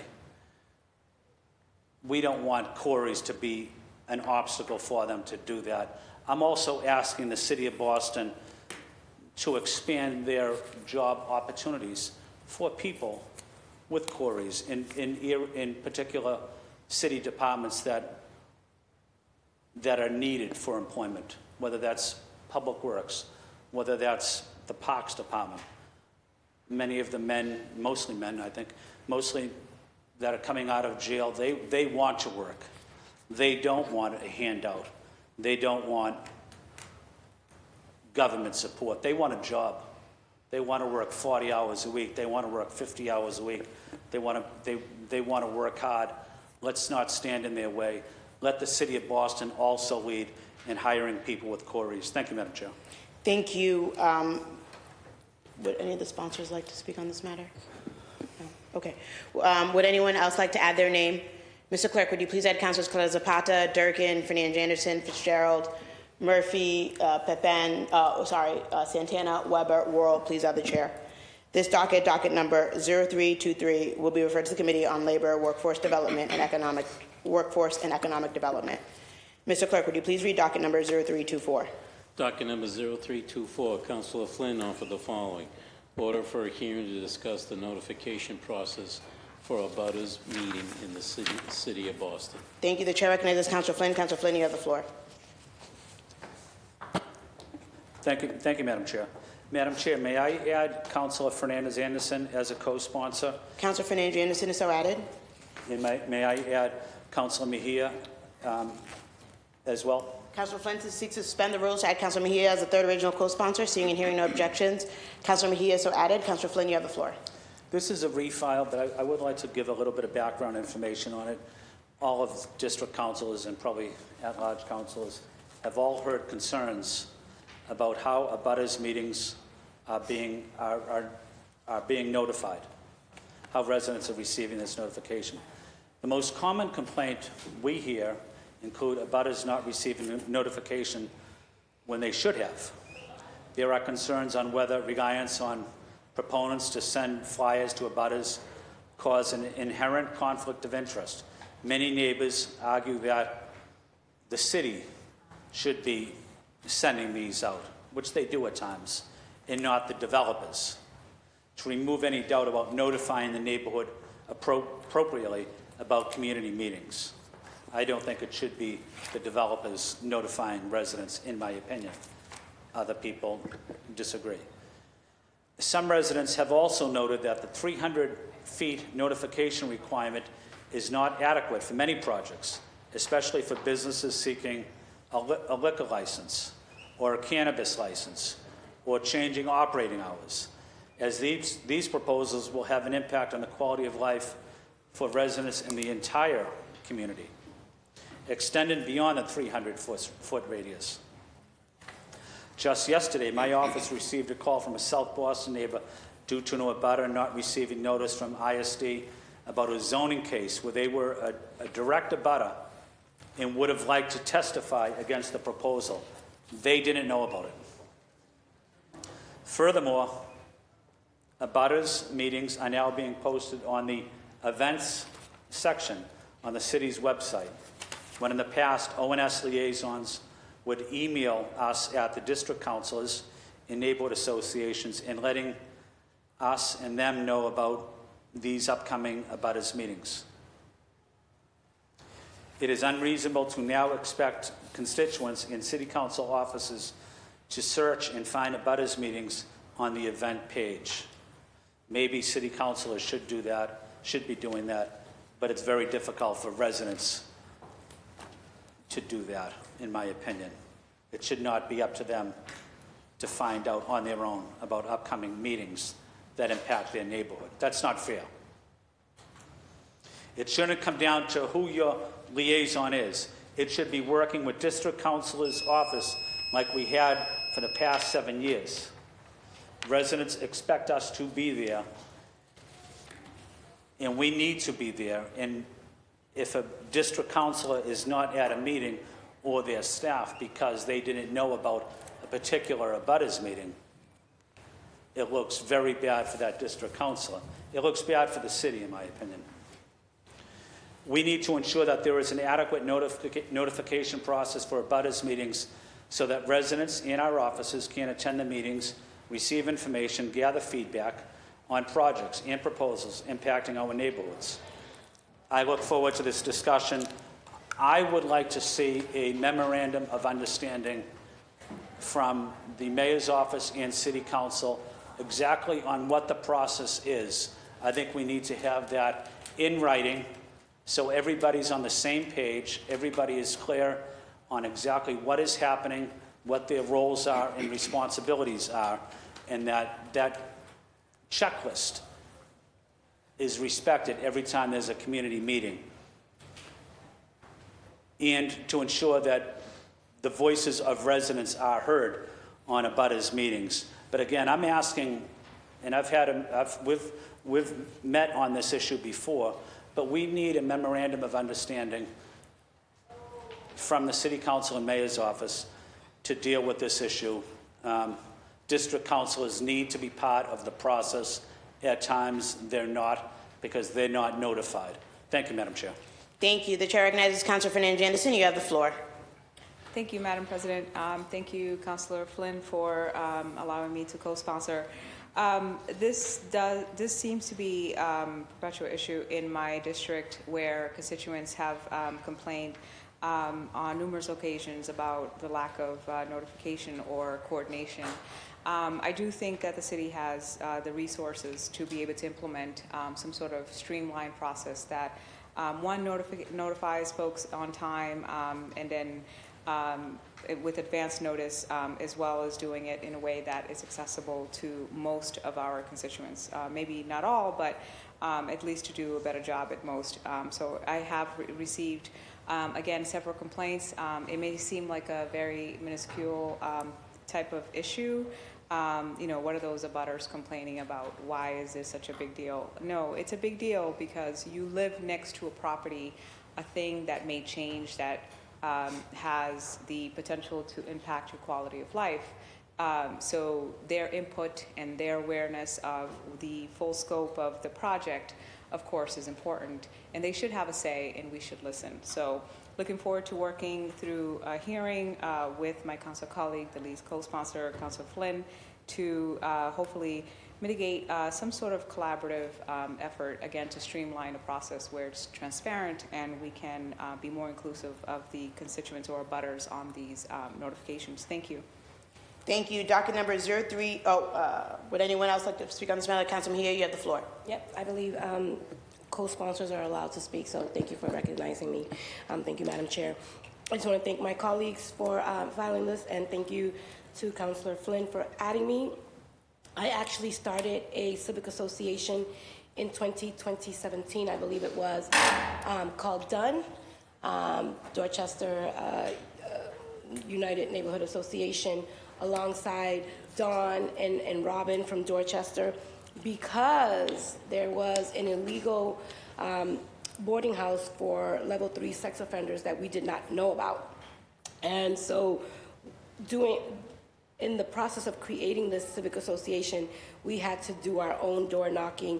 We had to notify everyone about what was happening in and around our neighborhood. And I think that notification processes usually bear the brunt on the civic associations and folks who are trying to advocate on behalf of a particular project. And so I really do appreciate the filers for understanding that the role of the city and the responsibility, because I think that oftentimes people want to pass it on to those who are going to be most impacted, with the hope that we're not going to show up to fight for ourselves. So I just want to thank Councillor Flynn, and I'm looking forward to having this discussion, and more importantly, coming to some solutions in terms of how we fix this problem. Thank you. Thank you. The chair recognizes Councillor Murphy. You have the floor. Thank you, Madam Chair, and thank you to the sponsors of this. And I do want to highlight what Councillor Flynn mentioned, because since I've been here, there have been many new positions added or changes in job descriptions and expectations in the Office of Neighborhood Services, because it was the neighborhood liaison took care of everything and was reaching out even to me as an at-large counselor. I got a lot of correspondence directly from ONS. So if there is a change, it's important that we know, because when residents ask, why weren't you on something, why weren't you at a meeting, and you weren't aware of it, it's not a good thing. And we know that we have plenty of staff and very capable people in that department, or if it's other departments who need to support, to make sure we're aware of these important meetings. Thank you. Thank you. Is anyone else looking to speak on this matter? Would anyone else like to add their name? Mr. Clerk, please add Councilors Coletta Zapata, Durkin, Fitzgerald, Murphy, Pepin, Santana, Weber, Worrell. Please add the chair. This docket number 0324, will be referred to the Committee on City Services and Innovation Technology. Mr. Clerk, would you please read docket number 0325? Docket number 0325, Councilor Worrell offer the following. Order for a hearing to discuss Boston's fiscal year 26 budget. Thank you. The chair recognizes Councilor Worrell. Councilor Worrell, you have the floor. Thank you, Madam President. I'd like to add Councilor Weber as the original co-sponsor. Councilor Weber is added as the original co-sponsor. Thank you. Last year, we began the collaborative process with BPS for the FY25 budget early. For FY26, we've begun even earlier for BPS.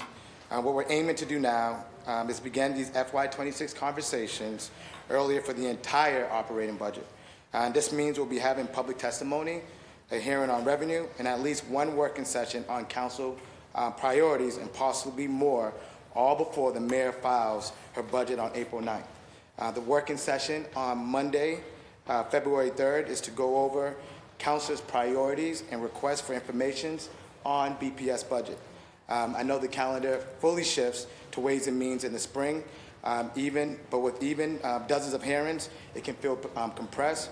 But what we're going to do is drawing out this process even further, hopefully further educating the public on our already transparent process, and making sure the council's voice is heard in the mayor's budget before we even propose our amendment package on June 4th. So I'm looking forward to working with all my colleagues in administration on this process. Thank you. Thank you. The chair recognizes Councilor Weber. Councilor Weber, you have the floor. Thank you, Madam President. Last year was my first time through the budget cycle, and I learned a lot through the Ways and Means Chair, Councilor Worrell's process. I look forward to working with him and the rest of my colleagues on this important subject through June until we vote on the budget. Thanks. Thank you. The chair recognizes Councilor Murphy. Councilor Murphy, you have the floor. Thank you. Looking forward to these hearings, but would like to ask, many times at different hearings when departments come in, we have lots of requests for information or questions that go unanswered. Could we also try, maybe through the help of Megan and central staff, any outstanding questions we have to any department, that those get answered before we get into the budget season? Because then often they're saying, well, we're busy with the budget now and we have to ignore it. Because many of those hearings and the questions that are still outstanding are directly related to our questions going forward on what the department needs. And so that would be helpful. Thank you. Thank you. The chair recognizes Councilor Mejia. Councilor Mejia, you have the floor. Thank you, Madam President. And I just want to thank my colleagues for their forward thinking in terms of how we should be doing business here in the city of Boston. So I really do appreciate the thoughtfulness. I'd just like to offer, I know we've been hearing a lot from folks on the participatory budget front.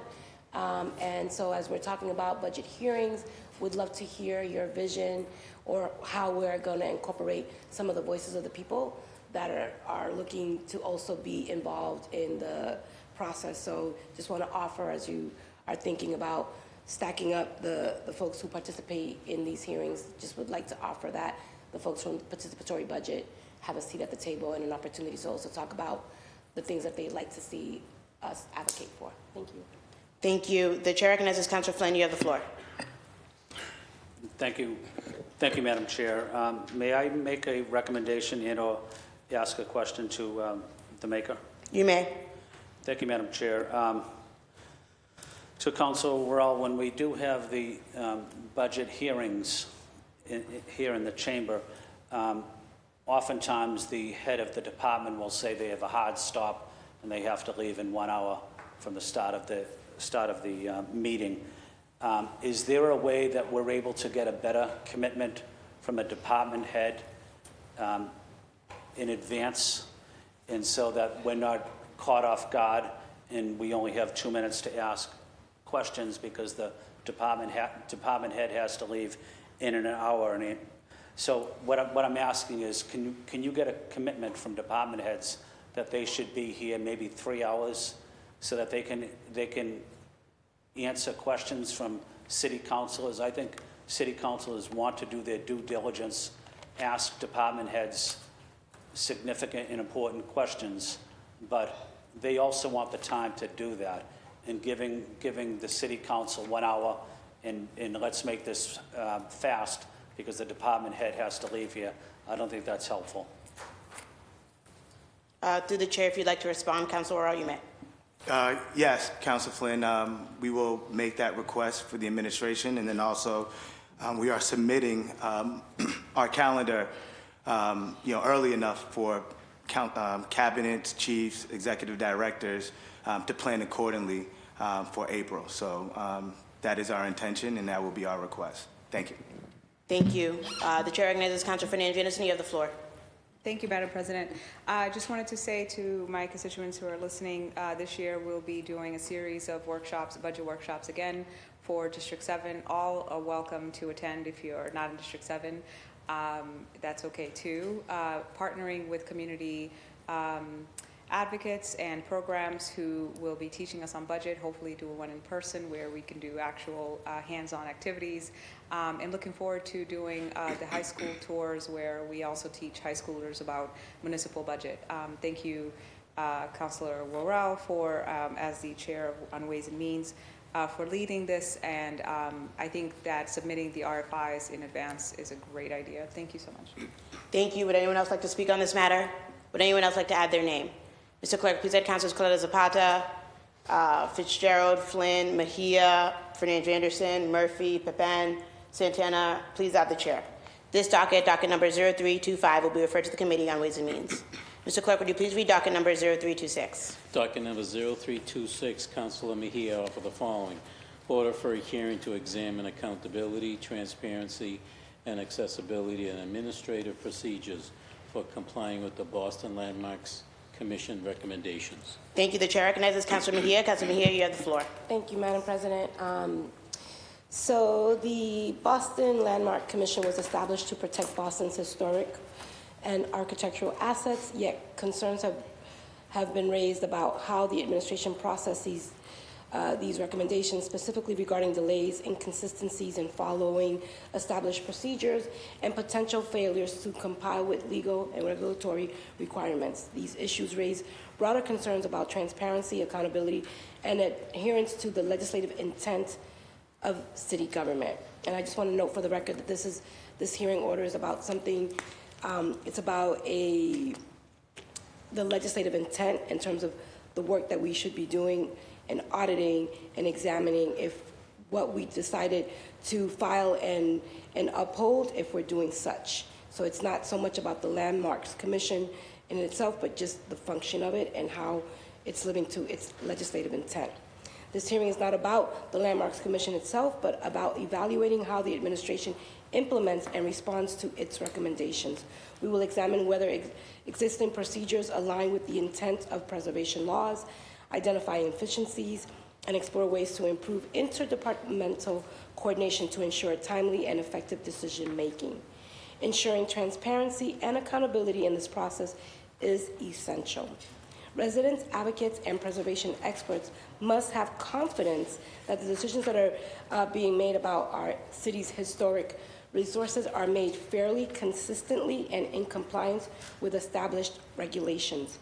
Through this hearing, we aim to clarify how these decisions are made, where breakdowns may occur, and what steps can be taken to strengthen oversight and enforcement. When policies are set up to protect our historic resources, we must ensure that we follow that practice. It is about upholding trust in city processes and ensuring responsible governance. Thank you so much, and I look forward to hosting this hearing and really helping to understand how it works and how we can make it work better. Thank you. Thank you. The chair recognizes Councilor Flynn. Councilor Flynn, you have the floor. Thank you, Madam Chair, and I want to say thank you to Councilor Mejia for bringing this subject up. It's an important matter. I think residents want to know exactly what the Boston Landmarks Commission does, the impact it has on residents in neighborhoods. I do know that the City Council also votes to approve the members of the Landmark Commission, and one of the members was here last year talking about a particular subject, and I wanted to follow up with that member about the subject that the member was talking about, and I was told that that particular subject was that I couldn't ask that question for various reasons. Fast forward, there's been a lot of discussion about White Stadium. And I asked a question recently. I asked, does the Landmark Commission have anything to do with any decisions made at White Stadium? And I was told that the answer was no, that the Landmark Commission has nothing to do with White Stadium. And I accepted that answer. I don't necessarily agree with it, but I accepted it at that time. I did a little bit of research, but I do think there is some connection between the Landmarks Commission and White Stadium. In my opinion only. I'm not speaking for anybody else, but residents have asked me, is there a connection between the Boston Landmarks Commission and the ongoing discussion about White Stadium? I don't have a good answer. But I think other people in this building do have a better answer than I do. And I think that's what Councilor Mejia is asking. What is the process? What is happening? Can residents actually get information about what's happening at the Boston Landmarks Commission? Is the City Council going to ask any Landmark Commission members to come down here and to speak and to talk about what they work on? I think we'd be fascinated to learn about what they work on. I think the residents want to know what they work on as well. I still leave the question out there. I don't know if there's a connection between the Landmark Commission and White Stadium. If any of my colleagues can offer an explanation, I would welcome that. Thank you, Madam Chair. Thank you. Is anyone else looking to speak on this matter? Would anyone else like to add their name? Mr. Clerk, please add Councilors Fernandes Anderson, Fitzgerald, Flynn, Murphy. Please add the chair. This docket number 0326, will be referred to the Committee on Planning, Development, and Transportation. Mr. Clerk, would you please read docket number 0327? Docket number 0327, Councilor Sen. Do you have a... Yes, I'd like to appeal the decision of the chair. In terms of? Of where the committee is being placed. Okay. So that docket number 0326 was placed in the Committee on Planning, Development, and Transportation, and pursuant to Rule 4, you'd like to appeal the decision of the chair to put it into another committee. Yes, so I am rising to appeal the decision of the chair to move the docket into the Committee of Post-Audit, Government Accountability and Transparency, and Accessibility. I need a second. Second. Okay. And the reason why, Madam Chair, is based on our communication and, some of the guidance that you have provided, that my committee really looks at the legislative intent of a particular, either it's a department, a commission, a piece of policy here in the city of Boston, and considering that we are at a pivotal moment in our trust building exercise here in the city of Boston, that I think it's really important for us to understand what and how all of our commissions, I'm just starting here, I'm going to go through all of them.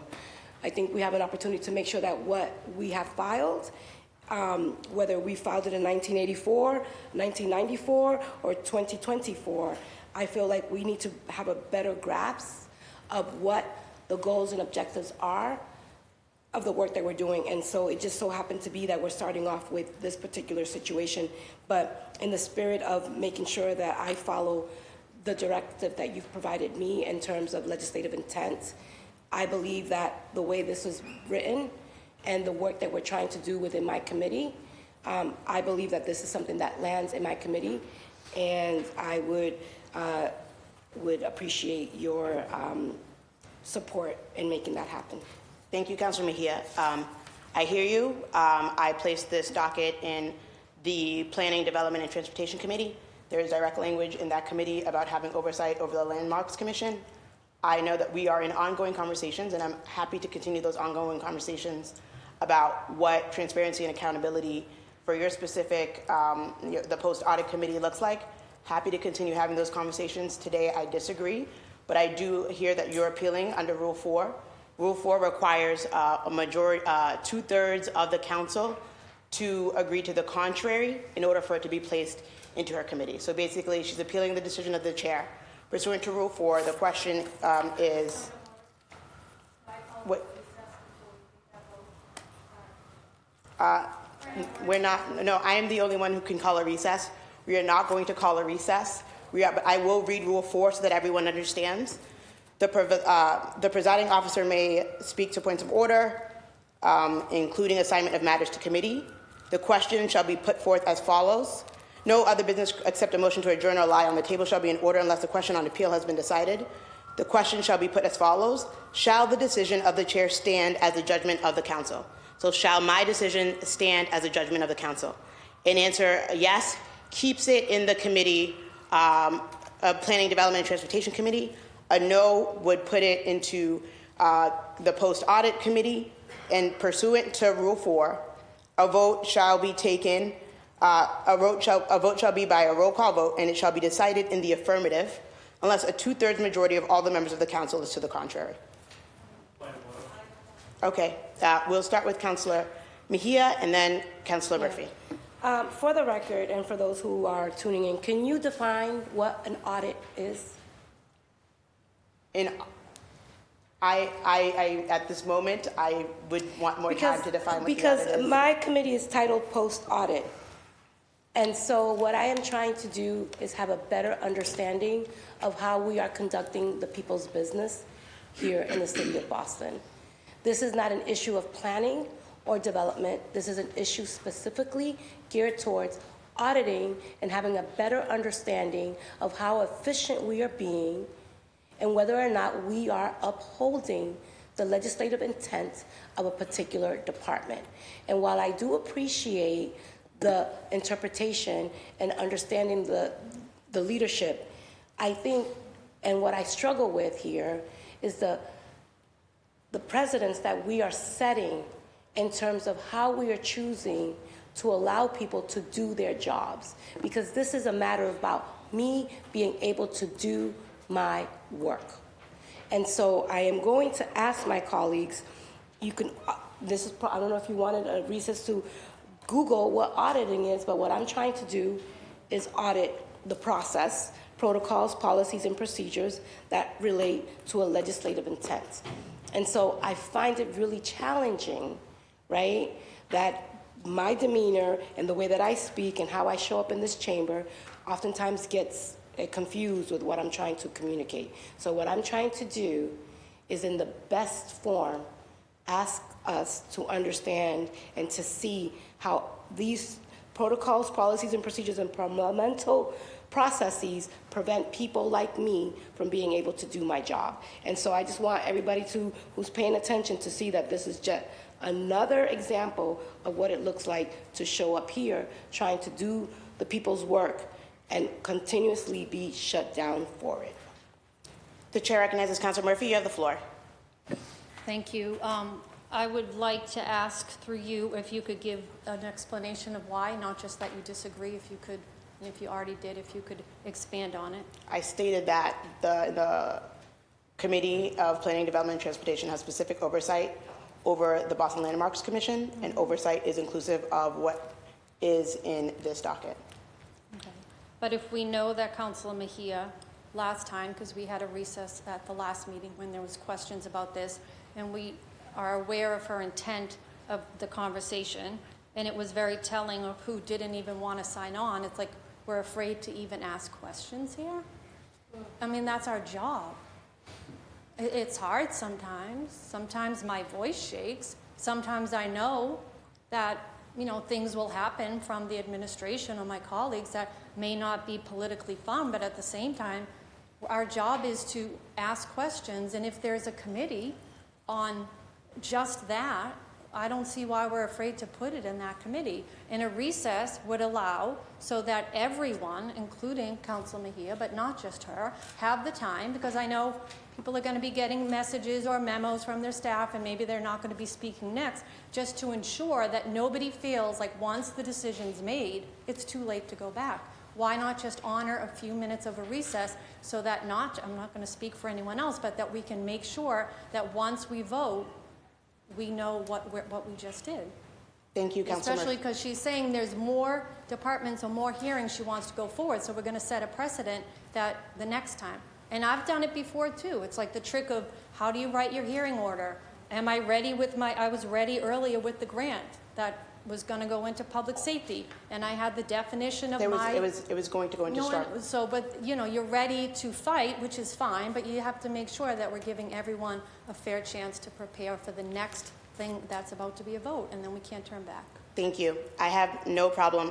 My name is added to the docket. I'm happy to have the hearing. I believe that the hearing belongs in the Planning, Development, and Transportation Committee. That's where that has oversight over landmarks. I'm happy to continue conversations with Councilor Mejia about committee, because it's not a science.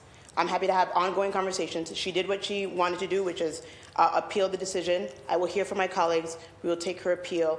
Happy to clarify the rule if anybody needs clarification on the rule. But Councilor Flynn, you have the floor. There was one other question I asked, if you could call a recess. I'm not calling a recess. We have a very long docket, but I appreciate That's our job, though, right?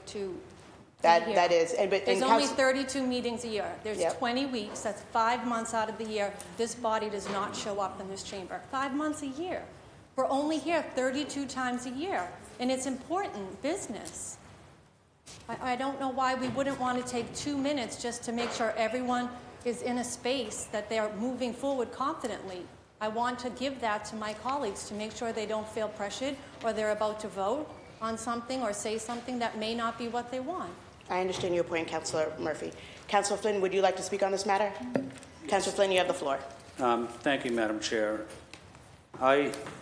I support Councilor Mejia in that I believe it should go into the post-audit committee. And the reason I think it should go into the post-audit committee is I think she's looking to do some research, investigation to determine exactly how effective the Landmarks Commission is, what their protocols are, past history, how they move forward, reviewing protocols. That is clearly post-audit. That's not talking about a development plan. She is clearly asking for a review of office procedure, office policy, communication within the office, communication with the residents, communication with city councilors. That's why I'm supporting it. I go back to my my statement.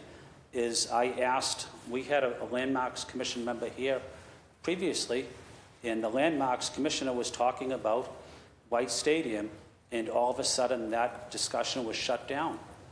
When the Landmarks Commissioner actually brought it up, she wanted to talk about it. I followed up her statement with a question, and I was told I couldn't ask that question. I go back to a recent meeting we just had about White Stadium, and I asked city administration officials, is there some type of connection between the Boston Landmark Commission, a previous vote, and White Stadium and the Landmarks Commission members? I still don't have an answer. I asked the question the other day, and no one's responded. But I do know people in this building know the answer to that question. Is that the type of answer or the type of question Councilor Mejia is going to seek and do her due diligence in the post-audit committee, I think that's what she's going to do, is ask difficult questions. That's our job. It might make people uncomfortable. It might make people upset at us going into an election year, but it's our job. We should have the right to ask questions and to learn about city departments. Our constituents want us to do our best every day of the week. They want us to be on top of our game 100%. They don't want us to mail it in and ask softball questions. Anyone can do that. They want us to provide leadership during good times and tough times. These are tough times. This is a tough vote. But our constituents are looking at us to do the right thing. Thank you, Madam Chair. Thank you. The chair recognizes Councillor Durkin. Councillor Durkin, you have the floor. Thank you so much. I know we have a long meeting ahead, and I just want to be very clear, with all due respect, that where you're trying to put this, it says groups we oversee, Auditing Department and Boston Finance Commission, and under the Committee on Planning, Development, and Transportation, it says the committee shall exercise oversight. The committee shall exercise additional oversight with respect to, and there's a long, lengthy list, but the Landmarks Commission is under that. So I think if we are looking into the rules and we're looking into the committee descriptions, it's clear that, and I think this is Rule 36 of the rules. So you may be trying to vote on something about the rules, but this is the rule. Rule 36 is what we voted on in respect to these committees. So I respect everyone's opinion, but I did host a working group session or lunch and learn with the Landmarks Commission. Only a couple of our council colleagues showed up. That's totally fine. But I think as we're thinking about where it's best to have this conversation, I think it's the committee that oversees the Landmarks Commission. Thank you. The chair recognizes Councillor Fernandez Jamison. You have the floor. Thank you, Madam President. May I borrow that? Thank you. So I guess just for clarification, I do respect that, the committee has landmarks, the committee has oversight over landmarks, but specifically, it's talking about planning infrastructure operationally in the work that it does. So of course, that's also planning and development. And so naturally it would go under planning and development. If you go on the website, it clearly depicts exactly, so for example, if I was to determine a landmark determination, and we were to discuss that recommendation, then it would go into planning and development because it's a planning and development thing under landmarks. However, in terms of the committee for audit, I guess just for clarification here, for example, if I was to file something to audit small business in terms of procurement or anything that goes on in small business, and there's a colleague that oversees that committee. However, what is it called? I'm sorry, I may be misquoting it. A small business and professional licensure. Say that I was discussing specifically small businesses professional licensure in terms of execution or in terms of a specific small business or rights to small business owners, I would go to that committee. But if I was auditing a program or a department to say, I want to hold you accountable, so therefore I want to audit specifics in terms of execution, in terms of how you've been doing your job, because us as the council, as a legislative body, has the responsibility as the accountability body to do that, to have these conversations, hearings in the auditing department to audit certain departments. So with all due respect, I think you're wrong. I think I disagree, but I would like to go to the vote and let it be what it is. Thank you. We'll move to the vote right after Councilor Mejia's comments. No more additional comments because we're going to move to a vote. These are conversations about my decision as the chair. She already asked for an appeal. I will take her comment and then we will move to the vote. The chair recognizes Councilor Mejia. You have the floor. So just for everybody to know, one of the late files, that you'll see in your packet today is that I've asked the original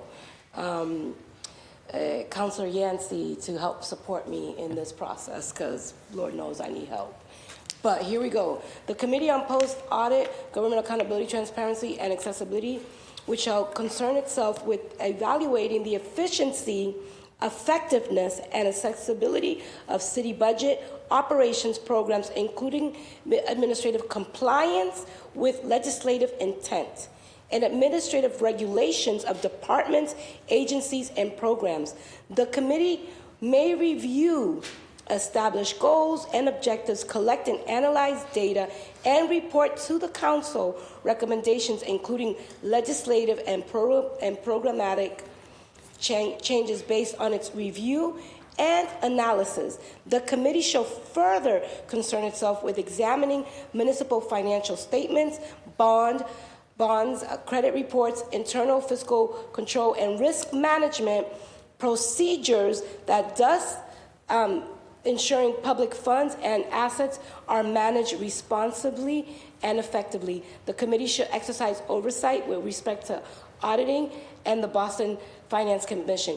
And just so everybody knows for the record, that while we're talking about auditing, the work that I'm trying to do within this committee is around the legislative intent and whether or not administratively we are doing the work as originally proposed. And so that is what I am talking about. And I think that this is really important because I am not a lawyer. I am a community activist in this body trying to do the people's work. And it is very frustrating that we're utilizing procedural tactics to prevent people from doing their jobs. It is clearly written here what my committee is supposed to do, and I spent all of last year trying to do my job, and I couldn't. This year, every single time I rise up, I am going to fight to make sure that I have an opportunity to do the job that I've been hired to do. And so we will continue to have these conversations, and every single time we go here, we will have this discourse, because this is what it looks like when you have to have the political will and courage to speak truth to power and try to get things right. So first they'll come for me, then they'll come for y'all. Y'all think this is all good, but let you find out you want something in your committee, and you know that's where it belongs, and you have an opportunity to stand up in solidarity with somebody, but you choose not to, then you can sleep at night. Thank you, Councilor Mejia, and I look forward to having ongoing conversations with you about your committee. It is not, there's no science to it. I promise you there isn't, but I'm just going on what I believe my interpretation is.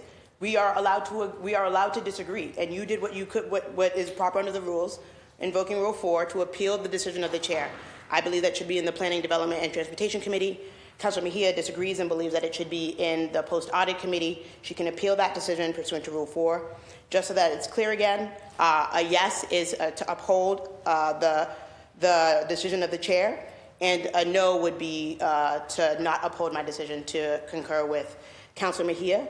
We will. Does anyone need explanation of the rules and how the vote works? So again, a yes vote is to uphold what was originally placed, a no vote is to place it into another committee pursuant to Rule 4. If all of my colleagues understand that, Mr. Clerk, will you please conduct a roll call vote? Councilor Braden. Councilor Coletta Zapata. Yes. Councilor Coletta Zapata, yes. Councilor Durkin. Yes. Councilor Durkin, yes. Councilor Fernandez Anderson. No. Councilor Fernandez Anderson, no. Councilor Fitzgerald. Yes. Councilor Fitzgerald, yes. Councilor Flynn. No. Councilor Flynn, no. Councilor Louisian. Yes. Councilor Louisian, yes. Councilor Mejia. Councilor Mejia, no. Councilor Murphy. Councilor Murphy, no. Councilor Pepin. Yes. Councilor Pepin, yes. Councilor Santana. Yes. Councilor Santana, yes. Councilor Weber. Yes. Councilor Weber, yes. Councilor Worrell. No. Councilor Worrell, no. 7 votes in the affirmative, and 5 votes in the negative. Thank you. This docket 0326, will remain in the Planning, Development, and Transportation Committee. Mr. Clerk, would you please read docket number 0327? Docket number 0327, Councilor Santana and Braden offer the following. Order for a hearing to continue exploring strategies for developing mixed-income social housing to increase housing access and affordability for all Bostonians. Thank you. The chair recognizes Councilor Santana. Councilor Santana, you have the floor. Thank you, Madam President. I would like to suspend Rule 12 and add yourself to this hearing order. I am so added. Councilor Santana, Councilor Santana seeks to suspend the rules to add myself as the third original co-sponsor. Seeing and hearing no objections, I am so added. Councilor Santana, you have the floor. Great. Thank you, Madam President. I have a few refiles. I won't speak on all of them, but I will speak on this one. Given that this was my first order of business, my inaugural speech on the Boston City Council last year, I often say I'm someone who grew up in Mission Hill, proud product of Alice Taylor BHA Apartments, Boston Public Housing Authority here in the city of Boston, and I was very proud to introduce this last year, and was very proud to see both District Councilor Brian Worrell advocate for this accelerating fund that was approved by Mayor Wu. So I want to talk about social housing, mixed income social housing, and about this specific fund. We created this fund, and I really think about it as a citywide piggy bank. Boston has already has cash on hand for this, and we're just investing the money better. This is a public investment in housing. Instead of borrowing from private banks at high interest rates, the public fund is used towards construction of mixed income housing.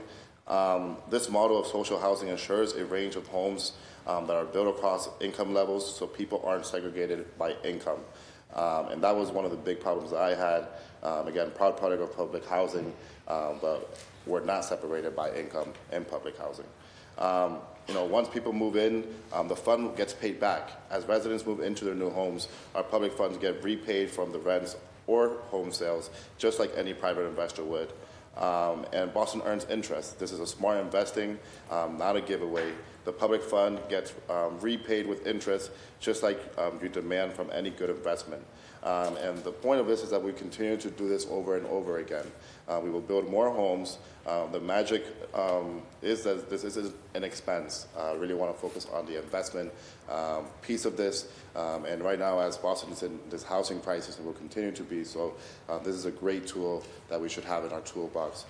Again, really want to thank the mayor, Mayor Wu, for creating this fund. Really want to thank my colleagues, particularly Councilor Worrell, who's advocated for this fund the whole year, and looking forward to this conversation moving forward. Thank you. Thank you. Would anyone like to add their name? Mr. Clerk, please add Councilors Calais Zapata, Durkin, Fernandez Anderson, Fitzgerald, Pepin, Weber, Worrell. Councilor Worrell is already on the docket. This docket number 0327, will be referred to the Committee on Housing. Oh, actually, Councilor Worrell is not on the docket. Okay, adding Councilor Worrell. Docket number 0327 will be referred to the Committee on Housing and Community Development. Mr. Clerk, would you please read docket number 0328? Docket number 0328, Councilor Santana offered the following. Order for a hearing to discuss the educational and workforce development, past successes, and future opportunities of youth jobs offered by the City of Boston. Thank you. The chair recognizes Councilor Santana. Councilor Santana, you have the floor. Thank you, Madam President. I would like to add Councilor Mejia as an original co-sponsor and ask to suspend Rule 12 and add Councilor Fernandez Anderson as a third original co-sponsor. Okay. We'll add Councilor Mejia when she's back. I'll add Councilor Fernandez Anderson as the second original co-sponsor, and when Councilor Mejia returns, we'll add her. So, Councilor Santana, Councilor Fernandez Anderson is so added. Councilor Santana, you have the floor. Great. Thank you, Madam President. This is a refile. I was proud to hold a hearing on this matter last year, and I look forward to continuing this work. Thank you. Would anyone else like to add their name? Mr. Clerk, would you please add Councilors Calais Zapata, Durkin, Fitzgerald, Flynn, Murphy, Pepin, Weber, Worrell. Please add the chair. This docket number 0328, will be referred to the Committee on Labor, Workforce, and Economic Development. Mr. Clerk, would you please read docket number 0329? Docket number 0329, Councilor Santana and Weber offer the following. Order for a hearing to explore programs the City of Boston offers or could establish to prevent illegal discrimination by landlords and real estate brokers against prospective tenants utilizing housing choice vouchers. Thank you. The chair recognizes Councilor Santana. Councilor Santana, you have the floor. Thank you, Madam President. I would like to suspend Rule 12 and add Council President Nugent as an original third co-sponsor. Councilor Santana seeks to suspend the rules to add myself as a third original co-sponsor. Seeing and hearing no objections, I'm so added. Councilor Santana, you have the floor. Thank you, Madam President. This is a brief file. I look forward to continuing this conversation this year. Thank you. Thank you. Would anyone like to add their name? Mr. Clerk, please add Councilors Coletta Zapata, Durkin, Fernandez Anderson, Fitzgerald, Flynn, right? Okay, Fitzgerald, Flynn, Pepin, Weber, Worrell. This docket number 0329, will be referred to the Committee on Housing and Community Development. Mr. Clerk, would you please read docket number 0330? Docket number 0330, Councilor Santana and Braden offer the following. Order for a hearing regarding LGBTQIA+ youth and young adult homelessness in the city of Boston. Thank you. The chair recognizes Councilor Santana. Councilor Santana, you have the floor. Thank you, Madam President. I would like to ask to suspend Rule 12 and add Councilor Coletta Zapata as an original co-sponsor. Councilor Santana seeks to suspend the rules to add Councilor Coletta Zapata as the third original co-sponsor. Seeing and hearing no objections, Councilor Coletta Zapata is so added. Councilor Santana, you have the floor. Thank you, Madam President. This is a refile with some updates. We held a great hearing on this matter last year, and I look forward to continuing this work. Thank you. Would anyone else like to add their name? Mr. Clerk, please add Councilors Durkin, Fernandez Anderson, Fitzgerald, Flynn, Weber, Worrell. Please add the chair. This docket number 0330, is that? Okay, docket number 0330 will be referred to the Committee on Public Health, Homelessness, and Recovery. Mr. Clerk, would you please read docket number 0331? Docket number 0331, Councilor Santana offer the following. Order for a hearing regarding Boston LGBTQIA+ youth community spaces and their public health benefits. Thank you. The chair recognizes Councilor Santana. Councilor Santana, you have the floor. Thank you, Madam President. I would like to add Councilor Fernandez Anderson as an original co-sponsor and ask to suspend Rule 12 and add Councilor Weber as an original co-sponsor. Councilor Fernandez Anderson is so added. Councilor Santana seeks to suspend the rules to add Councilor Weber as a third original co-sponsor. Seeing and hearing no objections, Councilor Weber is so added. Councilor Santana, you have the floor. Thank you, Madam President. This is also a refile with some updates. We had a very productive and insightful hearing on this matter last year, and I look forward to continuing this work. Thank you. Would anyone else like to add their name? Mr. Clerk, please add Councilors Coletta Zapata, Durkin, Fitzgerald, Flynn, Pepin. Please add the chair. This docket number 0331, will be referred to the Committee on Public Health, Homelessness, and Recovery. Mr. Clerk, would you please read docket number 0332? Docket number 0332, Councilor Santana and Fitzgerald offer the following. Order for a hearing regarding Boston's LGBTQIA+ mental health data collection processes, existing services, and further community needs. Thank you. The chair recognizes Councilor Santana. Councilor Santana, you have the floor. Thank you, Madam President. You can call me Henry. Sorry, I don't know. I would like to ask to suspend Rule 12 and add Councilor Coletta Zapata as an original third co-sponsor. Thank you. Councilor Santana seeks to suspend the rules to add Councilor Coletta Zapata as a third original co-sponsor. Seeing and hearing no objections, Councilor Coletta Zapata is so added. Councilor Santana, you have the floor. Thank you, Madam President. This is a refile with some updates, and I look forward to continuing this work. Thank you. Would anyone else like to add their name? Mr. Clerk, please add Councilors Durkin, Pepin, Weber, Worrell. Please add the chair. This docket number 0332, will be referred to the Committee on Public Health, Homelessness, and Recovery. Mr. Clerk, could you please read docket number 0333? Docket number 0333, Councilor Santana and Durkin offer the following. Order for a hearing regarding gender-neutral bathrooms in city-owned buildings. Thank you. The chair recognizes Councilor Santana. You have the floor. Thank you, Madam President. I would like to ask to suspend Rule 12 and add Council President Nugent as an original co-sponsor. Councilor Santana seeks to suspend the rules to add myself as a third original co-sponsor. Seeing and hearing no objections, I'm so added. Councilor Santana, you have the floor. Thank you, Madam President. This is a refile with some updates. I look forward to continuing this work. Thank you. Would anyone else like to add their name? On docket number 0333, Mr. Clerk, please add Councilors Weber and Worrell. This docket will be referred to the Committee on City Services and Innovation Technology. Mr. Clerk, would you please read docket number 0334? Docket number 0334, Councilor Santana offer the following. Order for a hearing to discuss how Boston Public Schools can expand the use of evidence-based best practices for inclusive learning environments for multilingual and special education learners. Thank you. The chair recognizes Councilor Santana. You have the floor. Thank you, Madam President. I think I wanted to add Councilor Mejia as an original co-sponsor, or she's actually coming in right now. Is it on docket number 0334? 0334, yeah. Okay. Councilor Mejia so added. I would like to suspend Rule 12 and add Councilor Weber as an original co-sponsor. Councilor Santana seeks to suspend the rules to add Councilor Weber as a third original co-sponsor. Seeing and hearing no objections, Councilor Weber is so added. Councilor Santana, you have the floor. This is a refile. I look forward to continuing this work alongside my colleagues. I also just want to acknowledge Councilor Murphy for her work in this space, and I know that our offices will also work together to coordinate and work on this issue. Thank you, Madam President. Thank you.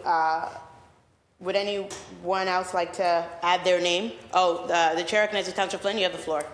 Thank you, Madam Chair. Madam Chair, on this docket 0334, I represent, as everyone knows, the large Chinese community in District 2. Josiah Quincy School provides exceptional education to English language learners, but also many of them, or some of them I should say, with special needs challenges as well. I think it's important when we educate the child with special needs and with English language learners.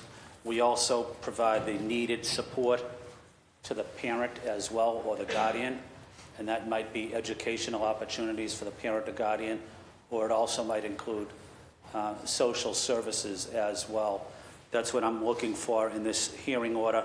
I'm glad to work with the sponsor, but I would like to ask if we could include the family, because the family is a critical part of educating our English language learners, our students with disabilities, ensuring that they have the right tools.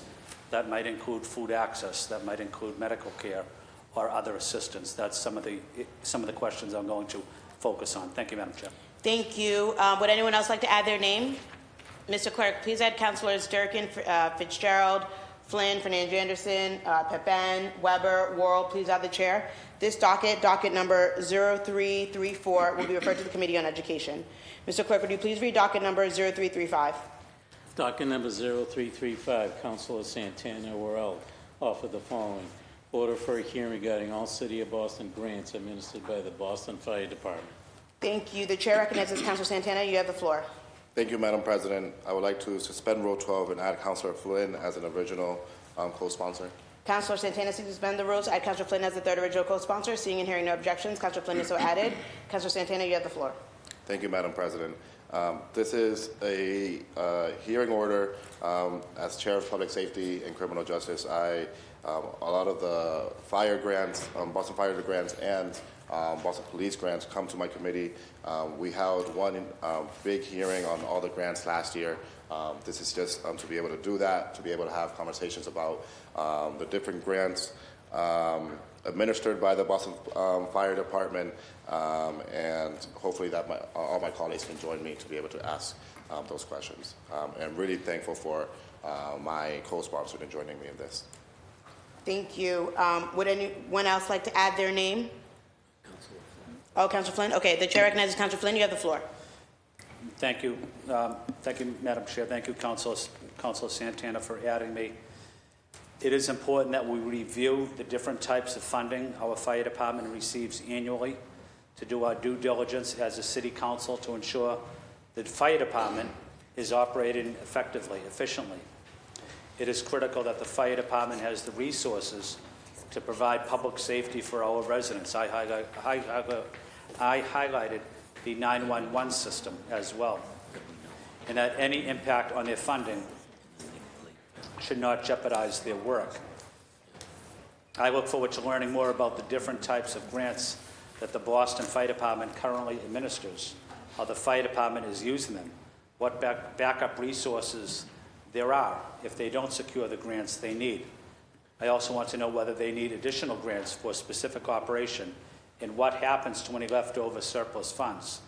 As you know, I advocated for 7 years on a firehouse in the Seaport or the South Boston waterfront and an EMS station with the rapid population growth in the community.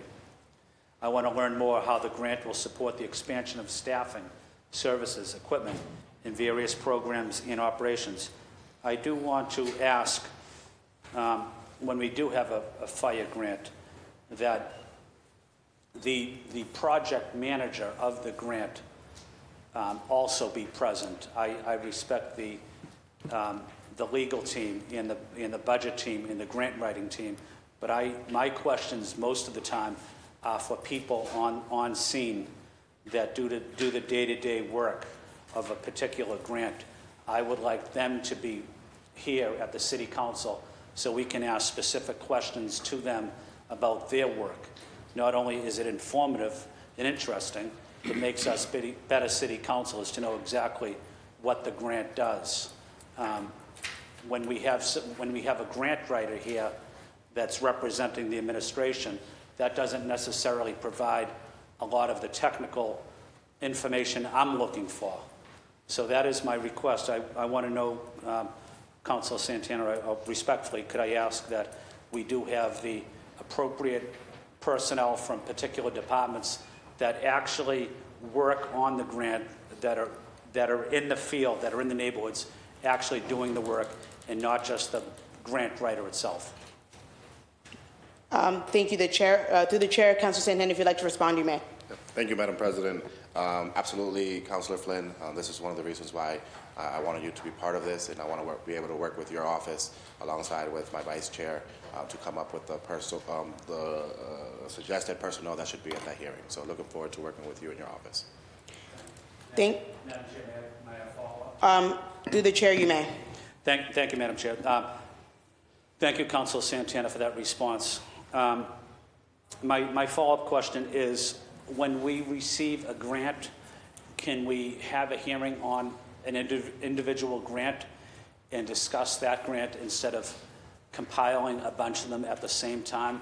I'd like us to have, one grant or two grants that we talk about, we discuss, instead of, 4 or 5 grants that we're kind of rushing through. I'd rather us do our due diligence, spend the time here in this chamber asking the right questions. I don't want to be rushed in my testimony or in my questions because of time frames, but my question is, can we specifically do one grant at a time, and then maybe a week later we'll do another grant or two grants? But bundling them all together with a handful of grants is not all that helpful. Through the chair, if you'd like to respond, Councilor Santana, you may. Thank you, Madam President. I really appreciate those comments, Councilor Flynn. I think the point of this hearing order is to try to combine the grants and to have one hearing order. One hearing. We'll have multiple hearings, especially if there's too many grants to just do one big hearing. We did it with fire grants. I think with the police ones, it was a little bit difficult. But again, really happy to work with your office in terms of extending councilors' time to ask questions and figuring out those details to make sure that people can have enough time to be able to ask their questions. That's not the intent of this. The intent is to really being able to work with the fire department and have their personnel here, and then not having to host a hearing without the proper personnel. So I really want to, this is the point of this, is to try to make it as easy as possible for the fire department and also for my colleagues to be able to come into, just a few hearings and being able to ask the questions with the right personnel there. But happy to work on those tweaks with you moving forward. Thank you, Councilor Santana. Thank you, Madam Chair. Thank you. Thank you, Councilor Santana. Thank you. The chair recognizes Councilor Murphy. You have the floor. Thank you. And if I could ask a question through the chair also, thank you for this. I was here last year for the fire one, and if I look ahead in the schedule, it looks like you're going to be trying to do the same thing for the Boston Police. Overall, I kind of understood and I got the point, but there definitely have been specific grants. So I was just asking, obviously, if a new grant comes out or if there's a specific topic or a grant that may need more attention, if you would be willing at least to maybe call them back in for a specific grant to get clarification.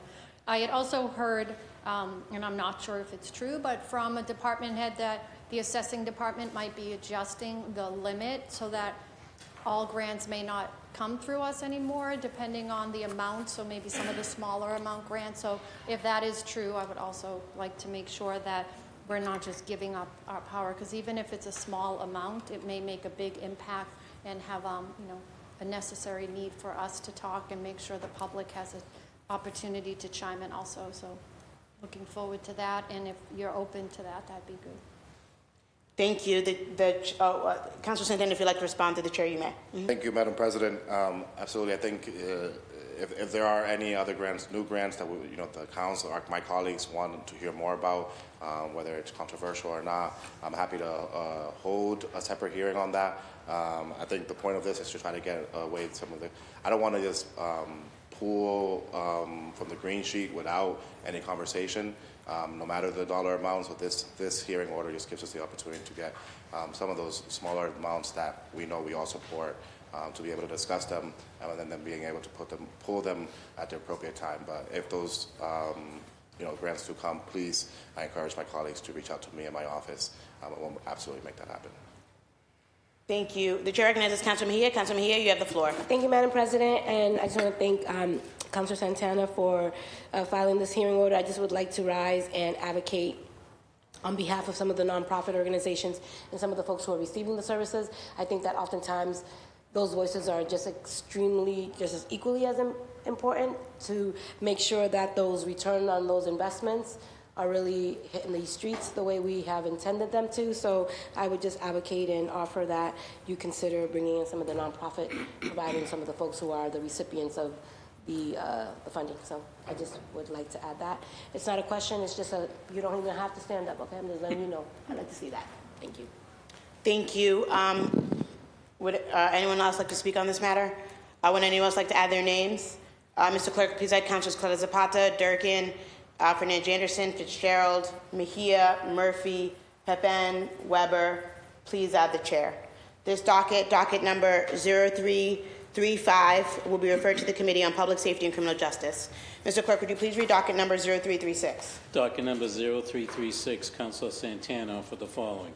Order for a series of hearings regarding all City of Boston grants administered by the Boston Police Department. Thank you. The chair recognizes Councilor Santana. Councilor Santana, you have the floor. Thank you, Madam President. I don't think I've ever heard myself speak so much or in a row here. I would like to add my Vice Chair of the Committee of Public Safety and Criminal Justice, Councilor Worrell, as an original co-sponsor, and I would like to suspend Rule 12 and add Councilor Flynn as an original co-sponsor. Who was the second? Councilor Worrell. Okay, Councilor Worrell is added as the second original co-sponsor.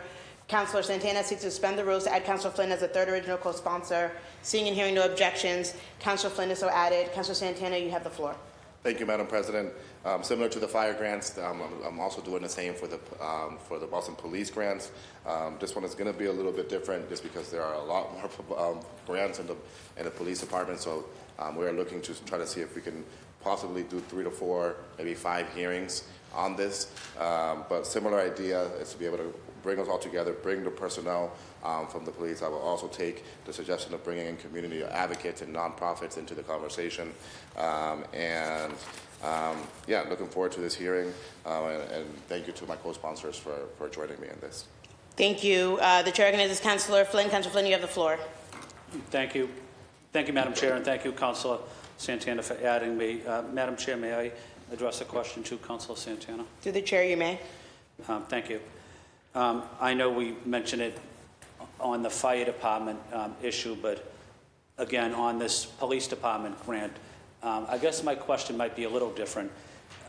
We would ask the appropriate person on scene in the neighborhoods in the city to be here and to discuss the police grants, not the grant writers themselves. We would want the highest ranking police officer that oversees that department. I think that's important to have, whether that's the captain of a particular department or not. But is that something we could make a commitment to? Through the chair, if you'd like to respond, Councilor Santana, you may. Thank you, Madam President. Absolutely, I think happy to send out those invitations. I definitely want, I think, also the grant writers in the room. Happy to send out those invitations to captains or whoever oversees that department, and hopefully they can show up and testify on their behalf as well. And one follow-up question, Madam Through the Chair. chair, you may, yes. Thank you. And I certainly support public testimony as well as all of us do. Can you just tell us what the process would be for public testimony as it relates to these types of grants, and what type of encouragement will we make so residents know about the grants, or public awareness campaign so residents know about the grants, the hearing, and how to testify? What are your thoughts about that, Councilor Santana? Through the chair, Councilor Santana, if you'd like to respond, you may. Thank you, Madam President. I absolutely, I think similar to almost every hearing we have, there will be a public testimony at the end of the hearing, or at the chair's discretion, I assume, because sometimes we do it at different times.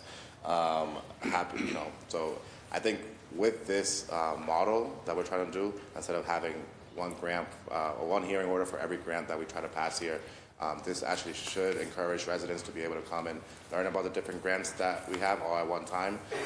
And happy to, again, work with your office and work with my team on, on promoting this hearing and making sure that community input is present at the hearing. Thank you, Councilor Santana. Thank you, Madam Chair. Thank you. Would anyone else like to speak on this matter? Would anyone else like to add their name? Mr. Clerk, please add Councilors Claudia Zapata, Mejia, Murphy, Fitzgerald, Durkin, Fernandez Anderson. Please add the chair. This docket number 0336, will refer to the Committee on Public Safety and Criminal Justice. Thank you, Councilor Santana. You were quick on your refiles and on everything, so I appreciate that as a model. We are going to take a 10-minute recess. So it is 4:11. If at 4:21 we can all be back here. So we are in a 10-minute recess.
We are back from recess.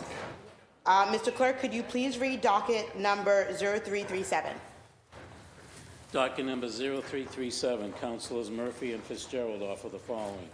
Order for a hearing regarding the transition and operations of the new city planning department. Thank you. The chair recognizes Councilor Murphy. Councilor Murphy, you have the floor. Thank you. I would like to suspend Rule 12 and add Councilor Mejia, please. Councilor Murphy seeks to suspend the rules and add Councilor Mejia as the third original co-sponsor. Seeing and hearing no objections, Councilor Mejia is so added. Councilor Murphy, you have the floor. I filed this hearing order in response to the significant changes made to our city's planning structure following the official launch of the new city planning department on July 1st, 2024. As many of you know, this transition represents a major step forward for Boston, restoring planning as a core function of our government for the first time in 70 years. In doing so, we integrated the majority of the BPDA staff into the new department with the goal of strengthening our planning capabilities and better serving our communities. However, prior to the transition, both staff and residents raised valid concerns around the structure, transparency, and overall effectiveness of planning in our city. It is for these reasons that it is imperative that we assess how the new planning department is operating, ensuring it aligns with the city's goals and the needs of our neighborhoods. We must also make sure that any concerns raised before the transition are being adequately addressed. This hearing will allow us to review the transition process, evaluate the department's progress, and have a frank discussion about its current operations, achievements, and any challenges it may be facing. Most importantly, this hearing will provide us with the opportunity to introduce the new Chief of Planning to the Council, even though now I don't think he'd consider himself that new, and to the public, fostering transparency, collaboration, and a shared understanding of the department's vision and objectives moving forward. I look forward to this hearing, this discussion and a hearing from the department and other stakeholders to work together.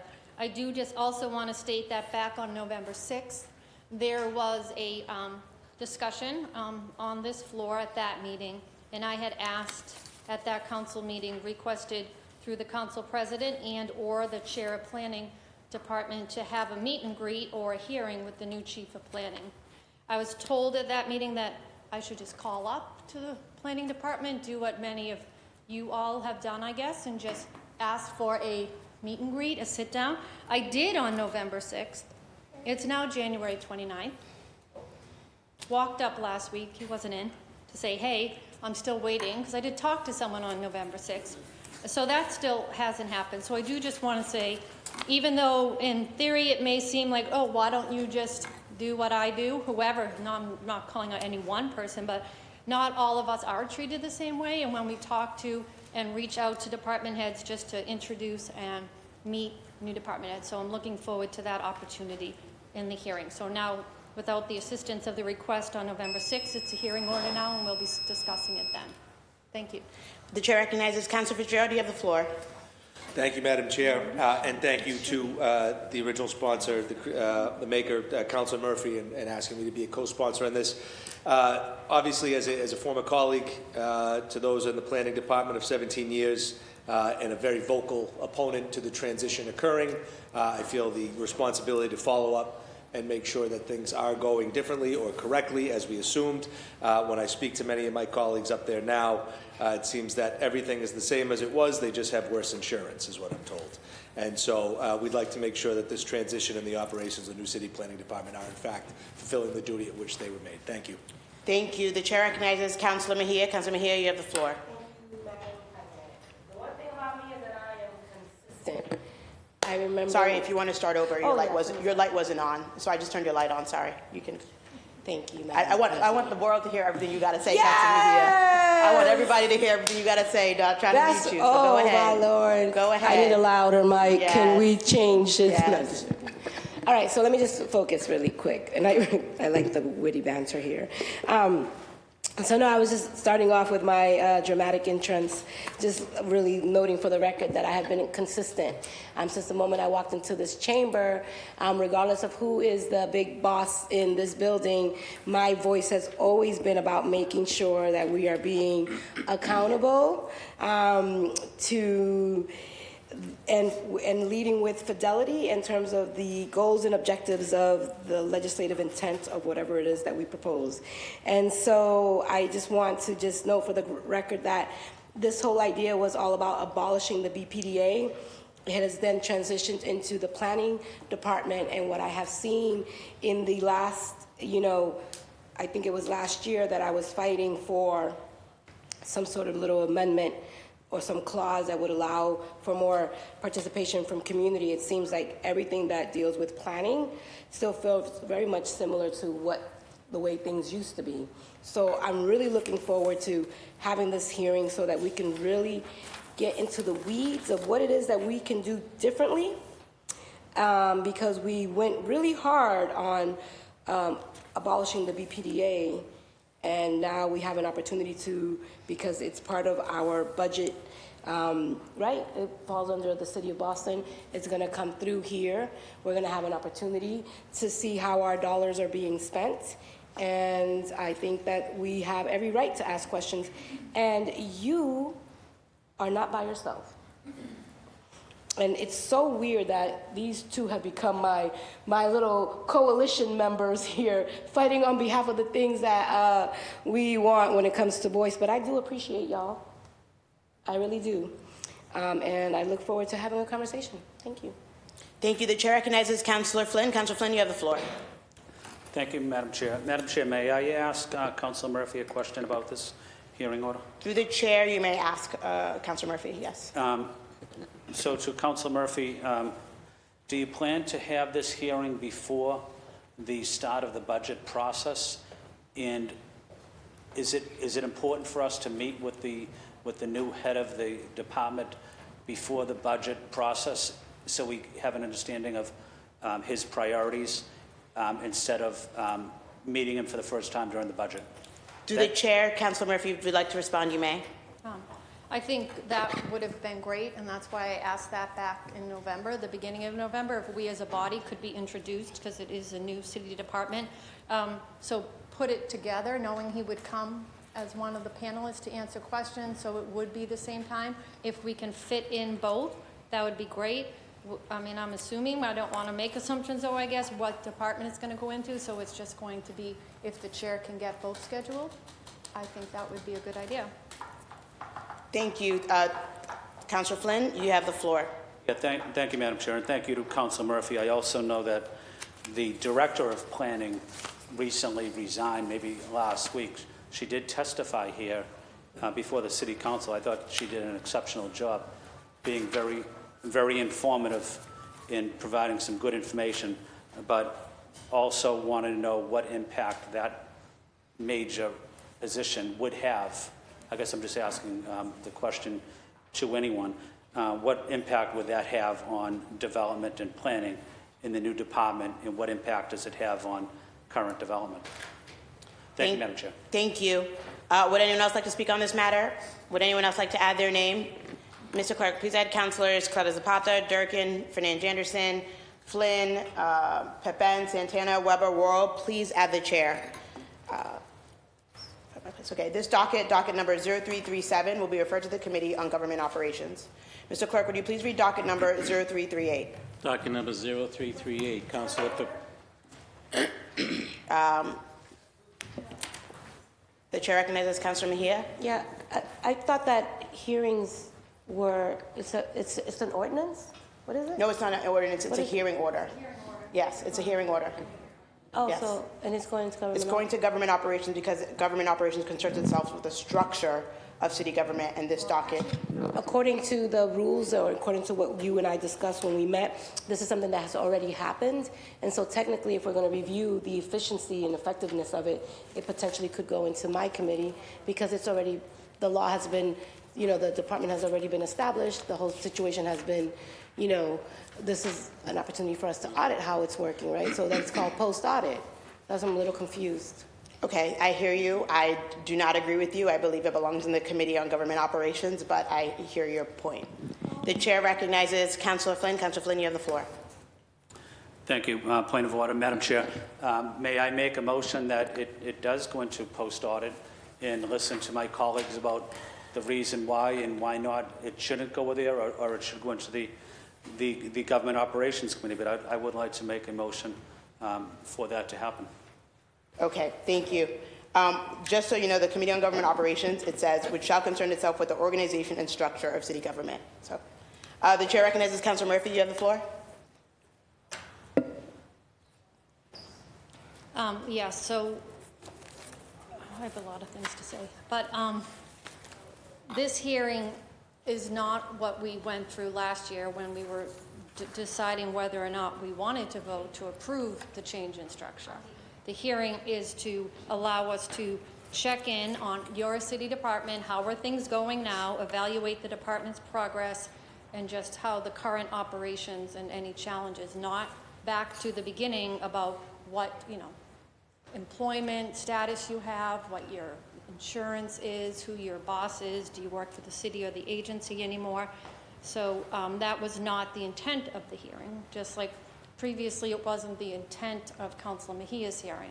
And if you read all of the committees, my committee alone, you could say any of them could go into city services if we're talking about community centers. It could go into public safety if we're talking about domestic violence and rape. It could go into public health when we're talking about hunger and all of the other health issues that communities face. So, and it matters. I just want the public to know too that it matters because many times if it goes into a certain committee, you would hope that it really didn't matter because we're all just going to work together and the administration's going to send who they want, but it changes the intent of the hearing, and then oftentimes it just dies in the committee.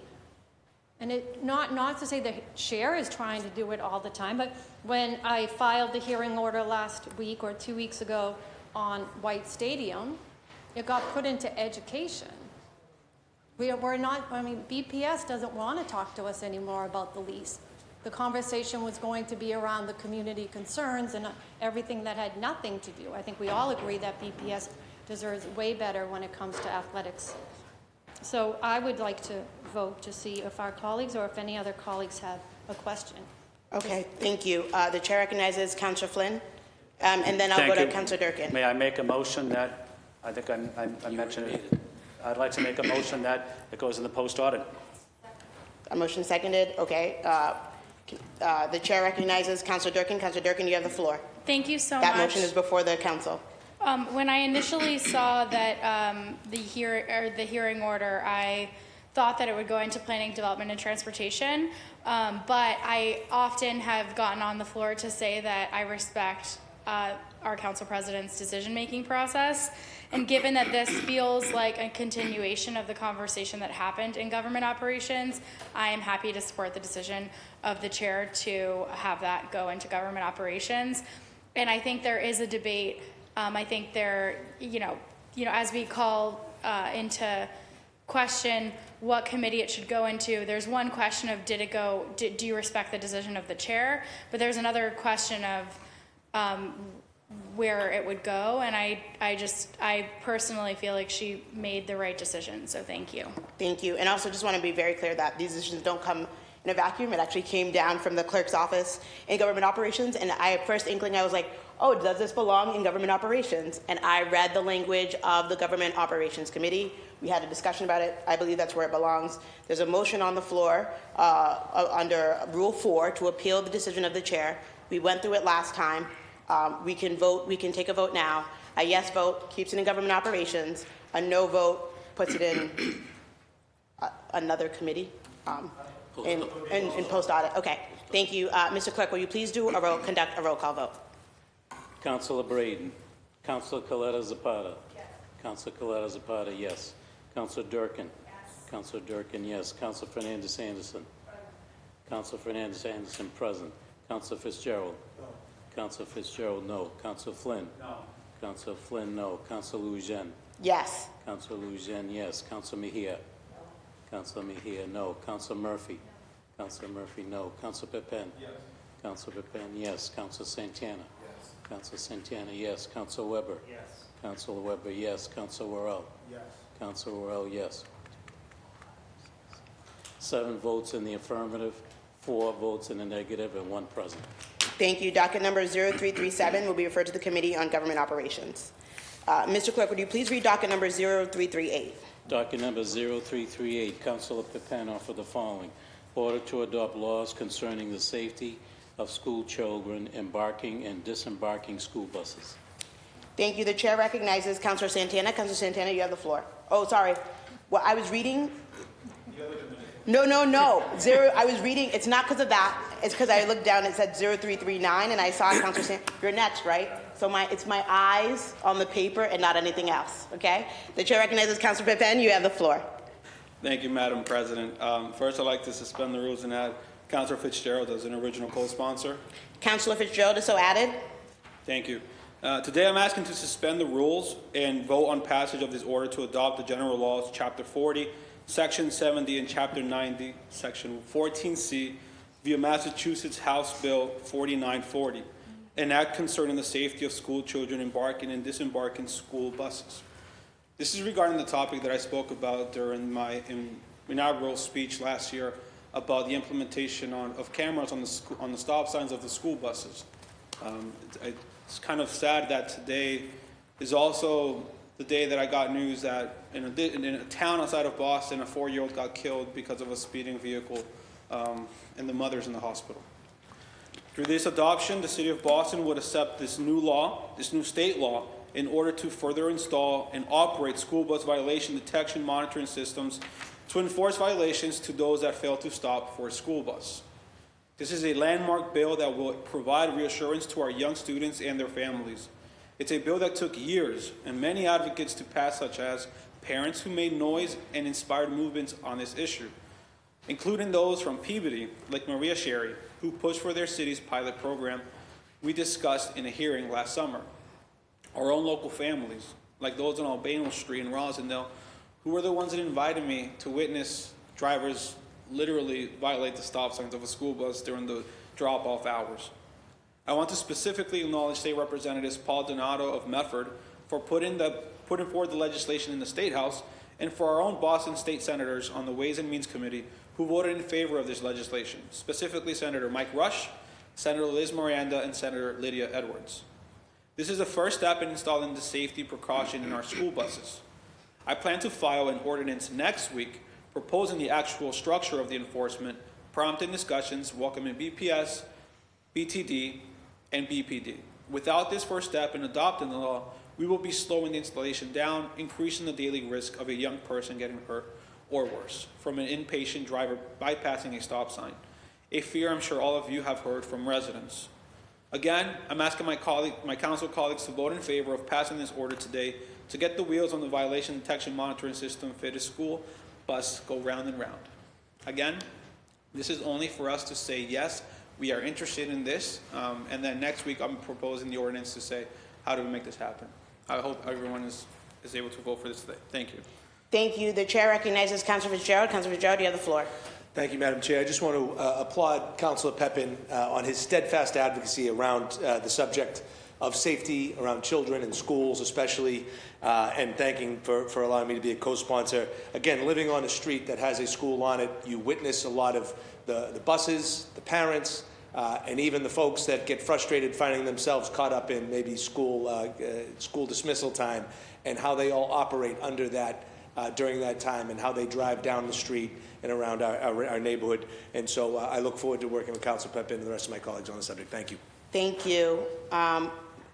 There was a third. Was there a third? No? Okay. Would anyone else like to speak on this matter? Would anyone else like to add their name? Mr. Clerk, please add Councilors Claudia Zapata, Durkin, Fernandez Anderson, Flynn, Mejia, Murphy. Yep. We'll do that. Yeah, we added the names first. Councilor Santana, Councilor Weber, Councilor Orrell, and myself. Thank you. Councilors Pepin and Fitzgerald, suspension of the rules and adoption of docket number 0338. All those in favor say aye. Aye. Mr. Clerk, will you please conduct a roll call vote? Roll call vote on docket number 0338. Councilor Braden. Councilor Coletta Zapata. Councilor Coletta Zapata, yes. Councilor Durkin. Yes. Councilor Durkin, yes. Councilor Fernandez Anderson. Yes. Councilor Fernandez Anderson, yes.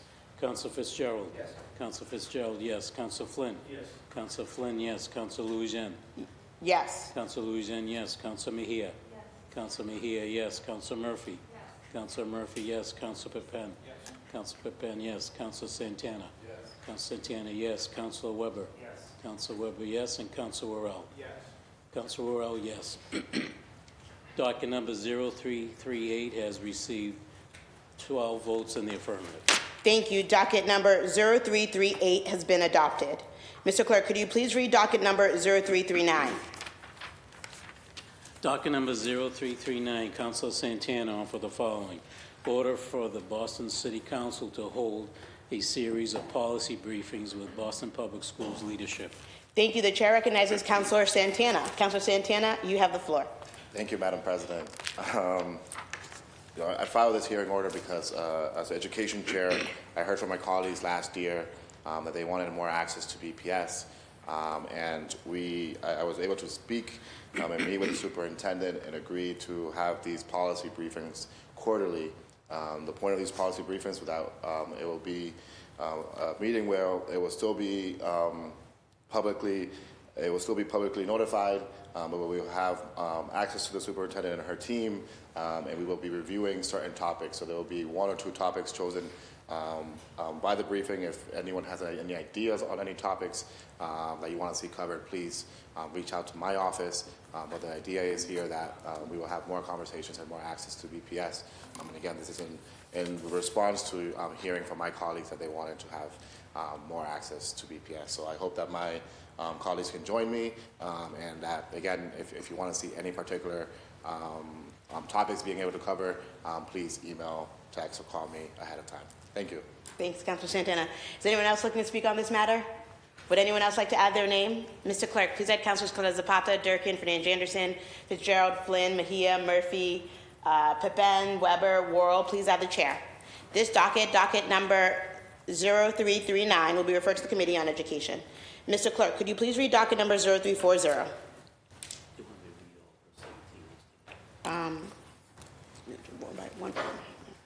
Docket number 0340, Councilor Fernandez Anderson offer the following. Order requesting certain information under Section 17F regarding sidewalk repair deposits and refunds disaggregated. Thank you. The chair recognizes Councilor Fernandez Anderson. You have the floor.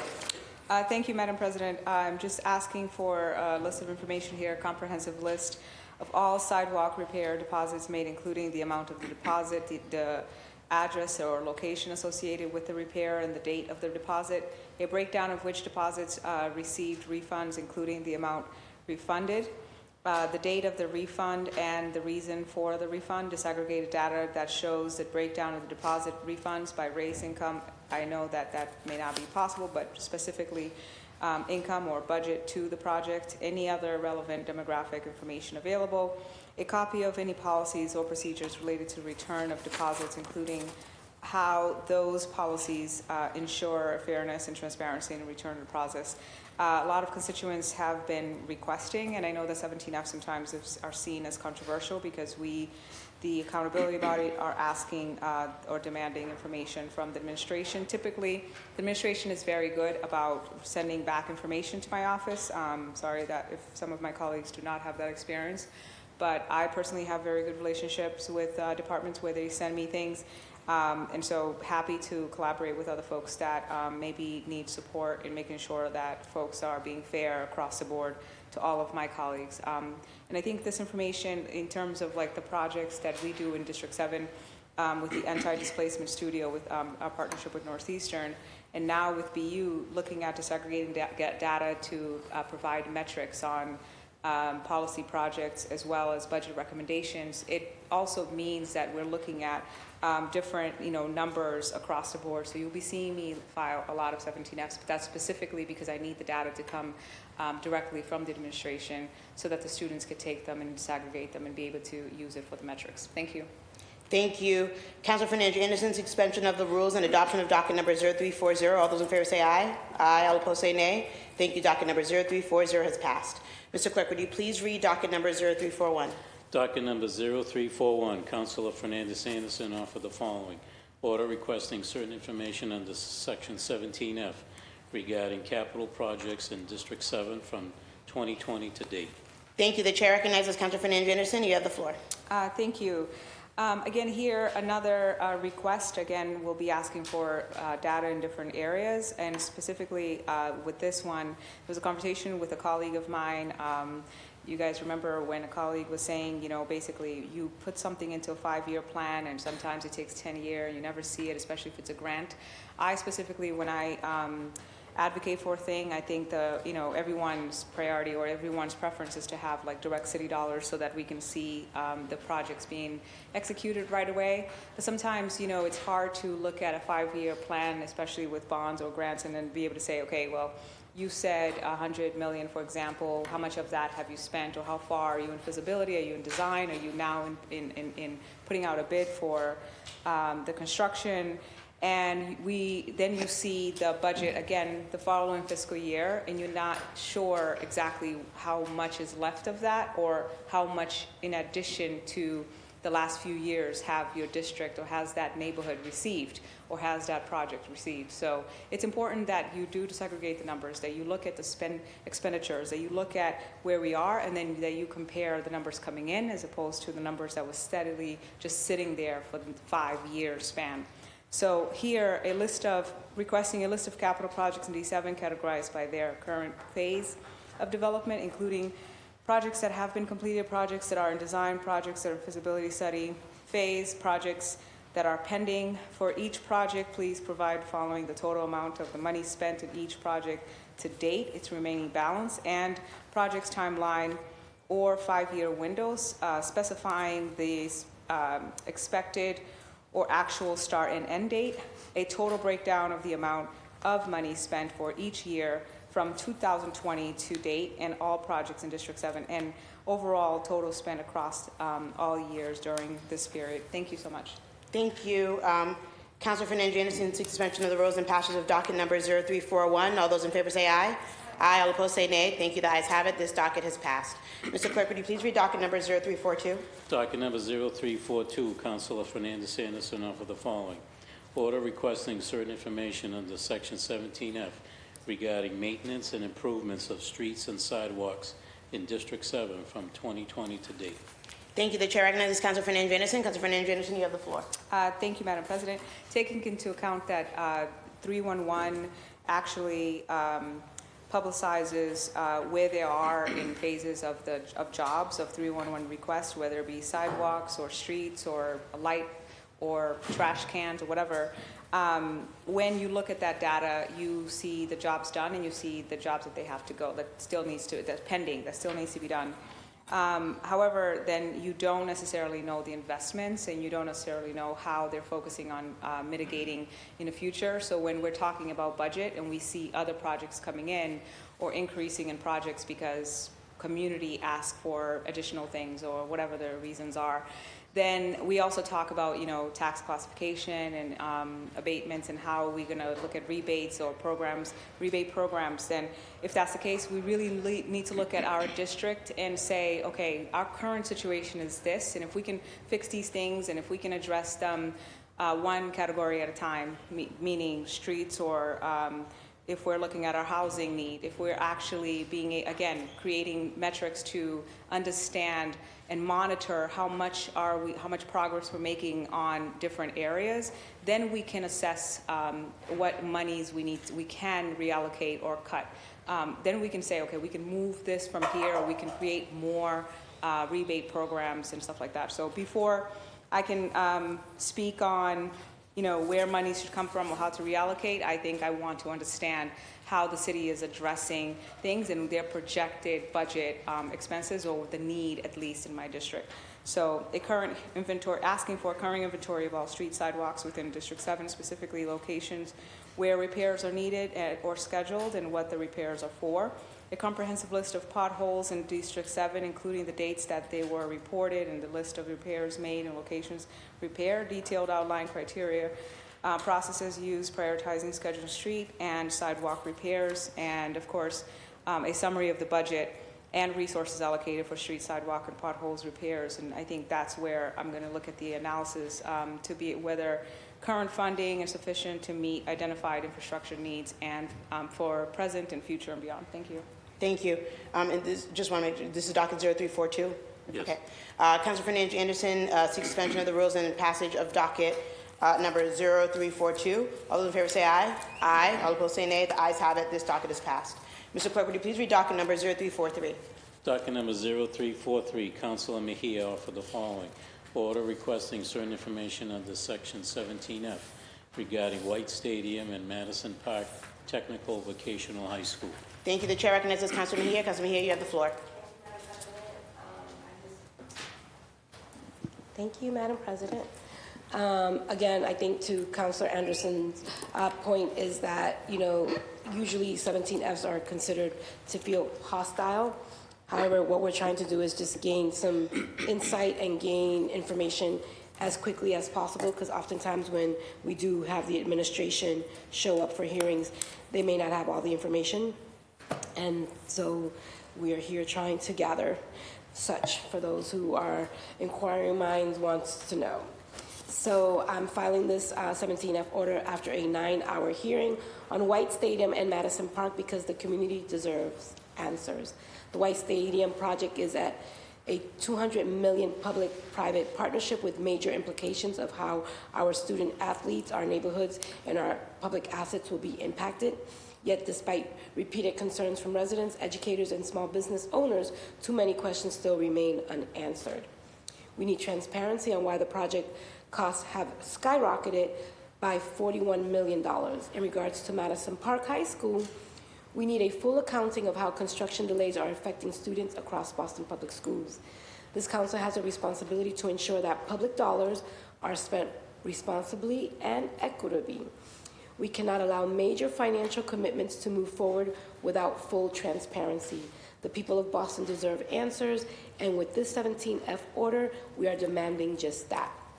So some of the questions is we're thinking about, what we would like to get on the record is how much money is currently being spent on maintenance for all BPS facilities. Please include yearly costs for each site. Please provide a list of BPS facilities where students have 100% ownership or access. Are there any potential or perceived conflict of interest regarding the development of White Stadium? Can you please provide a detailed explanation of why the project costs increased by $41 million? What will be the impacted increase of noise and lighting, including extended hours into the night, on surrounding residents and zoo animals? What specific languages in the lease agreement addresses this? This is in regards to White Stadium. Please share plans, studies, and impact reports related to White Stadium construction, particularly regarding its effect on the Rafael Hernandez Dual Language School and Greater Eggleston High School. How many Madison Park students were involved in the design plan process? How many Madison Park parents were involved in the design plan process? What is causing the ongoing delay in construction? And for many BPS students, who are we paying? How many BPS students are we paying to go outside of the city due to the disruption caused by these renovations? Thank you. Thank you. Councilor Mejia, suspension of the rules and adoption of docket number 0343. All those in favor say aye. Aye. All opposed say nay. The ayes have it. This docket is passed. Mr. Clerk, would you please read docket number 0344? Docket number 0344, Councilors Flynn and Santana offer the following. Resolution celebrating Lunar New Year. Thank you. The chair recognizes Councilor Flynn. Councilor Flynn, you have the floor. Thank you, Madam Chair. May I suspend Rule 12 and add Councilor Durkin as an original co-sponsor? Councilor Flynn seeks to suspend the rules to add Councilor Durkin as a third original co-sponsor. Seeing and hearing no objections, Councilor Durkin is so added. Councilor Flynn, you have the floor. Thank you, Madam Chair. Today is the start of Lunar New Year, the year of the snake. We celebrate here in Boston, across the country, across the world, the important contributions, certainly of the AAPI, Asian American Pacific Islander community. We celebrate them here in Boston for many reasons, but we have a large AAPI community in Boston. We have one of the largest Chinatowns that I proudly represent. We have a Vietnamese community in Dorchester mostly. We had the opportunity to go to the Flynn Cruise Port over the weekend for the Vietnamese Civic Festival, Tet. we celebrated with them. I was on a webinar yesterday with the district attorney from Middlesex County talking about the important role the Korean community has played across Massachusetts. We celebrate Lunar New Year, we celebrate with our constituents, but we also recognize the contributions of many from the AAPI community. And let me just add that they're wonderful school teachers, exceptional neighbors. They're always giving back, making our community and country better. Representing Chinatown in the South End as a large Chinese community as well, I love to hear the stories from the elderly people from Chinatown talking about their history, about their parents and their grandparents. And I often hear of the story of the Transcontinental Railroad that was built by the Chinese, basically connecting the East Coast and the West Coast. And they had that famous photo when they completed it right outside of Salt Lake City, basically a ribbon cutting. But that railroad was built mostly by the Chinese. And I bring that up because at that ribbon cutting ceremony was a famous photo. There wasn't one Asian person in that photo. And what did the United States do after the Transcontinental Railroad was built? Well, we enacted the Chinese Exclusion Act to try to limit the number of Chinese here in Boston. First time, I believe, that an ethnic group was exclusively singled out because of their race, that they would not be able to come into the United States legally. We also remember what happened when the Japanese in the U.S. during World War II, we basically arrested and put in camps, mostly out on the West Coast, many Japanese Americans for being Japanese. They're as Americans as we are. And because of the color of their skin, they were placed in camps, prisons really, or jails, I should say. But a lot of the Japanese wanted to serve our country. They served in the United States Army. They served in the United States Navy, and they fought for our country, even though our country wasn't recognizing them and their ethnic background and their contributions to the United States. As you probably can tell, I'm fascinated by the contributions of the Asian American community. But we also have to acknowledge the racism that the AAPI community has experienced for many years. We remember the pandemic well. It was only a couple of years ago. But I actually held the first town hall meeting in the United States before the pandemic was declared. I had it at Josiah Quincy School, and it was an informal town hall meeting. Many of you remember Marty Martinez, who was the Secretary of Health here in the city of Boston. He came with me, and we were educating people, residents, about the pandemic. And we were learning about it. And there was a young student that raised her hand. She was either a Boston Latin or a Boston Latin Academy student. I forget which one. And she was telling me during the Q&A part that when she was an Asian student, when she got on the MBTA train going to school, the train was filled, and everybody got up when she came in and left the train because they associated her with the pandemic, with the incoming pandemic, with COVID-19. And that really hurt this young student. Clearly racism. And that story stuck with me for many years because the impact it had on the Asian community is still continuing here in the United States. In my opinion, when the president at the time, the current president, labeled this a Chinese virus or other phrases, what did we see happen? Well, Hate crimes went up. Racism went up against the Asian community, including in great progressive cities like Boston or New York or Chicago, San Francisco, with large Asian communities.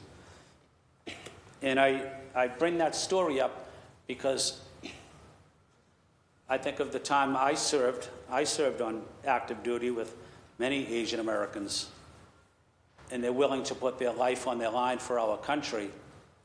And at the same time, what is happening to their parents or their grandparents? They're being beat up because they're Asian.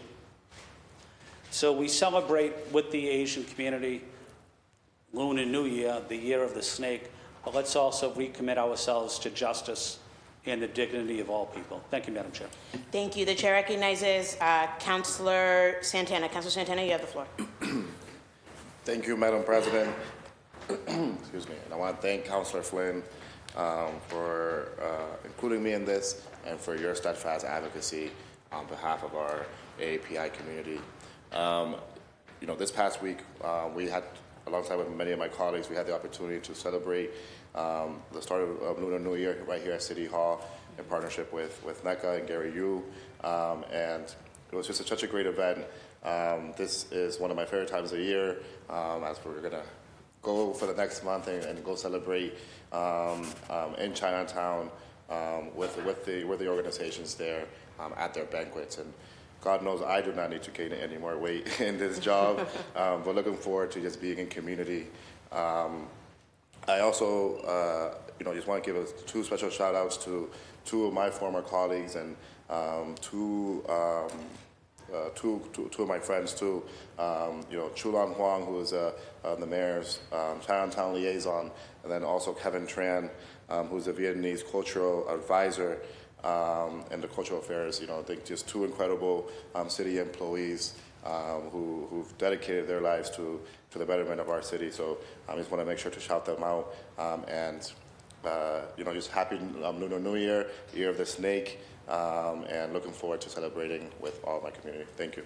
Thank you. The chair recognizes Councilor Durkin. Councilor Durkin, you have the floor. Thank you so much, Madam President. Gong Hee Fat Choi to everyone who celebrates.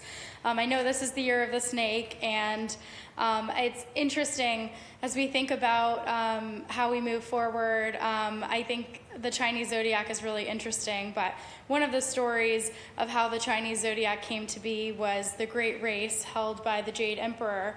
He declared that the first 12 animals to finish the race would be given a spot to represent the 12 years of the zodiac. One of the first versions of the story tells that the horse was in the lead, but the snake curled around his leg. And right before the finish line, the snake unfurled and finished. So kind of shows you a little bit about the snake. But the Year of the Snake is a time for deep transformation, wisdom, and shedding old layers to reveal your truest self. In the Chinese astrology, the snake symbolizes intellect, intuition, and renewal, reminding us that the growth comes as we embrace change and trust our instincts. This year invites us to move with intention, listen to our inner voice, and release anything that no longer serves us, just as the snake naturally sheds its skin. It's a time for strategic action, deep reflection, and stepping into your own personal power. So if that isn't anything that if that isn't what we need this year, I don't know what is. So happy Year of the Snake to everyone who celebrates. Thank you, Councilor Durkin. The chair recognizes Councilor Murphy. You have the floor. Thank you, Madam Chair. I'm proud to stand in support of this resolution to celebrate Lunar New Year and the Year of the Snake. Lunar New Year is a significant holiday for the AAPI communities, and in Boston, it's a time to honor the rich cultural contributions of our diverse AAPI residents. From Chinatown, which many of us will be spending the next few weeks there at wonderful banquets and celebrations, to Little Saigon in Dorchester, right up the street from me, to Brighton, that has a large Chinese community, AAPI community. The individuals are essential to our city's identity. They're teachers, healthcare workers, small business owners, and much more. And as Councilor Flynn uplifted, and I think it's important no matter how many years away from the pandemic we get, to always remember how hard it was for our AAPI citizens, residents here in Boston. But we must acknowledge the discrimination and hate that AAPI communities have faced. including historical injustices in the rise in hate crimes during COVID-19 and still happening today. Celebrating this holiday is also about standing together against racism and supporting our neighbors. I'm proud to join in these efforts and looking forward to celebrating the Year of the Snake. I also want to uplift Kevin Tran, a wonderful liaison, but also George Nguyen, who had been the Dorchester liaison and now works at Viet Aid, and he is also a wonderful voice for the community. So looking forward to celebration, and if you celebrate Lunar New Year, Happy New Year to everyone. Thank you. Is anyone else looking to speak on this matter?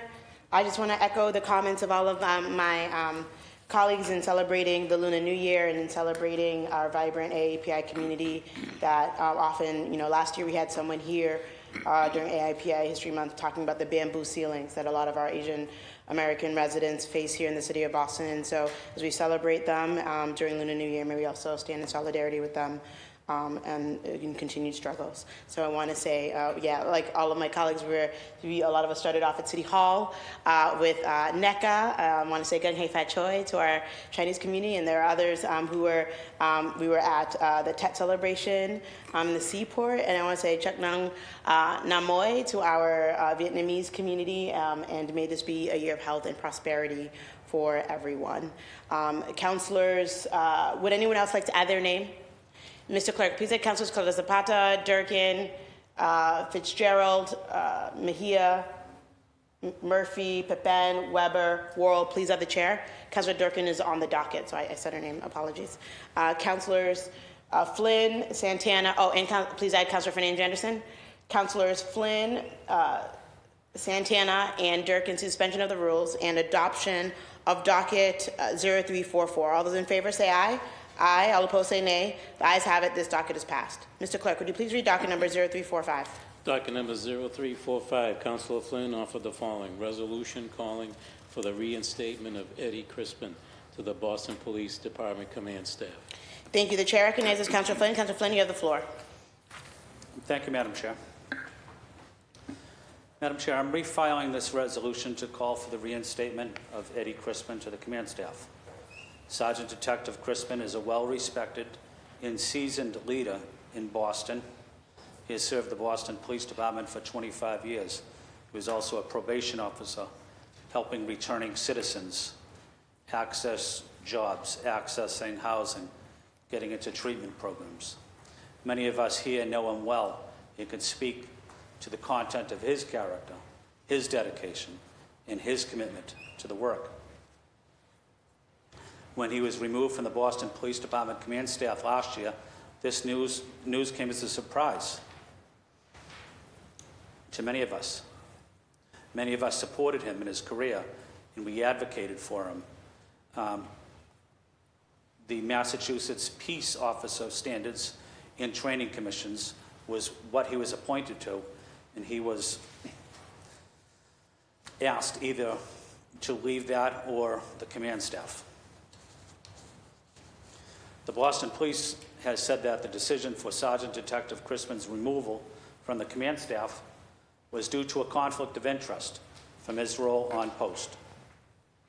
We also heard from Post Commission and Massachusetts Attorney General Campbell, who appointed Crispin to the post, who questioned Crispin's removal and stated that there is no conflict of interest in him serving in both roles. I spoke with community leaders and leaders at the Massachusetts Association Minority Law Enforcement with many of my colleagues who also raised concerns and questions about why Sergeant Detective Deputy Superintendent was removed. There was no response from the Boston Police Department. His removal is a huge loss to the important work of the police department and the communities we serve. We had a hearing on this the other day. We didn't get into the specific details on why he was asked to leave the command staff, but we had an opportunity really to listen to his neighbors, his constituents, his colleagues. But one colleague really stuck in my mind is a woman from Mattapan or High Park, I believe, and she had 2 sons, African-American women, and the sons growing up, Eddie was really their role model.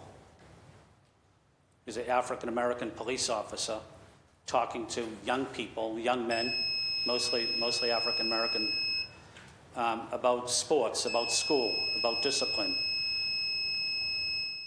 And he was a role model to so many others. Not just because he was on the police department, but the way he conducted himself with integrity, with honesty, with decency. This is a person I've known for 40 years. I am calling for the Boston Police Department to reinstate Deputy Superintendent Eddie Crispin to the command staff. And I'm asking my colleagues to join me in supporting him. I know it'll be a difficult vote, but I'm asking you not to object to a vote and to put it into committee and to vote on it. And let Deputy Superintendent Crispin know that he has some friends in this building. Thank you, Madam Chair. Thank you. The chair recognizes Councilor Durkin. Councilor Durkin, you have the floor. I am happy to not object to this, and I think we should proceed to a vote, but I'll be voting no because I don't think it is the role of City Council to weigh in, given that the police department it's a hierarchical role, and I do think it's important that we let both the police department and our other departments make decisions about hiring and firing. So I'm going to be voting no, but I am not objecting to a vote. Thank you. The chair recognizes Councilor Fitzgerald. Councilor Fitzgerald, you have the floor. Thank you, Madam Chair. I had a lengthy call with Sergeant Detective Crispin yesterday. A great call. Let's be clear, this resolution is not about Sergeant Detective Crispin's character. He is a model citizen and officer, a community leader, a role model in his Haitian community. And while I deeply respect the individual and believe the command staff has improved with him on it, I have to look at this matter judiciously and by the letter of the law. The fact of the matter is the police commissioner has within his authority the right to promote or demote his command staff. So while I do not think there's actually a conflict of interest, as verified by the AG's office and state ethics, I also have to respect the authority given to the commissioner and respect the chain of command. No laws, no ordinances, no protections are broken in the commissioner's decision. And while we might disagree with it, we should be careful of the precedent we set of going into someone else's house and telling them how to arrange their furniture. And so I'll be standing on those values today as we vote, and respectively be voting no on this resolution. Thank you. Thank you. The chair recognizes Councilor Murphy. Councilor Murphy, you have the floor. Thank you, Madam Chair. Thank you, Councilor Flynn, for bringing this forward. I also agree, and I said at the hearing, that I do believe that Commissioner Cox has the right to choose who sits on his command staff, and he can ask them to leave at any time. He can add new people when he wants. But what bothers me is that it seems as though they're hiding behind the conflict of interest as the reason, not him as a outstanding officer who was doing a good job on the command staff. And we often, always, I would say, file resolutions to, it doesn't force the commissioner to do anything. It's not going to force the mayor to do anything, but it would send a message that we support Crispin and all the good work he's done. I've been saying since I met him several years ago what an outstanding neighbor, citizen, and police officer he is. So I'll be supporting this on the opposite reasons why my colleague said he wouldn't, just to be clear that I do agree that the commissioner has the right to pick and choose. But if you're asking him to leave for a different reason, then that should have been what was said. Because what we're trying to figure out is if it is a conflict of interest, then that could cause problems with other people being appointed to this important board, making sure that there's transparency and that the police accountability is represented by people that, you know, in this case, the AG appointed. And it's often reminded of us that Mamleo has a permanent seat on this board, and he is a member of Mamleo and replaced the retiring member leaving. So to me, I'll be voting in support and want to make sure that Officer Crispin knows, Sergeant Detective knows that I'm looking out for him. Thank you. Thank you. The chair recognizes Councilor Weber. Councilor Weber, you have the floor. Thank you, Madam President. So I agree with Councilor Fitzgerald that we should not be getting involved in personnel decisions, especially where the police commissioner is making, a judgment call essentially. But I will vote in support of it this one time. I worked with Mamleo as an attorney. I know there's a history in the police department, not with this commissioner, but with other commissioners for taking sort of punitive actions against heads of Mamleo. There's a troubling history in our police department. I brought before this body. We attempted to delay the issuance of the police promotional exam to allow the police commissioner to promote more officers of color. I hope we bring the same spirit of support for diversity in the police department the next time something like that is before this body. But I will be voting for this, although I do agree with everything Councilor Fitzgerald said, just because of my history, with Eddie Crispin personally, and having seen how the police department treats the heads of Mamleo in the past under different police commissioners. I will support this resolution. Thank you. Thank you. The chair recognizes Councilor Mejia. Councilor Mejia, you have the floor. Thank you, Madam President. I just want to thank the filer, and I also want to thank and acknowledge Councilor Weber for his dedication to this particular, not just the police department, but just also leaning into difficult conversations. Councilor Weber coming onto this council last year during the budget season, really working alongside, Mamleo, our office, and others to advocate. I really do appreciate your leadership, and I really do appreciate you standing up in support of this resolution, even though you're a lawyer, and sometimes we set in precedents and we might get in trouble for doing that. So I just want to say, if you could do it, then I can do it too, because I was going to lean on you and be like, he did it, and if he could do it and he's a lawyer, I'm going to do it too. Okay? So then I'll blame it on you if they come for me. Then you could defend me. Okay, but anyways, why I'm standing up here is because I was the one who held this hearing on Friday. And 10 minutes before it was time to host the hearing, I was called and told that I couldn't conduct the hearing because it was a matter of personnel. And I'm going to go back to the way we do business here, that's why I'm going to be staying ready now, because, anything comes at you. And I think it's important for us to, out of respect for the process, to have a little bit more of courtesy for the work that the body is trying to do. But out of respect for the process, I made sure that the folks that came here did not speak on the specific of Eddie's case. And I just want to thank those advocates who came through. What I am really scared about and worried, especially when it comes to issues like this, is that the fear of retaliation and how people are afraid to speak up in and out of this space really speaks volumes to why so many police officers, when we hosted, and BPS employees, when we've hosted hearings around the hiring, firing, promotional and demotional practices, that folks are afraid to speak up because they know the backlash is coming.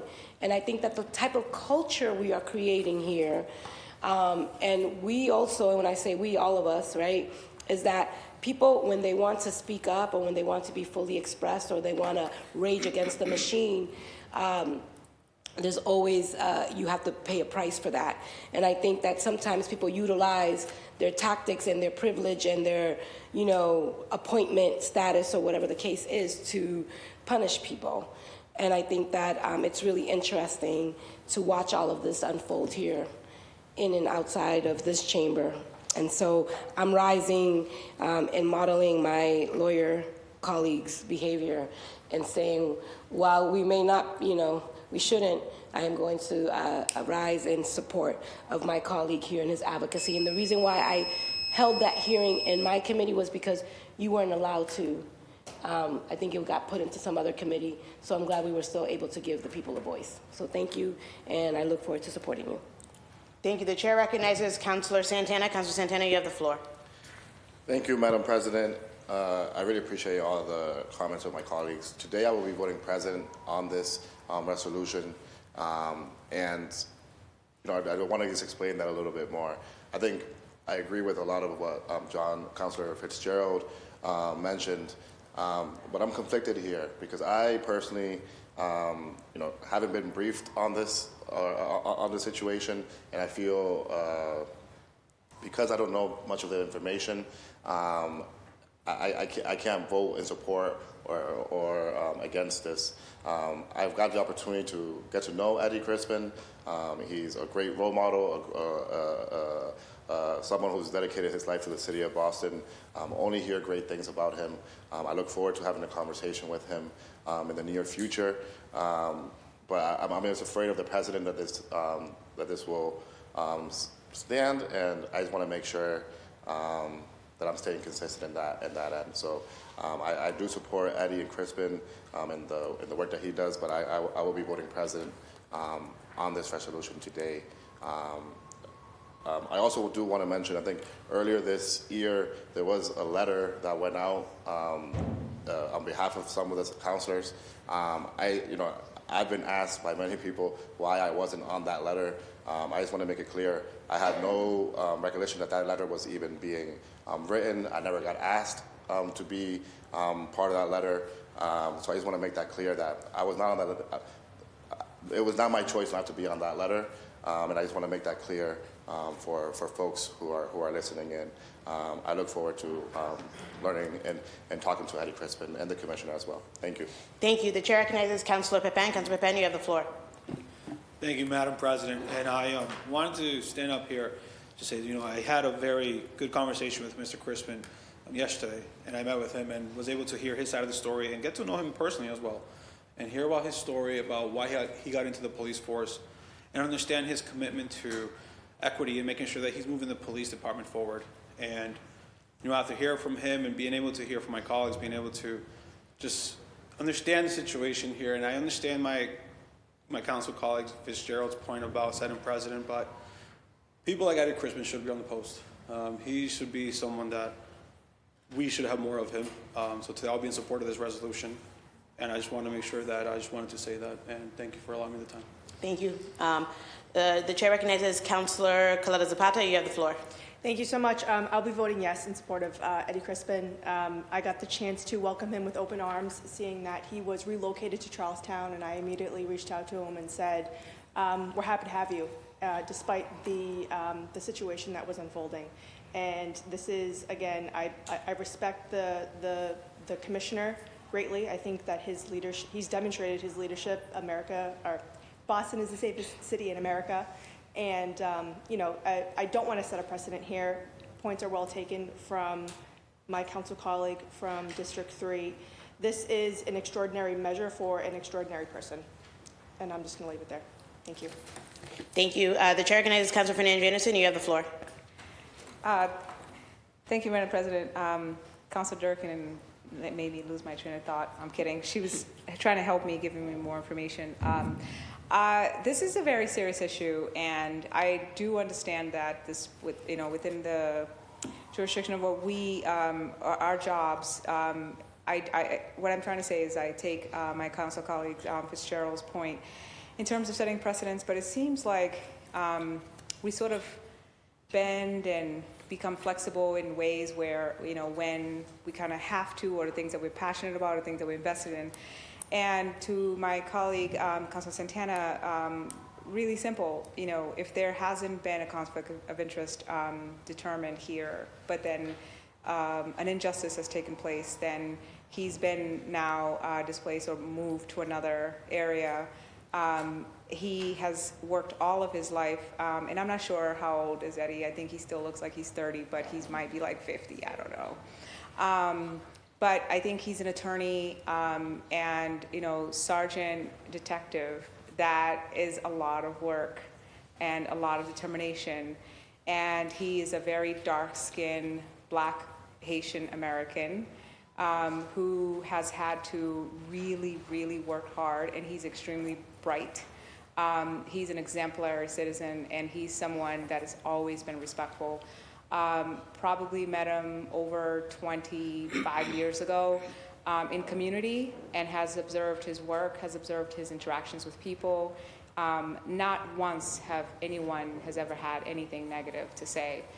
In community policing, in social environments, He's always been that same exemplary citizen and officer.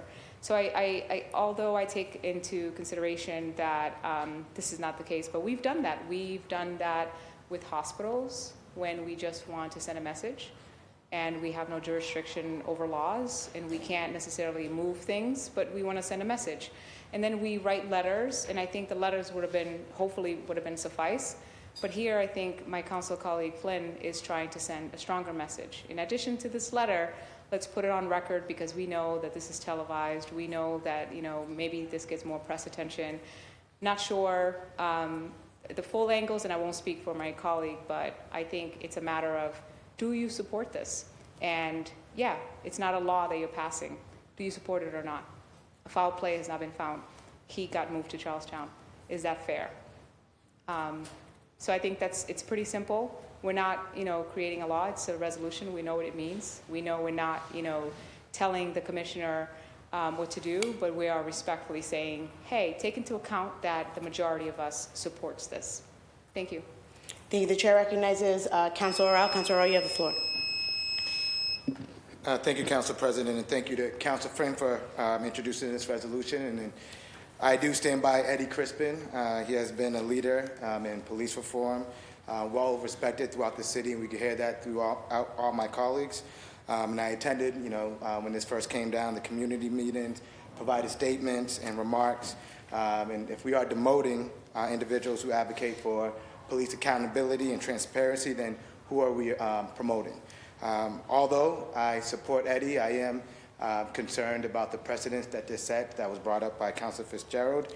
And I do value the commissioner's judgment and all the work that he does, but I am concerned about the precedents. So I am going to be taking the same stance that Council Weber has taken, and this will be, when it comes to personnel matters, the last time I vote on any resolution that involves personnel matters. Thank you.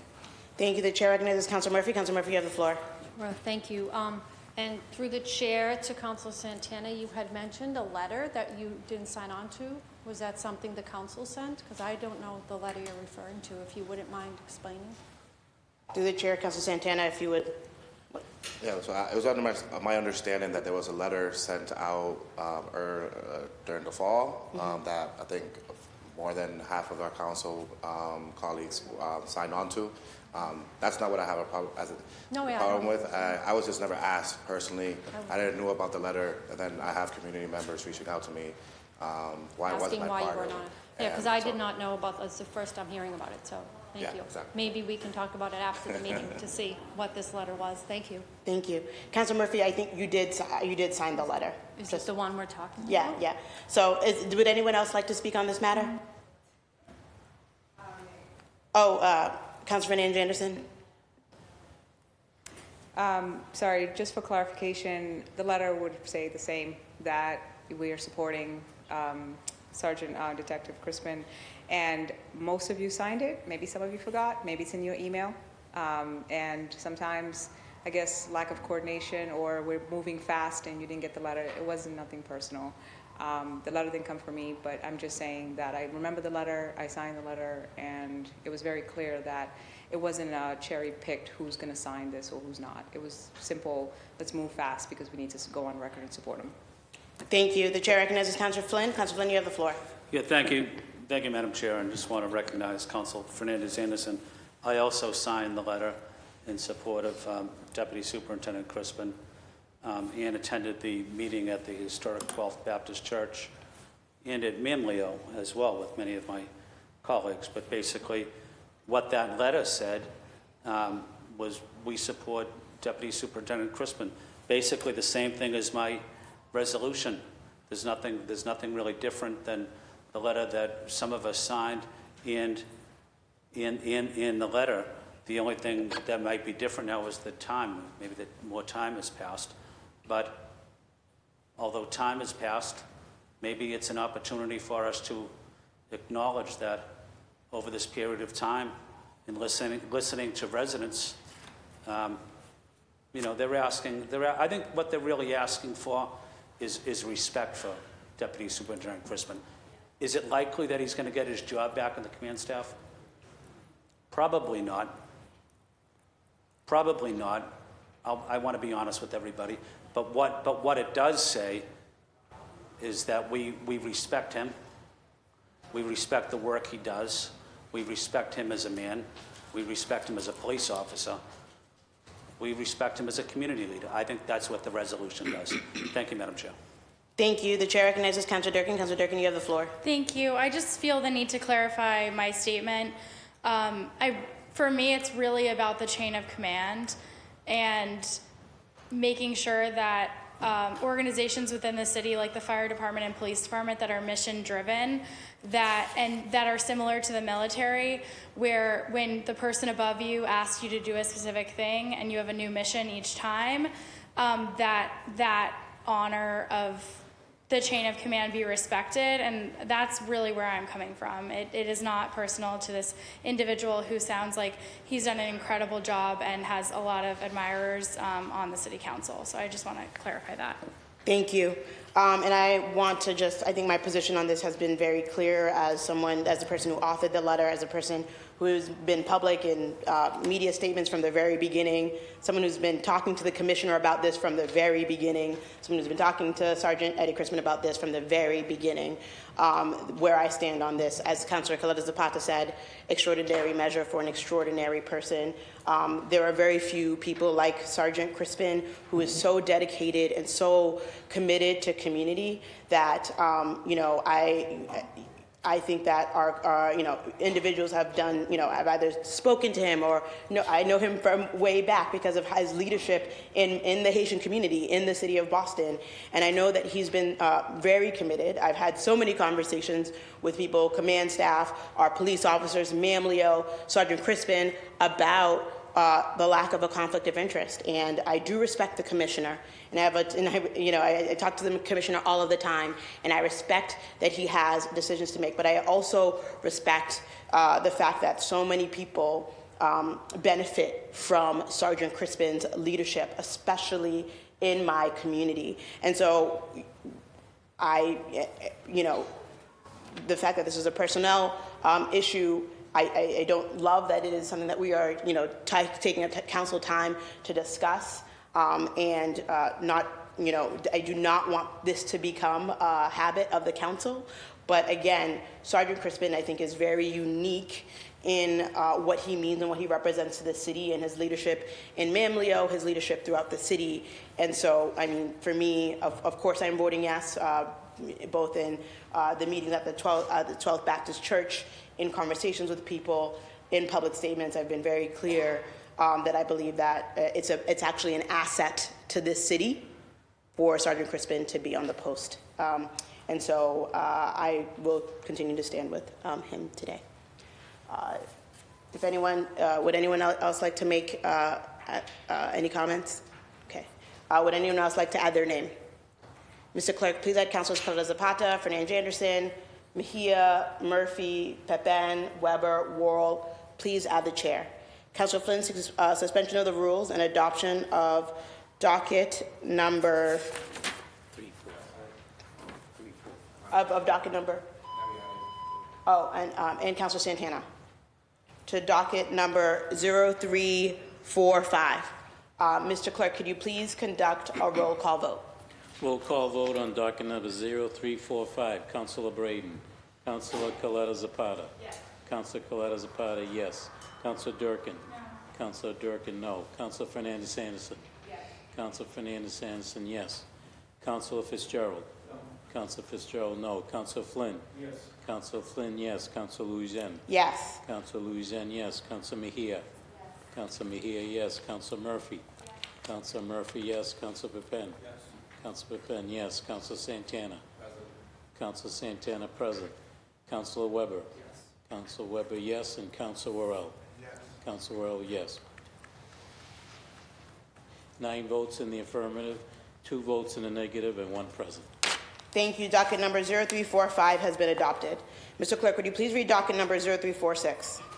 Docket number 0346, Councilor Fernandez Anderson offered the following. Resolution calling for the relocation of the Muriel Snowden International School to a modern, fully equipped facility that provides students and teachers with the resources needed for a world-class educational experience. The chair recognizes Councilor Fernandez Anderson. Councilor Fernandez Anderson, you have the floor. Thank you, Madam President. My freshman year, or rather when I was in in middle school, I took the exam to go to exam school, passed, but my guidance counselor at the time advised my my mom, that I had only been in the country for 3 years and that someone like me with very little English should not go to an exam school. Unfortunately, at the time, my parents listened, or my mom listened, and thought that that was the best decision. And so I ended up going to Murrow International, Snowden International, and had an amazing time there. So I guess everything happens the way it's meant to happen. And of course, went on to my experience of learning more languages. I took Chinese, and of course only lasted 1 month, and then switched to French quickly. But one day I aspired to learn Mandarin for sure. Snowden International is really interesting. It's a small, little building that also uses the adjacent church and YWCA gym, and if kids want to go to other facilities, we're using different buildings within about a mile radius, other facilities, in order to go to our recreational other classes.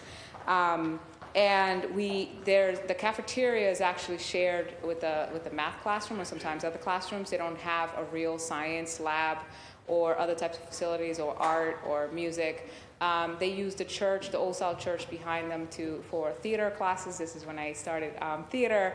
So although it was a beautiful experience, and enjoyed going to the Copley for lunch and browsing the stores around, it's really not offering the proper holistic facilities for recreational use or other types of learning. So I spoke with my counselor colleague, my neighbor, and because I attended school and have a strong affinity to it, wanted to file this and ask you today for a vote to support that. I'm sorry, no, okay. Thank you. Councilor Fernandez Anderson, you can continue. Thank you. That's helpful. To ask for your vote to support that we at least hold a conversation.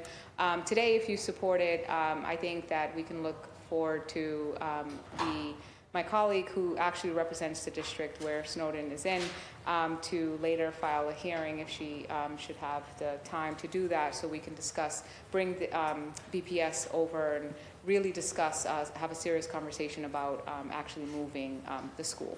Thank you. Thank you. Councilor Fernandez Anderson, are you seeking suspension and passage? You are? Okay. The chair recognizes Councilor Durkin. Councilor Durkin, you have the floor. Thanks, Council President. I just want to thank Councilor Fernandez Anderson for filing this. I have had some conversations with the superintendent. While I don't totally agree with the process of doing a resolution on this particular subject, I agree with it, and so does the superintendent. And I do think that our kids who are in that school deserve better, and I do think a school named after Mariel Snowden deserves better as well. And I do think there are financial implications for this, capital implications, but I am in support of this. I will be voting yes. And I know that if we were to have a hearing, I hope to partner with our Chair Santana around just having a conversation about what the future of the school is. As we know, one of the buildings is owned by BPS and the other one is rented, so I think it will outgrow its use at some point. So I do agree with the premise of this, and I'm grateful to start this conversation. Thank you. Thank you. Is anyone else looking to speak on this matter? Would anyone else like to add their name? Mr. Clerk, please add Councilors Cota Zapata, Durkin, Fitzgerald, Mejia, Murphy, Santana, Weber, Worrell. Please add the chair. Councilor Fernandez Anderson, suspension and adoption of docket number 0346. All those in favor say aye. Aye. All opposed say nay. The ayes have it. Doubt the vote. Mr. Clerk, will you please conduct a roll call vote? Roll call vote on docket number 0346. Councilor Braden. Councilor Coletta Zapata. Yes. Councilor Coletta Zapata, yes. Councilor Durkin. Yes. Councilor Durkin, yes. Councilor Fernandez Anderson. Yes. Councilor Fernandez Anderson, yes. Councilor Fitzgerald. Yes. Council Fitzgerald, yes. Council Flynn? Yes. Council Flynn, yes. Council Louisiana? Yes. Council Louisiana, yes. Council Mejia? Council Mejia, yes. Council Murphy? Yes. Council Murphy, yes. Council Pepin? Councilor Santana? Yes. Council Santana, yes. Council Weber? Yes. Council Weber, yes. And Council Worrell? Yes. Council Worrell, yes. 11 votes in the affirmative. Thank you. Docket number 0346 has been adopted. Mr. Clerk, would you please read docket number 0347? Docket number 0347, Councilor Fernandez Anderson offered the following. Resolution to establish a digital marketplace pilot program. Thank you. The chair recognizes Councilor Fernandez Anderson. Councilor, you have the floor. Thank you, Mr. Chair. This is a refile of the resolution to establish digital marketplace pilot program. I have filed it previously in previous years as a hearing, held a hearing, have been working with the administration. In fact, also was able to allocate $1.5 million from ARPA dollars to redo Be Local to explore if the digital marketplace could be the platform for a small pilot program, a smaller e-commerce or Amazon, if you will, for small businesses. And before I proceed, sorry, Mr. Chair, can I add yourself, Councilor Worrell, as my co-sponsor? Yes, Councilor Worrell is added as original co-sponsor. Councilor, you have the floor. Apologies. And so just refiling here, just procedurally, we have to refile every year to ask for your support today to vote to establish a small pilot program on digital marketplace so that we can digitize our small businesses and supporting them with technical assistance in partnership with our main streets, sort of a back office where folks could actually address technical assistance or any type of, it was inventorying or atomization or ways of supporting their small business in their language by way of Zoom or virtual meetings. This could really do away with the overhead cost of a brick and mortar, as well as hone in on the specific needs or individual needs of our small businesses, as well as creating this data collecting of our small businesses, how they're doing and their needs that we recently discussed in our tax classification hearings that Boston currently does not do. So I'm hoping to continue to work with the chief of or the Cabinet of Economic Opportunity and Inclusion and yourself, Mr. Chair, on this, and I'm looking for, again, my council colleagues here to suspend and pass. Thank you. Thank you. Is anyone else looking to speak on this matter? I just want to thank Councilor Fernandez Anderson for your work around advocating for small businesses and making sure that they have the support to go into the, as we do things more efficiently and online. So I just want to thank you for your advocacy. Would anyone like to add their name? Mr. Clerk, could you please add Councilor Coletta Zapata, Councilor Durkin, Councilor Flynn, Councilor Murphy, Councilor Pepin, Councilor Weber, Councilor President Louis Jen. Councilor Fernandez Anderson seeks suspension of the rules and adoption of docket number 0346. All those in favor say aye. Aye. 0347. All those in favor say aye. All those opposed say nay. The ayes have it. Thank you. Mr. Clerk, could you please conduct a roll call vote? Roll call vote on docket numbers 0347. Councilor Braden. Councilor Coletta Zapata. Yes. Councilor Coletta Zapata, yes.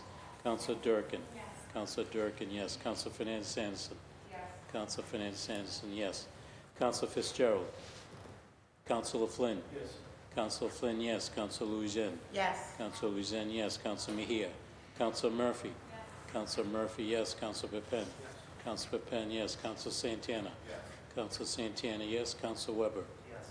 Councilor Weber, yes. And Councilor Worrell. Yes. Councilor Worrell, yes. 10 votes in the affirmative. Thank you. Docket number 0347 has been adopted. Mr. Clerk, can you please read docket number 0348?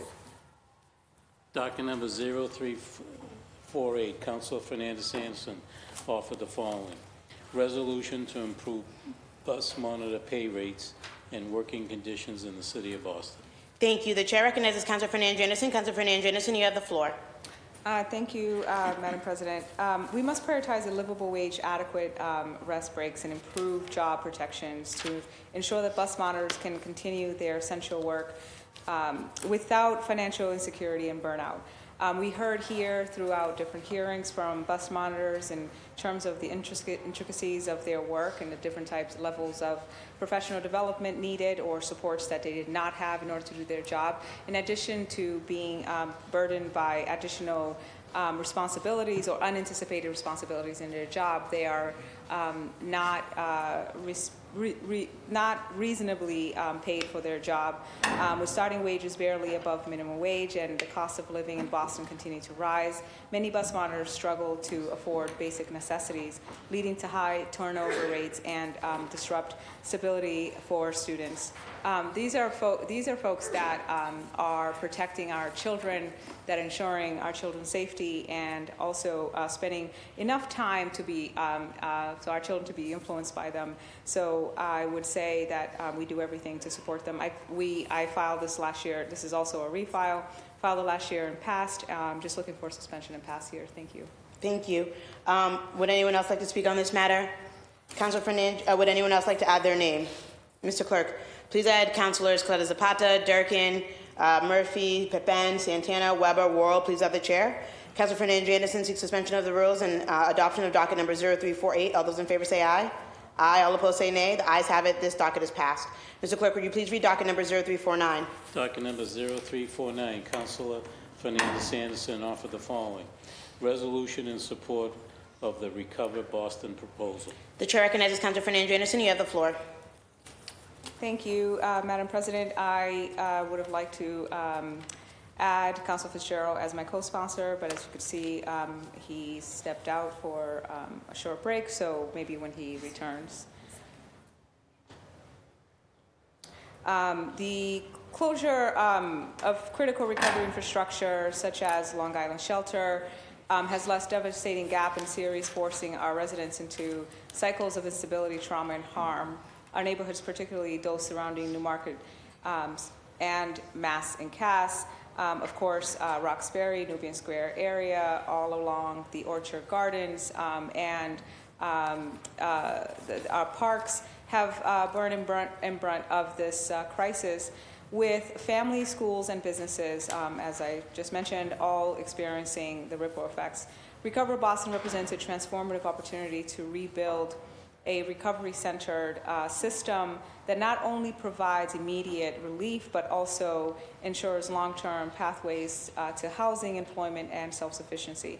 I'm also looking for a suspend and pass here, and with my colleague returning, being that he is the councilor representing the Newmarket Square area as well as Mass and Cass, with myself being the abutting district councilor.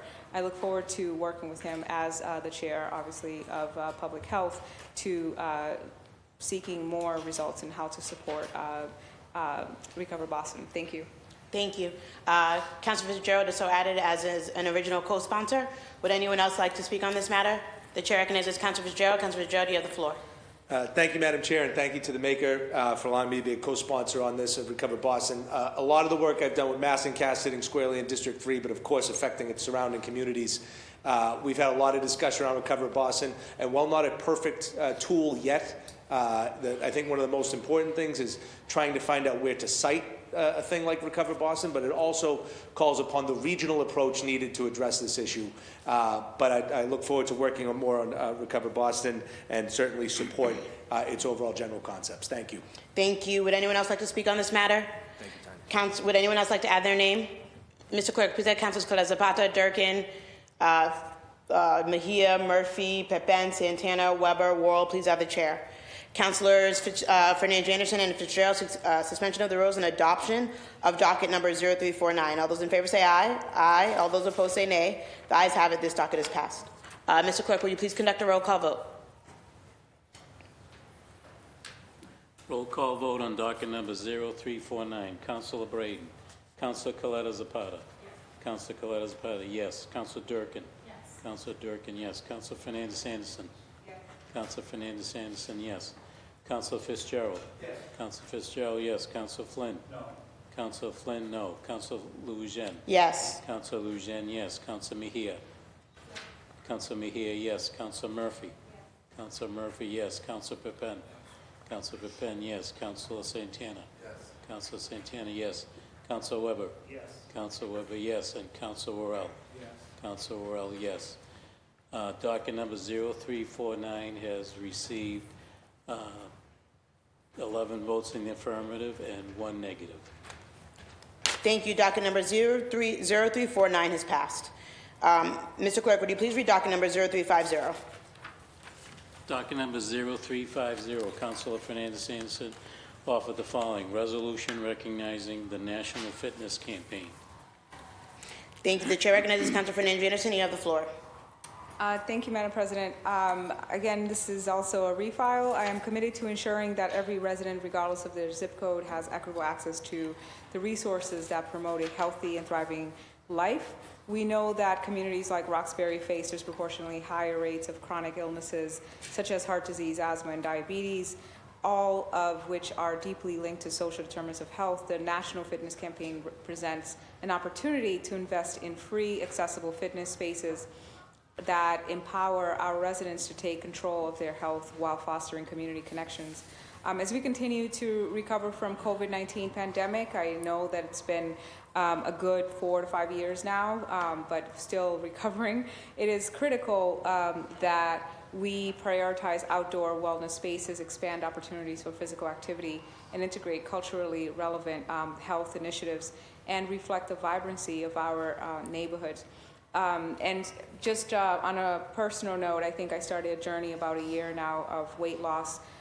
Yes, with some assistance, it was medically necessary actually for my health, and then began a fasting journey thereafter, after some medical assistance, and then afterwards, now just fine with going to the gym, eating healthy, and hopefully continue on my journey. In Roxbury, I've actually partnered with some programs and working in collaboration with Parks Commission to actually implement outdoor gym, an additional outdoor gym right on Quincy Street in Roxbury, so I'm looking forward to that.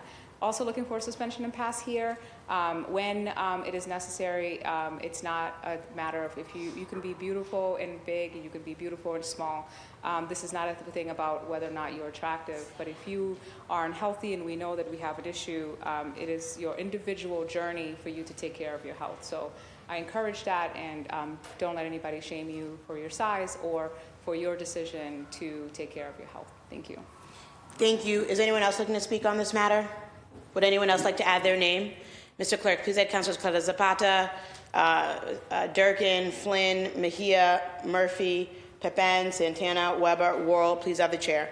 Councilor Fernandez Anderson seeks suspension of the rules and adoption of docket number 0350. All those in favor say aye. Aye. All opposed say nay. The ayes have it. This docket is passed. Mr. Clerk, would you please read docket number 0351? Docket number 0351, Councilor Fernandez Anderson offered the following: a resolution to support and ensure the Nubian Square Task Force, its goals, vision, plan, and composition is in alignment with the principles of equity and recovery. Thank you. The chair recognizes Councilor Fernandez Anderson. Councilor Fernandez Anderson, you have the floor. Thank you, Madam President. May I add yourself, Councilor President Loujain, as a co-sponsor? I am so added. Thank you. You have the floor. We actually filed this as a hearing order, but after much work with your staff, thank you to your Chief of Staff, Emily, and my staff, who have been very involved in Nubian Square Task Force, but also sort of triaging the need and doing business walks, also with Councilor Santana and Councilor Mejia. I've also heard that Councilor Murphy has had staff at the Nubian Square Task Force and actually seen some of your staff, actually went through business walks with you. So I applaud all of you at-large councilors, but particularly a special thanks to Emily, who I know goes through the civic associations and works with them to mitigate some of these issues.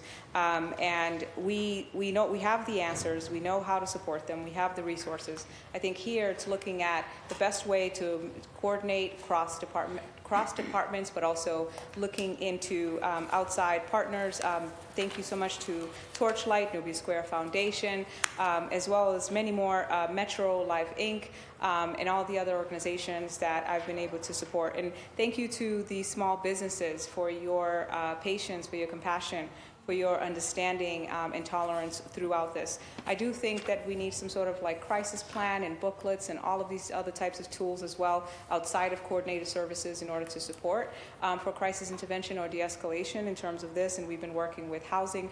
Big up to Senator Miranda, who's been working with our office to address issues with housing around in and around Nubian Square. And I look forward to continuing to work with you, Madam President, and my council colleagues, at-large colleagues who've been supportive of this. Thank you. Suspension and pass. Thank you.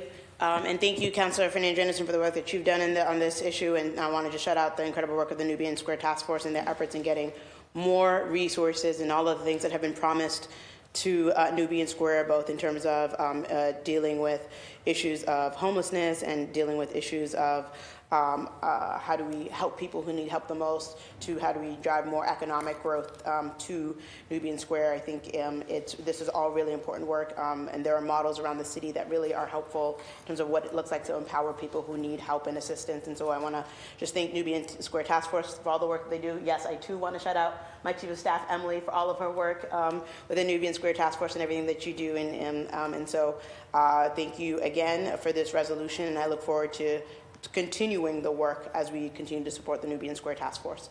Would anyone else like to speak on this matter? Would anyone else like to add their name?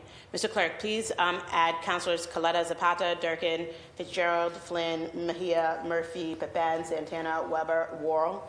Councilors Fernandez Anderson and Louis Jean seeks a suspension of the rules and passage and adoption of docket number 0351. All those in favor say aye. Aye. All opposed say nay. Mr. Clerk, will you please conduct a roll call vote on docket number 0351? Roll call vote on docket number 0351. Councilor Braden. Councilor Coletta Zapata. Yes. Councilor Coletta Zapata, yes. Councilor Durkin. Yes. Councilor Durkin, yes. Councilor Fernandez Anderson. Yes. Councilor Fernandez Anderson, yes. Councilor Fitzgerald. Yes. Councilor Fitzgerald, yes. Councilor Flynn. Yes. Councilor Flynn, yes. Councilor Louisiana. Yes. Councilor Louisiana, yes. Councilor Mejia. Yes. Councilor Mejia, yes. Councilor Murphy. Councilor Murphy, yes. Councilor Pepin. Yes.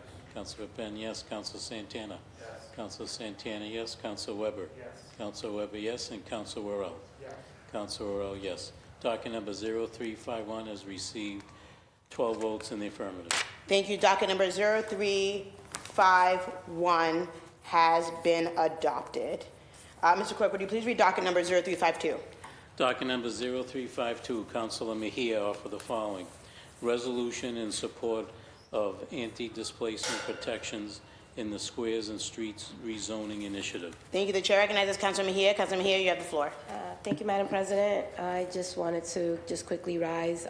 First of all, and thank Councilor Pepin for the hearing that he filed earlier, and I just also want to thank all the advocates and the administration for showing up to the hearing that we hosted a few weeks ago.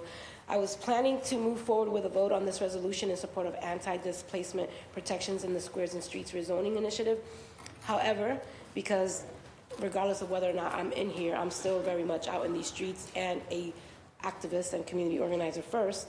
And organizing and working alongside advocates, we have come to realize that we need a little bit more time helping to educate communities and even councilors on why these urgent protection measures are at stake for our residents. And so the resolution called for a citywide protections to be codified, fully funded, and implemented. With that in mind, we have decided to refer this resolution to my committee so I can continue to do this work, allowing time for additional conversations and education. This is not a delay, just for the record, in the fight for housing justice. It is an opportunity to strengthen our approach and ensure that we take action that is informed, inclusive, and committed to protecting our communities. Thank you. Thank you. Would anyone else like to speak on this matter? Would anyone else like to add their name? Mr. Clerk, please add councilors on first name today. Councilors Durkin, Fernandez Anderson, Flynn, Murphy, Pepin, Santana, Weber, Worrell, please add the chair. And Councilor Coletta Zapata. Thank you. Docket number 0352 will be referred to the Committee on Planning, Development, and Transportation. Mr. Clerk, would you please read docket number 0353? The chair recognizes Councilor Mejia. Councilor Mejia, you have the floor. Thank you, President, Council President. Out of curiosity, and just again, this is all just for my own edification so I can learn the situation that I'm experiencing here. I already had a hearing in this particular matter that was in my committee, and I am asking to continue to do the work in this committee. And so I withdrew the resolution with the assumption that I would be able to continue to the conversation within the committee that it had already started in. So going back to processes, this is an opportunity for you to educate me yet again, because this initiated in my committee. We held a hearing. The practice, we hear from the people. I filed a resolution based on what we learned, right? The goal was to bring the resolution up for a vote here on the council. And if it's not going to be put in my committee, then I'd like to put it on the floor for a vote. Because I think that the intention was for me to continue to do the work that I started doing when I first filed it. So I'm just curious, again, going back to the situation that continues to play itself out here in this chamber, curious as to why you wouldn't allow me to continue the work that I started already. Okay, thank you, Councilor Mejia. This docket, when I read this docket to me belongs in planning, development, and transportation. That's how I read this docket. That's where the content and the substance of this conversation belongs. Perhaps maybe in housing and community development, because there's an anti-displacement housing angle. I am more than happy to continue conversations with you, and I thought we were about where docket should be placed. Okay, so but that's what I believe. I'd like to withdraw the entire docket, and I don't want it to live in any committee. Okay, that docket number 0352 is withdrawn. Mr. Clerk, would you please read docket number 0353? Docket number 0353, Councilor Mejia offered the following. Resolution in support of the City of Boston fulfilling its promise to meet the Madison Park Technical Vocational High School construction timeline. Thank you. The chair recognizes Councilor Mejia. Councilor Mejia, you have the floor. Thank you, Madam President. Today I filed this resolution urging the City of Boston to fulfill its commitment to Madison Park Technical Voc Tech High School construction timeline. Madison Park is Boston's only Voc Tech high school, playing an important role in preparing students and adult learners for the workforce. However, outdated facilities have hindered its ability to meet these needs and support the students. The city has committed to ensuring that the Boston project would be shovel-ready by summer 2025, yet we face another delay, and the city chooses to pursue alternate funding, a process which many are concerned that is no guarantee. This delay, yet again, escalates the cost but undermines the trust and stalls critical investments in our students and workforce. Madison Park is not just a school, it's a lifeline for economic mobility, particularly for students from underrepresented communities. Every delay that impacts students' future, Boston's abilities to remain competitive. But I want to clear up for the misconception that we all might be experiencing here is that, for those who don't know, Madison Park, it's been, I believe, 13 years that we've been talking about the redesign of this particular school. That's an entire, a whole decade and 3 years for those who don't know how to do math. And so this whole idea of waiting yet again feels a bit oppressive. And I also understand that later to come there will also be another act for us to show some solidarity with community. White Stadium is also asking for love and support that it so needs. And I feel like we've become a city that continues to pit people against each other. We've become a city that says if you vote this way and we don't move, I'm going to give you the example of the O'Brien. When we fought to have the O'Brien move, stopped from moving from Roxbury to West Roxbury, the families who were fighting to keep the O'Brien in Roxbury were then met with, well, now you get nothing. And I think that that's a really bad message to send to families here in the city of Boston. And it almost feels like it's intentional. And I know that people hate when I say that we are eroding trust in government. I will continue to say it because when I ran for office as a parent organizer, it was because of the lack of faith that we had in our Boston Public Schools that brought me here. And not much has changed even though I am here. So I think it's important for us to continue to fight, and this is an opportunity to stand in solidarity with those who have been leading the fight, and send a message that, you know, I think Madison Park deserves to be put on the priority list. Thank you. Thank you. The chair recognizes Councilor Fernandez Anderson. You have the floor. Thank you, Madam President. Thank you, Councilor Mejia, for filing this. I think it is important that we get up and, you know, use our platform to advocate for different things, whether it be capital investments or projects in our city. Being that Madison Park Technical Vocational High School is in District 7, of course I am in support of it, and I would say that the last few meetings that I have gone to gain more insight or updates on where we are, I understand that it may be between 700, maybe even possibly $900 million to do what community has demanded and asked for. And then there's some concerns that there were a couple of programs that couldn't be fit, but we couldn't get everything that we wanted, but there were a couple of things. And then there's still room for conversation. There's still room for back and forth.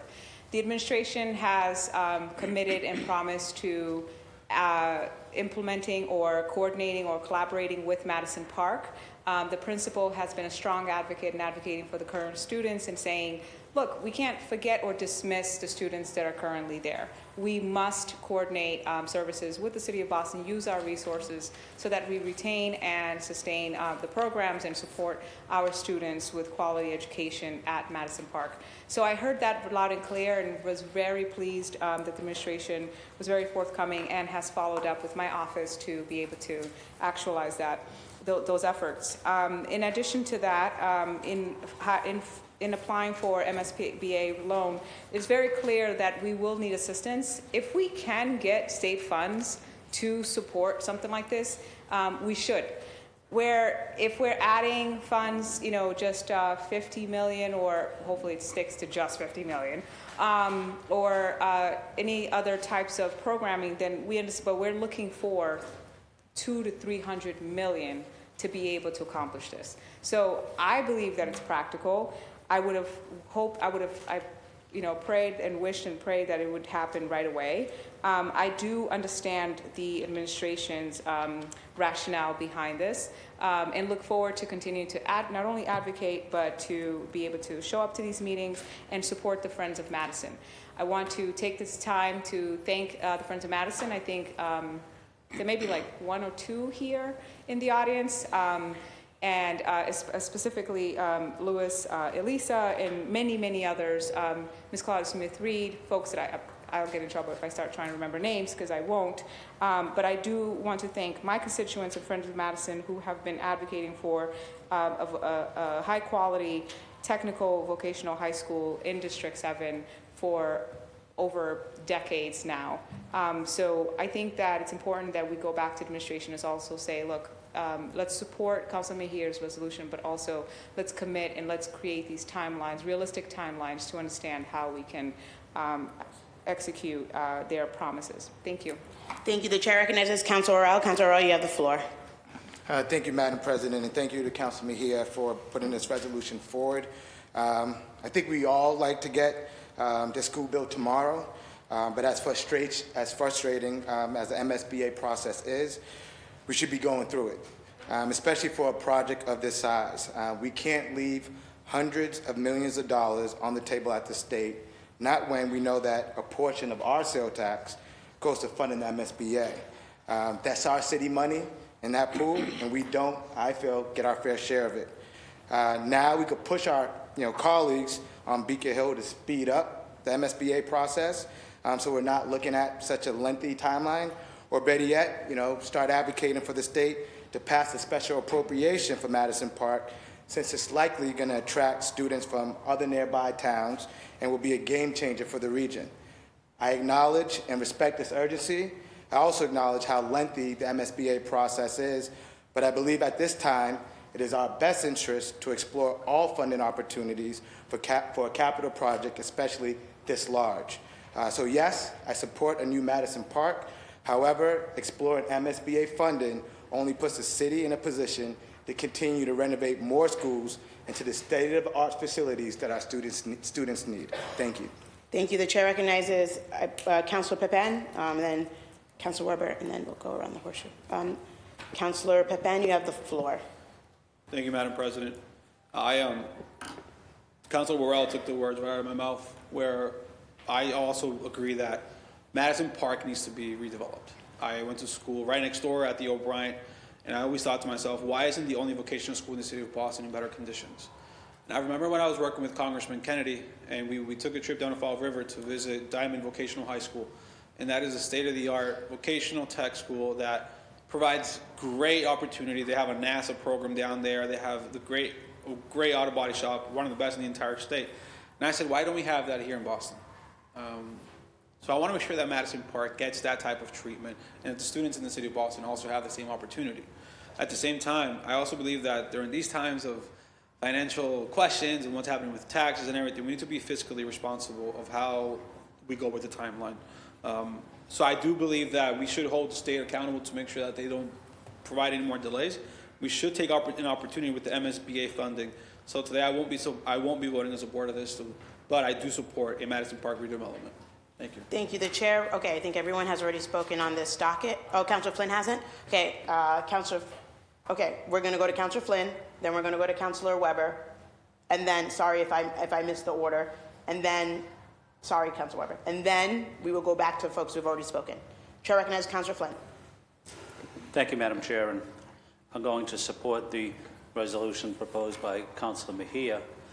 I listened last night to a community meeting on Zoom for 2 hours.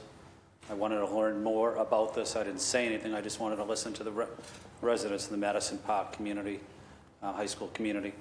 I visited the high school, I don't know, about a month ago with Councilor Murphy, and had a wonderful tour. Certainly it needs to be rebuilt, and building the state-of-the-art vocational high school is critical. I went to a vocational high school, technical high school at Don Bosco that's now closed. I just want to highlight a couple of points. Is the City of Boston has not yet submitted an application to the Mass School Building Authority yet for Madison Park, as far as I know. That's what I heard clearly last night. I also believe that the Mass State Building Authority has been very generous in the past to the City of Boston. The reason I say that, I don't know what type of impact that will have on the time frame. But what I would recommend, what I would say, is if this is a priority for us to build the state-of-the-art Madison Park Technical Vocational High School, which I think it should be a major priority, well, let's put it in the budget. And let's put it in the capital budget and build it immediately. And I don't think we can rely on the Mass State Building Authority. Maybe they'll be helpful, maybe they won't. But in the meantime, if the community has waited for all this period of time, waiting for a new high school, it shouldn't be delayed. It should move forward. It should move forward with capital money from the City of Boston, in my opinion. The students deserve that. Thank you, Madam Chair. Thank you. The chair recognizes Councilor Weber, and then Councilor Durkin, and then we'll go back to those who have yet to speak. Sorry. Okay. Thank you, Madam President. I was just trying to. Sorry, and I don't, if I messed up on the order, I apologize. I saw It's hard. I'm not Councilor perfect. Fernandez Anderson had her light on. This is the buildings in her district. I'm happy to Oh, cede okay. to her, but I'll be quick. I'm going to join my colleagues who oppose the resolution. I don't think it's fiscally responsible to leave potentially hundreds of millions of dollars on the table. We're talking about the difference between being able to create a school that has fewer grades if we don't even seek this money. We've already paid into this program. We should be using this money, and I think that the people who really would be happy to have us bypass this or give it up are places like Milton and Needham, places that don't build the housing they were supposed to. They can't wait to jump ahead in the line, access this money, and build new schools in their towns. I think we should apply for the money and get Madison Park and its students what they need. Thank you. Thank you. The chair recognizes Councilor Durkin. Councilor Durkin, you have the floor. Thank you so much. I'll be opposing this resolution, but I do appreciate the hearing that was had, and I do appreciate the light that's been shined because, should we have pursued this money earlier as a city? I think so. But now that we're at the moment that we're at, it doesn't mean that we shouldn't pursue it now. And I think that's sort of what I learned from watching back the hearing. And I think it's really important that we not let the fact that we didn't start this process earlier make us make the wrong decision. I think we should seek this money, and if that means delays because it will take time for us to hear back, I think that those are necessarily delays to figure out if we can access this money. Thank you. And just, I am deeply frustrated that 3 years ago we didn't apply for this funding at MSBA. It doesn't make any sense to me. I don't get it. I have asked. I don't understand why we didn't do this. Madison Park continues to be political. It continues to suffer from administration after administration not committing to it. We need a Voc Tech school that is as good as the one in Blue Hills, that is as good as the one that they just built out in Plymouth, where they got money from the MSBA. It doesn't make any sense to me. I also agree that we shouldn't be leaving any money on the table. I really hope that Madison Park does not suffer from what we've seen. That's what builds mistrust, and we have to stay away from that. It is not healthy for our communities for us to continue to say, we're going to do this down the line. The MSBA process takes some time. Either way, whether it's accepted or not, we have to rebuild Madison Park. It just has to happen with MSBA funding or not. And so I think that I actually think that there's a lot that we do wrong as a city when it comes to building new buildings, that, oftentimes we get in a lot of in this holding pattern that is really frustrating, depriving our kids of the buildings that they deserve. And they deserve buildings that reflect the dignity that each of them have inherently. And so I want to really highlight how deeply frustrated I am that we didn't prioritize Madison Park 3 years ago, and that we are here now and we're telling people, you have to wait, you're gonna have to wait, you're gonna have to wait, because we don't want to leave our dollars at the table. It's bad. It's bad. I just want to make that very clear, that I think it is very, very bad. And I share the frustration of community on this one, because it just seems like it's a hot potato, and we just pass it on from one person to another. So I hope that's not what happens here. The chair recognizes Councilor Fernandez Anderson. Thank you, Madam President. I do wanted to just clarify. Sorry, it's been a long day, so I just wanted to clarify. I support the resolution, but I also understand the administration's point in terms of we cannot leave money at the table. With that being said, Madam President, you said it really well. Just to lead to my point, is that you dangle the carrot and then you say, don't you want the carrot? Don't you want the carrot? If you don't want the carrot, then you can't get it. And that type of attitude, where we saw with John D. O'Brien, when we didn't want it to move out of Roxbury, then it was like, okay, well, then you have to wait 3 years before you can get money for any renovations. And that's not the attitude that we should be sending to or demonstrating with our communities of color. And it does feel like when we look at the capital investments, where did we prioritize? We prioritized Fenway, South End, and Chinatown for new schools. Remember, Josiah Quincy, what was it, Arts Academy, and a school in District 7 in the South End. So when you look at those areas and those schools were prioritized, then you wonder, okay, why didn't we prioritize Madison 3 years ago? And I'm sure there are reasons. And I'm saying that the folks that have come to these meetings and are working, the administration representatives that are working on this, I think that they do have the best intentions and want this to happen and are saying that the best way to go about it, because this is a much more expensive project, however, Madison's been waiting over a couple of decades now. Now with this administration saying, okay, now Madison, but wait a little longer, it does feel like we're not prioritizing Roxbury, again, over Fenway or Chinatown or South End. So I will be supporting the resolution, and it's a resolution, yes, non-legally binding. However, I understand the point, and if we can, to the administration, if we can, we should. And if we can't, hopefully that we continue to work together to do the best to at least put a timeline on it so that they can keep their word. Thank you. The chair recognizes Councilor Mejia. Thank you, Madam President. And I just want to say thank you for your commitment to this conversation and for giving some life to what we're trying to do here. So I really do appreciate you doing that. I want to be really clear that no one is saying that we cannot apply for other funding streams.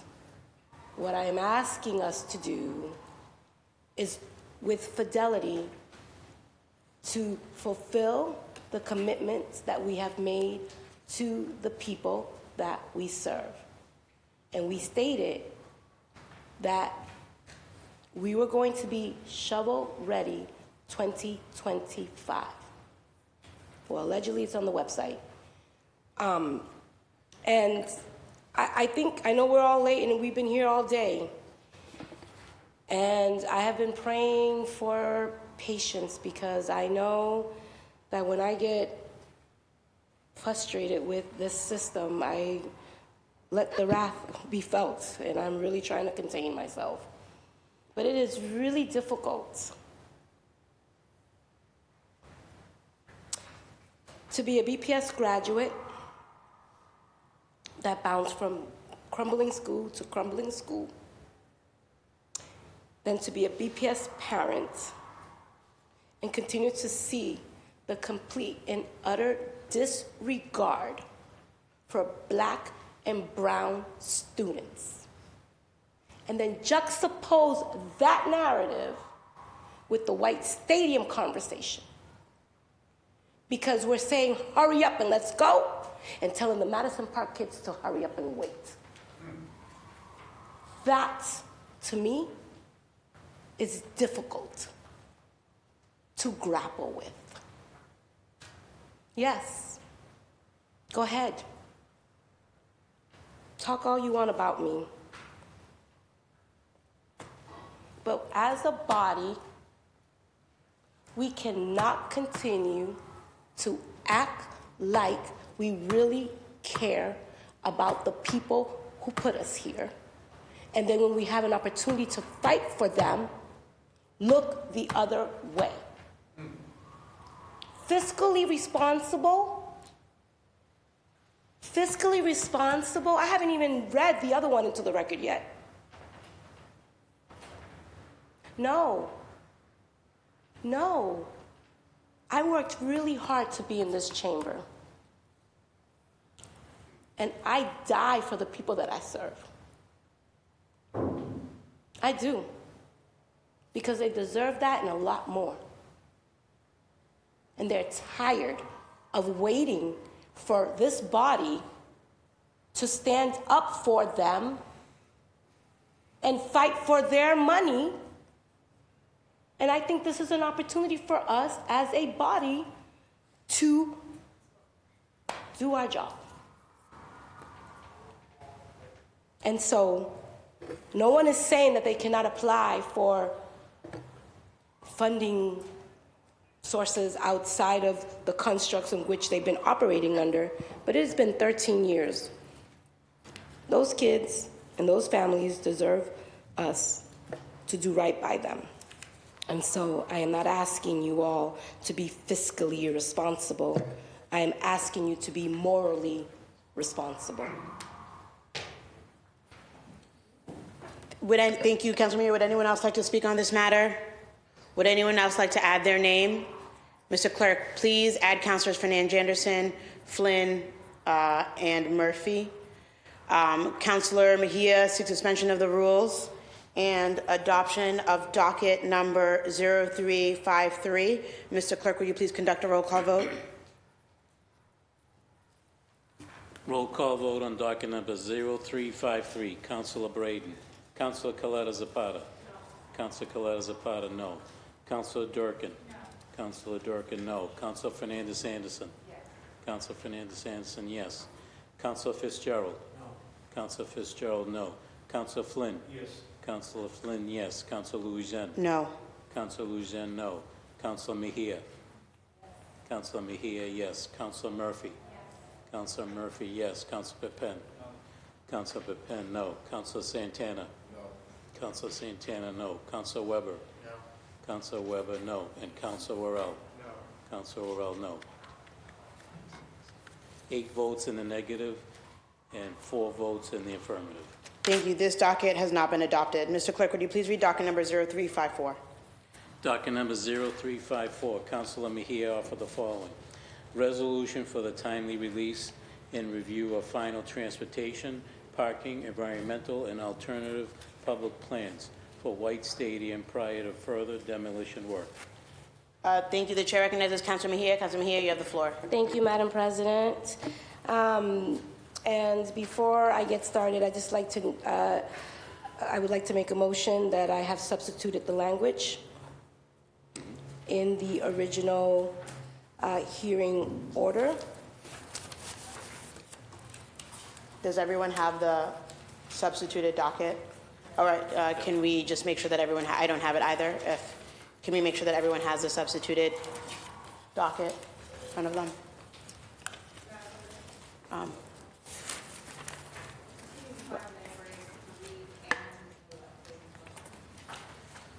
Well,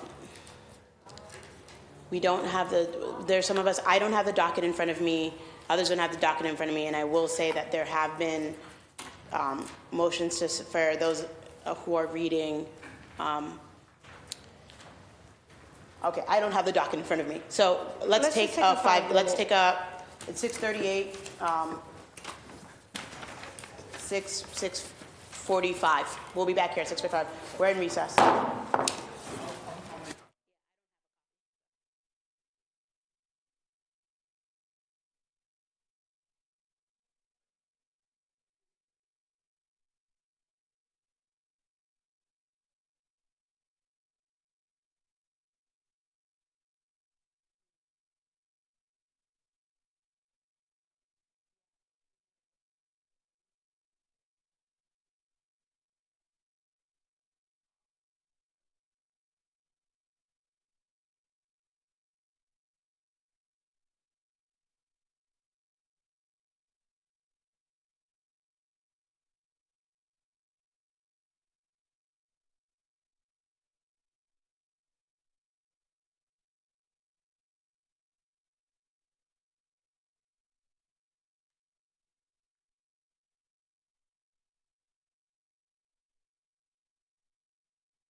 Thank you, everyone. I now have a copy of the proposed amended resolution. Councilor Mejia, I know that you put forward a motion. Can you explain, the motion has been seconded, the motion is properly before the body. Can you explain the changes to the body that were made? Because the folks had on the agenda one version of the resolution, and now it's a different one. People want to understand what the differences are. Do not worry, I didn't change too much. It was a little typo that we made. It said, the first one said alternative public plans, and we fixed it to state alternative design plans because we wanted to make sure we were speaking English in this country. I also added supplier diversity, and I also want to uplift and acknowledge that after a conversation with Nia Grace this morning, and I want to thank all of those folks who wrote a letter to us. You know, I really love to hear from everybody, and we had a really good conversation, and I was moved by the language that they shared in their letter, specifically around making sure that Black and brown businesses, educators, and nonprofit leaders have voiced, you know, strong concerns regarding the city's lack of formal commitment to ensuring meaningful inclusion of Black and brown businesses in construction contracts and retail opportunities associated with the project. And I felt that their advocacy warranted me adding this to the whereas clause. And so those are the changes that I've made to for the motion to move. Somebody seconded, and that's it. Well, no, that's not it. But but motion is seconded, which means it's properly before the body for deliberation. You've explained it. If anyone else has a comment or question, now is the time. Okay. All right. All in favor of this substitution, say aye. Aye. All opposed, say nay. Okay, this amended resolution is currently before the body. And now we are at a place where we will discuss substantively the content of the resolution. So, Councilor Mejia, you have the floor. You know that when we had coffee, you used that word again, and I said I didn't know what that means. I don't drink coffee. Well, whatever. You know what I mean. Yes, substancy. Councilor Mejia, let's do that again. Let's do that again. Substancy. Yeah, can you, for those folks who don't know what substancy means, can you explain that for the general public? So okay, I'm happy to. So you put forward a motion to substitute. Right? The substance word, the letter, what's that word mean? Substantively. Yeah. Is what like, is that? so if you think there's procedure, process, and then there's the substance. There's like the meat of it, right? Process is how you get to the meat. So, Thank you. Yeah. Thank you for the translation. I appreciate it. You are most welcome. You have the floor. All right, thank you.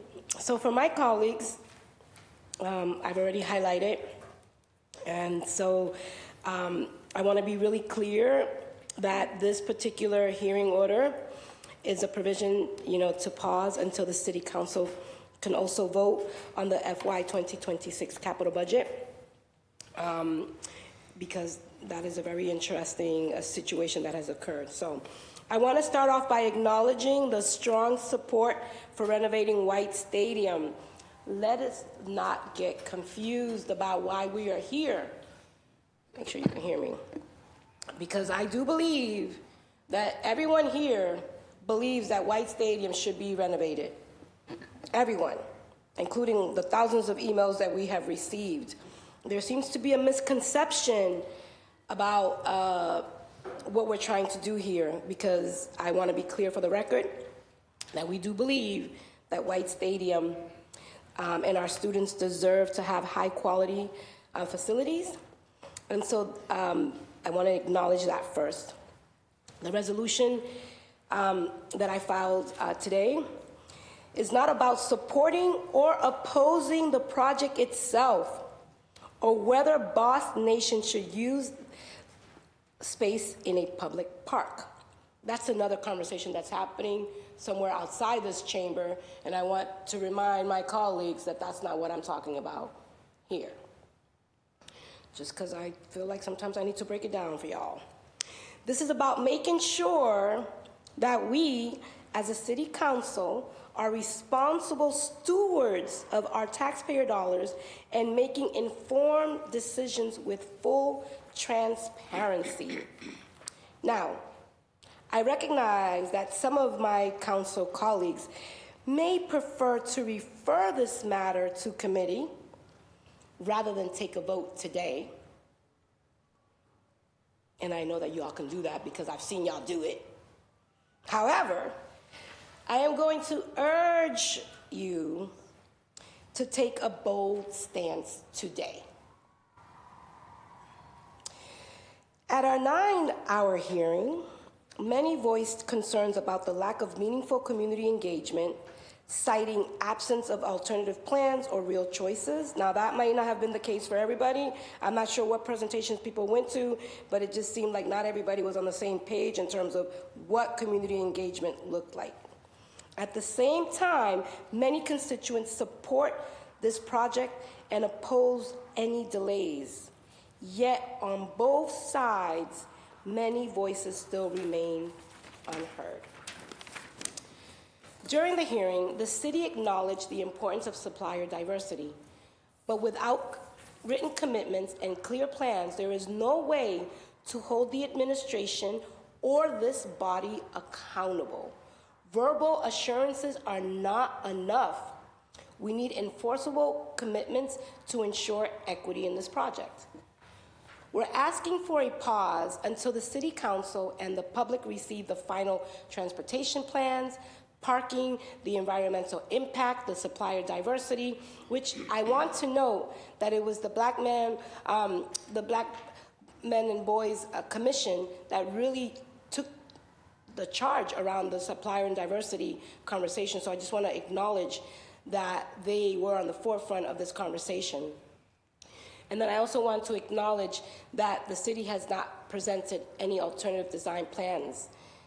We went with, it's like you get what you get and you don't get upset. That's not how we do business here, y'all. Usually when there's an RFP that goes out, community participates in the process. There is a process, and we are setting the precedents. We've been talking about setting the precedents here all day today, but every time I turn around, we keep setting precedences that continue to undermine the will of the voters. And so without finalizing these details and these firm commitments, we cannot uphold ourselves in our duty as being fiscal, responsible stewards of this. And we must ensure that we conduct the people's business with the highest level of transparency and financial accountability. Now, you all have already gotten hundreds of emails about how we're utilizing taxpayer dollars. We have been put on blast about everything from increasing property taxes to the amount of money we're spending, but yet here we are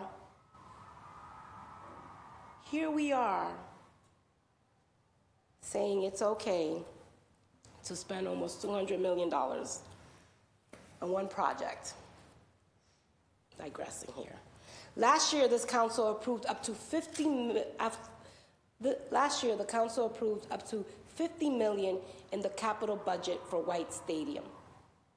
And today, we're banking on another $50 million that will be allocated to this project without having yet reviewed, deliberated, or even voted on the 2020-26 budget. Is that the type of body that we want to be? That we are willing to commit millions of dollars without hearing how those and the return on the investment. So we're literally giving you an advance here on good faith. Is that what we want our constituents to believe? That's how we do business in this chamber? I don't think so. I don't think so.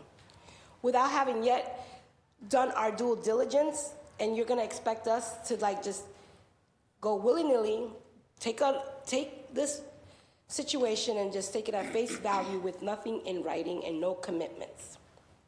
Now is the time to reassess our approach and ensure that we make fiscally responsible decisions rather than giving the impression that this council continues to be capable of just rubber stamping proposals along the way. I said it. That's right. Right now, we have the chance to hit pause, ask for clear commitments, and make sure that this project is handled responsibly. This is about making smart, transparent decisions that will benefit our city for years to come. Again, I want to be clear. Supporting this resolution does not mean opposing the renovation, which is the narrative that has been out in these streets. It means making sure that we, as this body, right, is doing everything in our power to make sure that we are operating with all the facts, that we have all the plans and all the financial details before moving forward. And if we're serious about getting things right, this is our opportunity to do that. And I think what is happening is that we would rather continue to kick the can down yonder. And I struggle. I have been since this particular term has been very interesting. Since I came into this chamber, and it's not just White Stadium, it's brick. It is the gang database. It is the abolishing the BPDA. It is everything that we are doing in ways that undermine our power.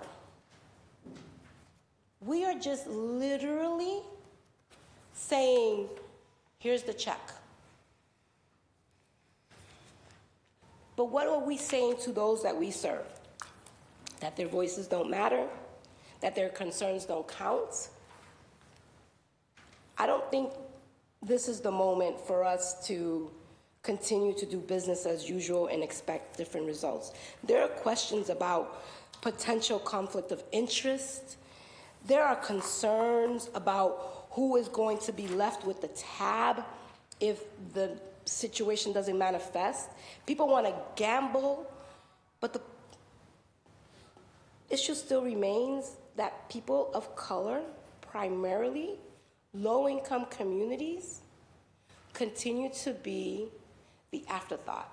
I don't see us trying to do this in Boston Commons, but y'all can come to Franklin Park and just say we can exploit it as we see fit. No. We can't do that to people and then expect them to trust us.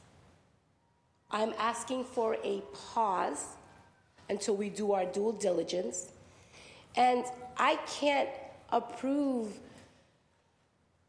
or even fathom the idea that we're going to continue to move forward and we haven't even seen this year's capital budget.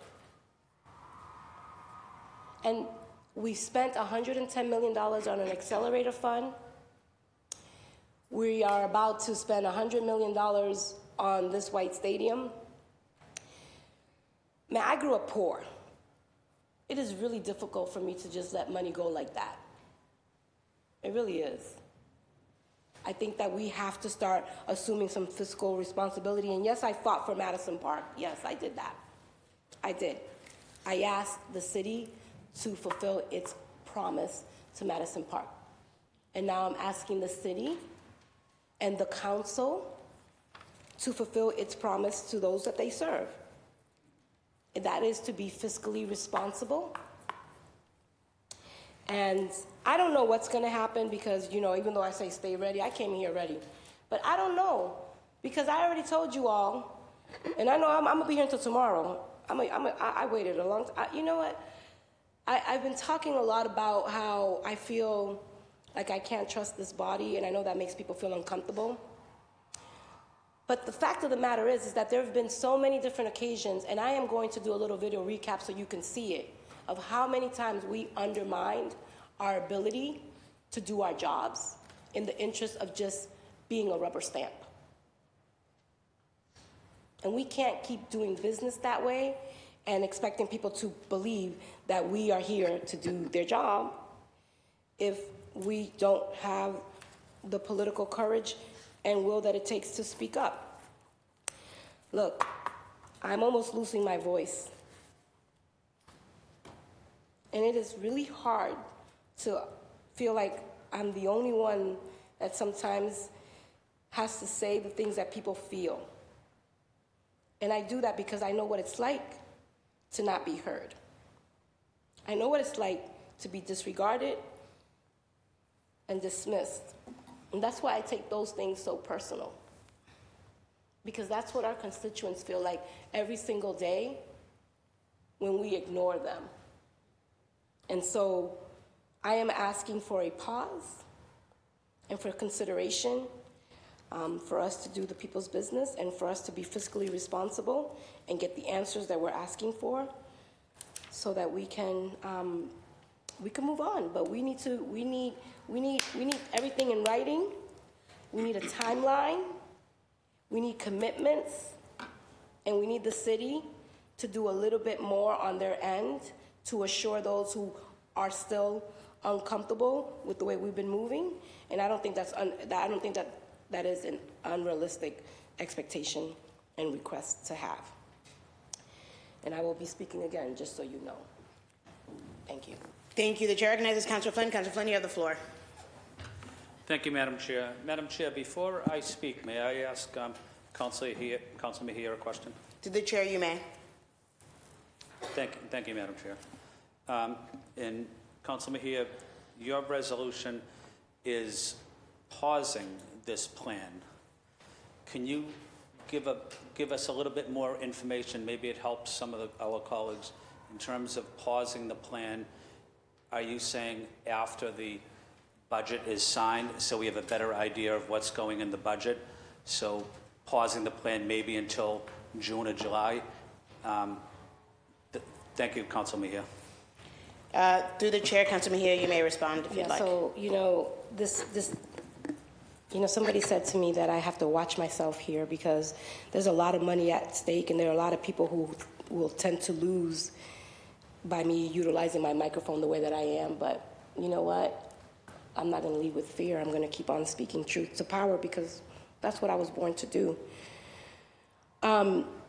Yeah, there is an accelerated timeline because there is a goal to make sure that White Stadium is ready for the 2026 soccer tournament, I believe, right? So because there is that desire to hurry up, I think the administration would be completely adverse to a June delay. But I'm curious, the budget comes out in April. I would like to, at the very least, see the numbers and what we're working with before we start putting aside $50 million for a project that is still right now, like, they're even in a lawsuit. Like, we still don't even know if we should even be moving in this direction. So I think that there's still a lot of uncertainty. So I think that I think pausing for me is like, I need the transportation, the environmental impact, the parking, and the supplier diversity, at least some commitments and some understanding, and an alternative design plan that is completely public, that is not private. If they can do that by the end of March, or February, but they can't just take money without giving us something to work with. I think there needs to be a pause for us to be able to make more informed decisions. But yeah, I think, ultimately, I think the budget is a part of that. I think that we should consider, I'm open for a discussion on that. Given that the pending budget deliberations and the lack of finalized public funding plan, it's essential that all major financial decisions regarding White Stadium remain on hold until the council has had an opportunity to review and vote on the 2026 budget. Yeah, I think so. Through the chair, Councilor Flynn, if you'd like to respond, you may. Thank you, Madam Chair, and thank you to Councilor Mejia for answering my question. I think the answer she provided is is a good answer. It's a pause. It's not a complete stop of the program. I think getting more financial data based on the upcoming budget and see how it impacts construction and this project and other projects, I think that makes sense in my opinion. I think the more information we have to make a better decision is something we should pursue. I was also here, and Council Mejia mentioned it was a 9-hour meeting, and we listened closely to the administration, but we also listened closely to impacted residents and neighbors in Boston residents. Many supported it, many asked for us to pause it based on various issues. But the 9-hour meeting, what was clear about it, in my opinion, there was so many unanswered questions. And good questions. Nothing against the administration, but they just couldn't be answered at this time. There needed to be more research. There needed to be more discussion. There needed to be more community involvement. And clearly that's still ongoing. Residents still have concerns.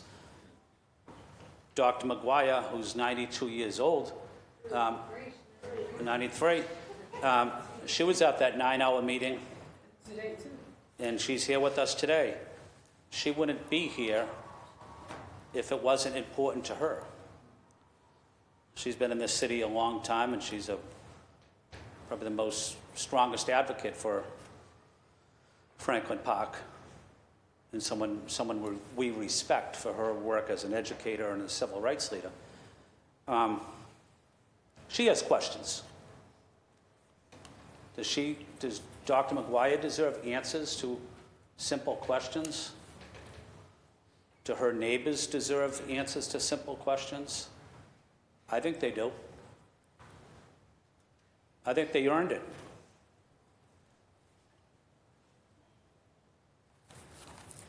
I think what's important is the community process.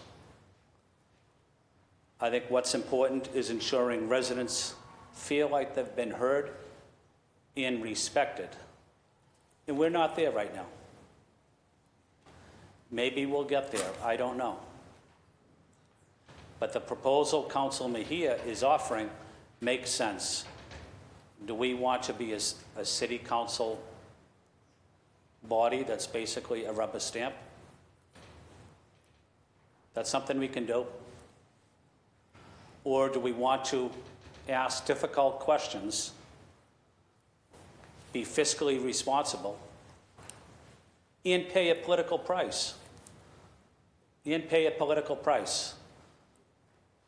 That's what we're debating here. But I think the residents deserve their due diligence from us as city elected officials. They don't deserve elected officials that come in here and don't take the job seriously and don't show up for meetings, don't ask questions, and just say, I'm going to vote for it based on the administration. We need to do our due diligence. And that's what we're doing here today. That's what Council Mejia's proposal is about, whether or not we're going to do our due diligence. I'm going to support her because I think it's reasonable and I think it's fair. Thank you, Madam Chair. Thank you. Is anyone else looking to speak on this matter? The chair recognizes Councilor Weber. Councilor Weber, you have the floor. Thank you, Madam President. I've spent a lot of time over the last year with my constituents. The stadium is in District 7, but a lot of the abutters are in District 6. And this has been something that, we've spent a lot of time talking about, having meetings about, trying to figure, how this is going to work, what the benefits are, what the harms are. And I guess, I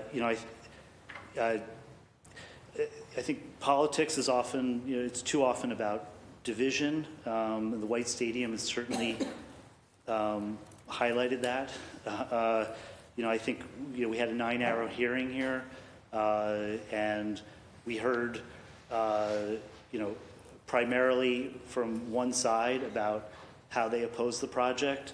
We heard little snippets of people who support. I think everyone's seen the emails and they've gotten the phone calls. There's lots of people who oppose the project. There are also lots of people who support the project, including the Franklin Park Coalition, who's the steward of the park. A lot of residents of my district. I'd highlight that the Ula Cafe and JP circulated a petition over the weekend to see who would support the project, and in 4 or 5 days they've gotten about 380 plus signatures.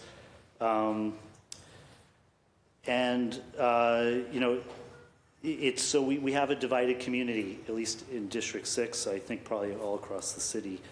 And I'll take Councilor Mejia at her word that we do agree on some things. We agree that this stadium needs to be renovated. We agree that we have to invest in BPS kids. We agree that our facilities for BPS kids all across the city are falling apart and have been, left in decay. And we also agree, and I think this goes to, the District 7 councilor's point about investments across the city, that this area of the city has been neglected for way too long and has had the stadium sitting there virtually unusable for years. The mayor's proposal, after years of neglect, will create a stadium that works, that will be a great resource for BPS kids, that will be a great resource for the community. We have heard some things, and whether it's where the information comes from, a lot of people are still getting misinformation, I think, about this project. Just last night in a community meeting, a long-term community advocate told me he opposed the project because we were handing over the stadium to the soccer team. I think I've read the lease. It's just not true. The city is the owner and controller of the stadium.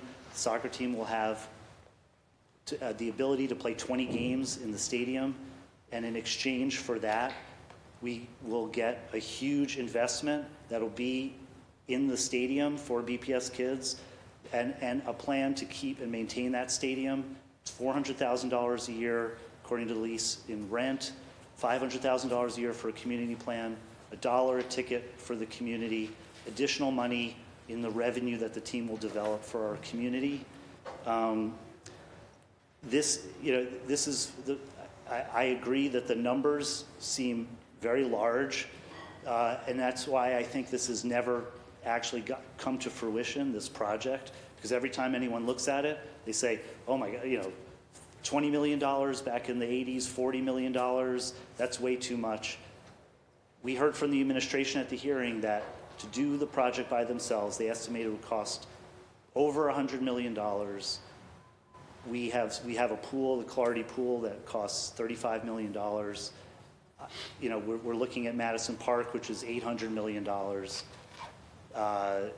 It's what we're left with is the possibility, if we pause this project, that the team will go somewhere else, that we will not be able to go fund this project on our own, and we'll still have a stadium that is left to decay and will not be a resource for our kids.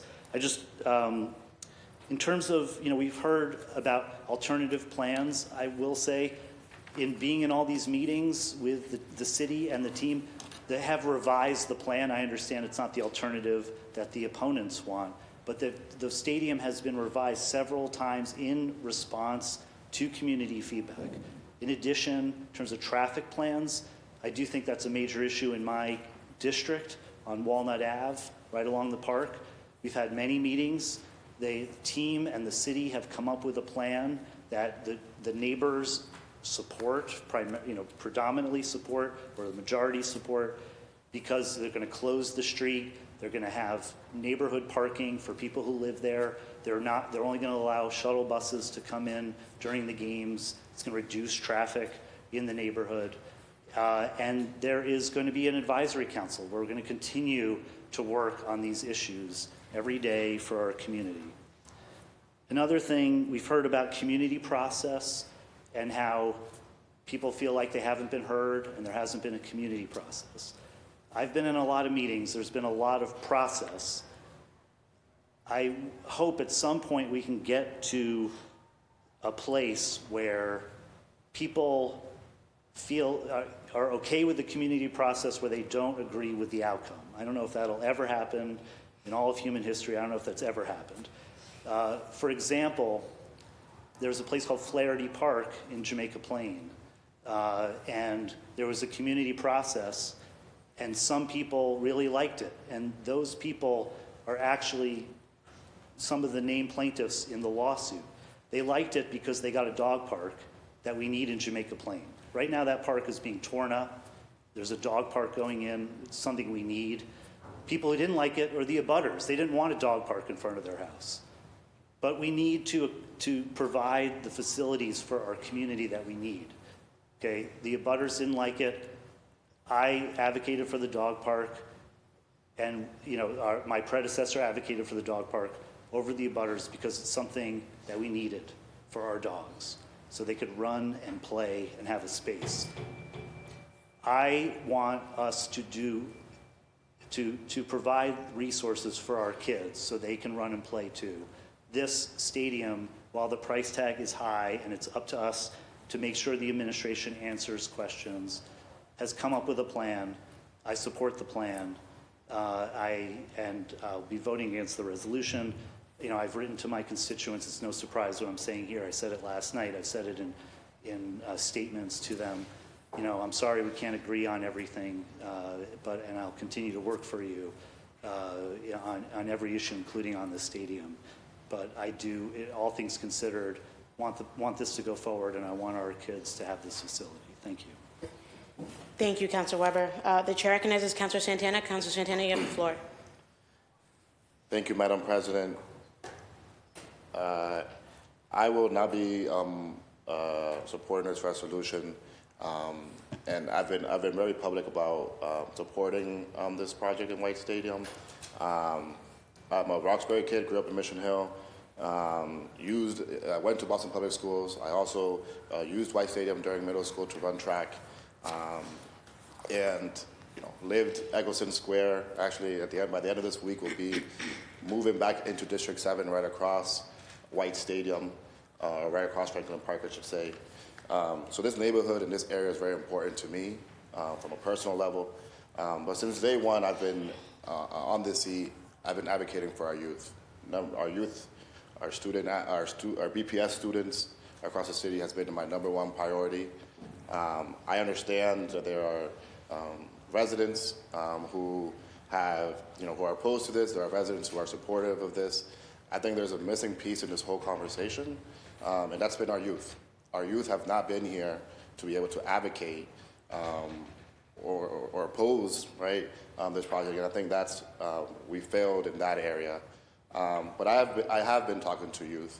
I have a few youth ambassadors in my office. I'm able to attend and visit many schools and programs, after-school programs across the city, and a lot of our youth have asked, are in support of this, and I want to make sure that our student athletes have a state-of-the-art facility that they can enjoy. So I will not be supporting this resolution. I understand that people, no matter what decision you make here, not everyone's going to be happy. I'm going to stick with the youth. That's my #1 priority. I understand that there's questions still about traffic. There are still questions about parking. I urge the administration and all stakeholders to answer those questions and to continue the community process. But I am in favor and in support of White Stadium, the renovated White Stadium.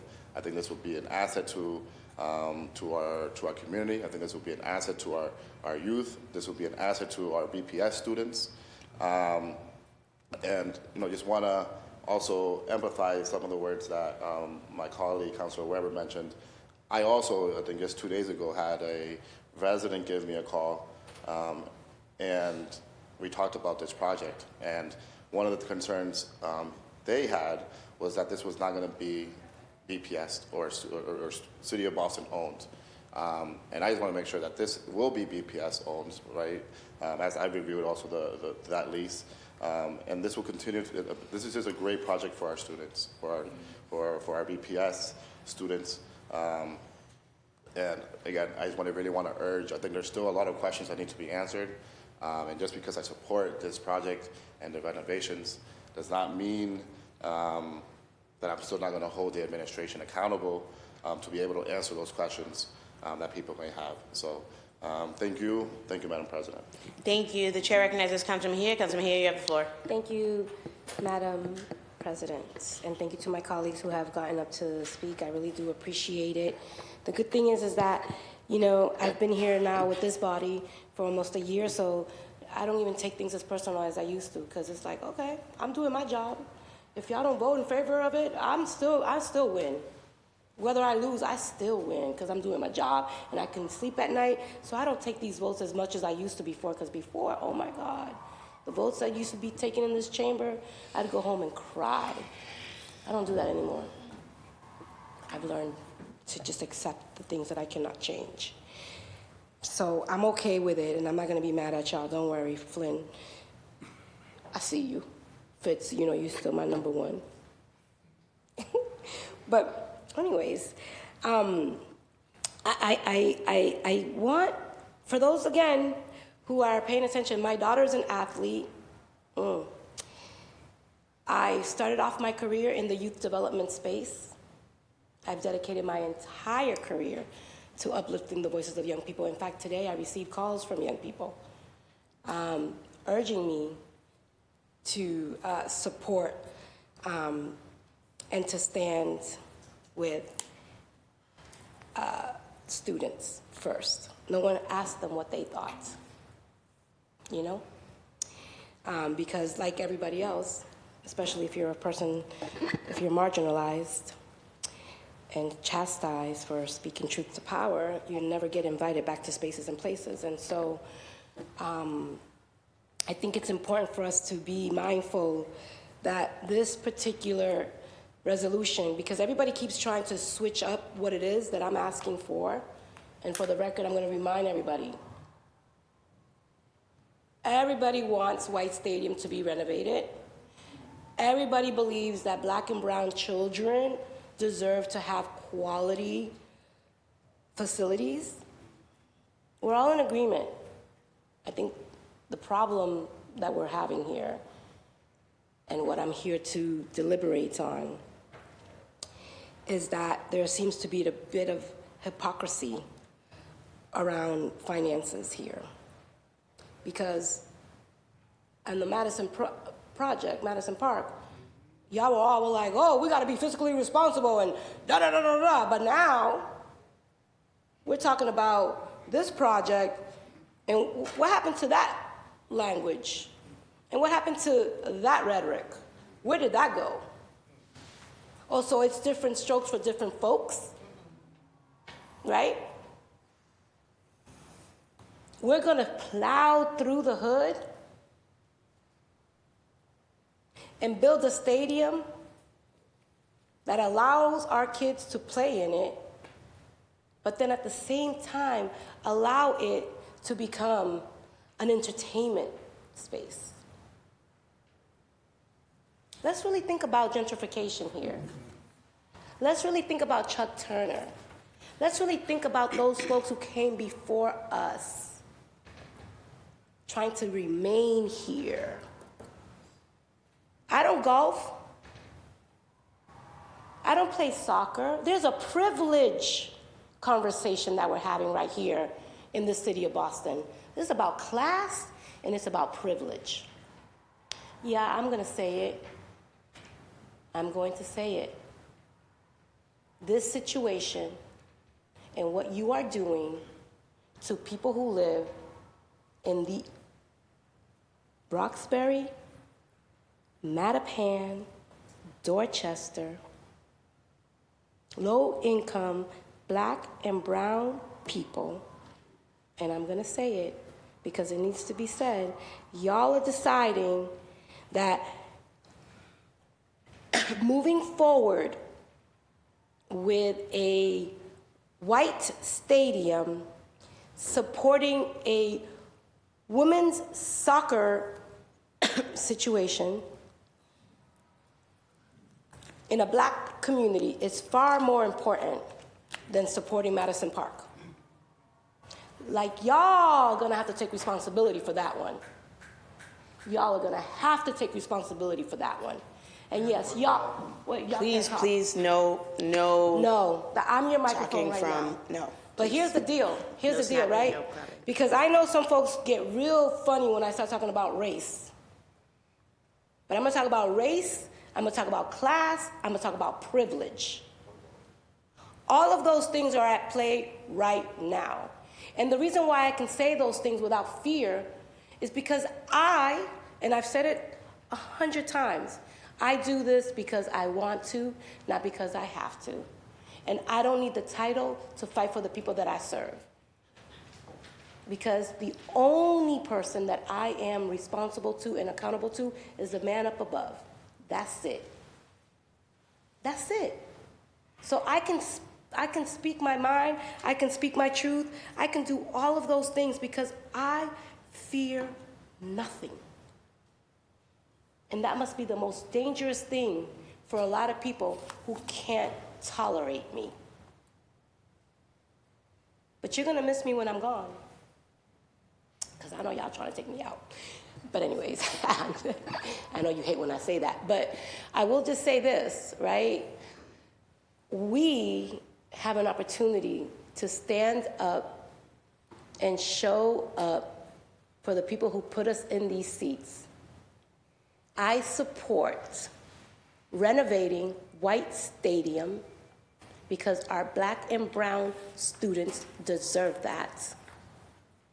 I don't support being hypocritical and fiscally irresponsible when there's still conflict of interest scenarios that have bubbled up to the top and you've read the papers, so you can't act like you don't know about it. And so with that, when the RFP came out, when communication about the RFP was created, who participated in the RFP process, all of those things are discrepancies. And we are setting the precedents. I don't even know how to say the word. We're setting the precedent? Precedent. Thank you, President. You're welcome. For the presidency. President and precedent. That's right. Yeah. We are setting bad behavior right now, y'all.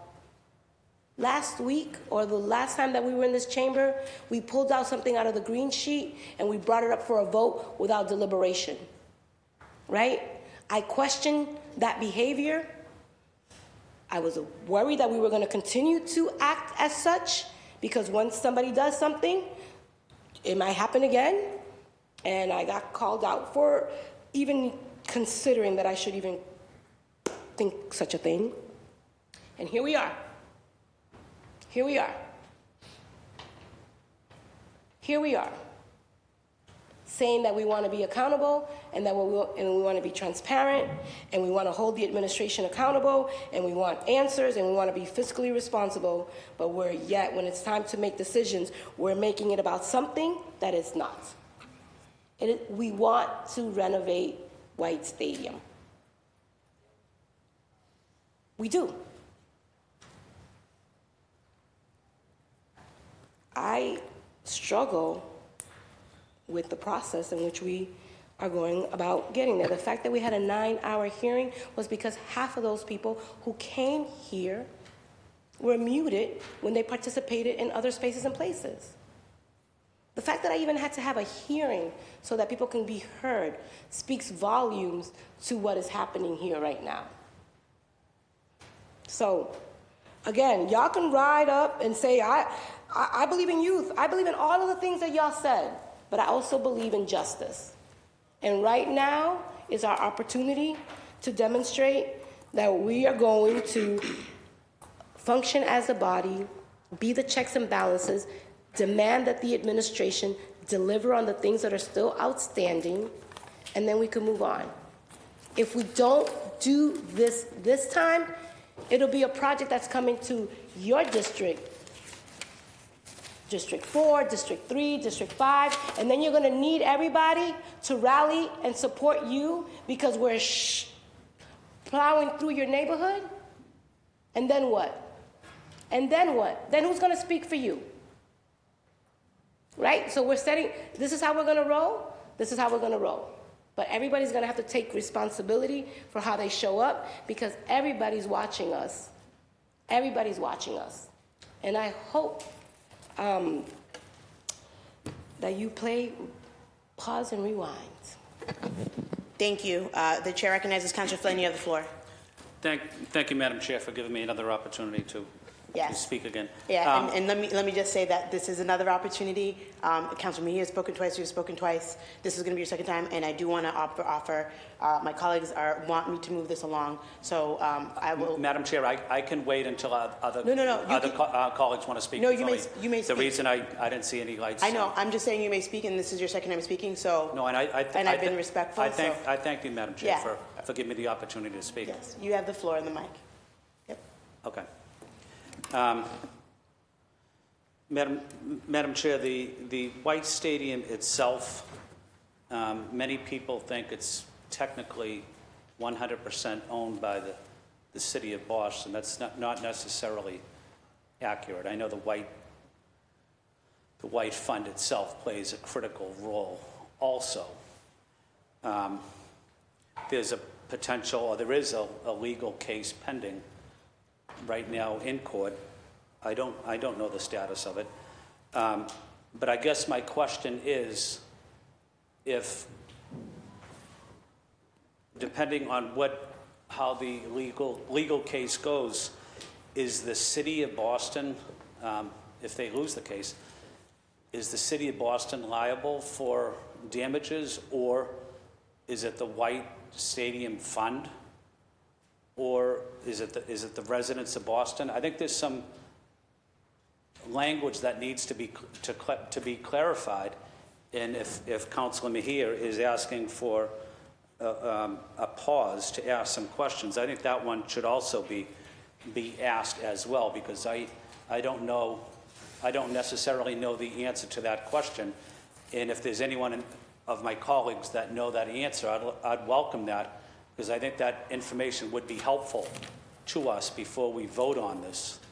But if anyone could clarify on the White Stadium, the city of Boston, and what impact it has if Boston ever lost this case. Does that mean Boston and the taxpayers are responsible, or does that mean the White Fund itself? I don't know. Madam Chair, do you have an answer to that? Thank you. I don't know if any of my colleagues would like to respond or have an answer. I'm not aware, and so not sure. So if May I ask the Chair of Planning and Development? Councilor Flynn, you asked a question. If any of my colleagues has an answer for you, they can turn on your light and provide an answer. Okay. Is there anyone else looking to speak on this matter? The Chair recognizes Councilor Fernandez Anderson. You have the floor. Thank you, Madam President. All right. So from the beginning, I think it'll be hopefully helpful that I take us through what's taken place so far throughout this process. So there was this idea to renovate or redevelop White Stadium, and immediately there was talks about leasing it out to a lessee or contractor or developers that would bring in soccer or the soccer league to White Stadium. Initially, there was no talks about community benefits or what would take place, how it would be shaped, if it was going to have an extension of it. It was just specifically redevelop it, redo White Stadium, make it beautiful, and have this stadium be co-shared, leased to the soccer league, but also co-shared with BPS athletes.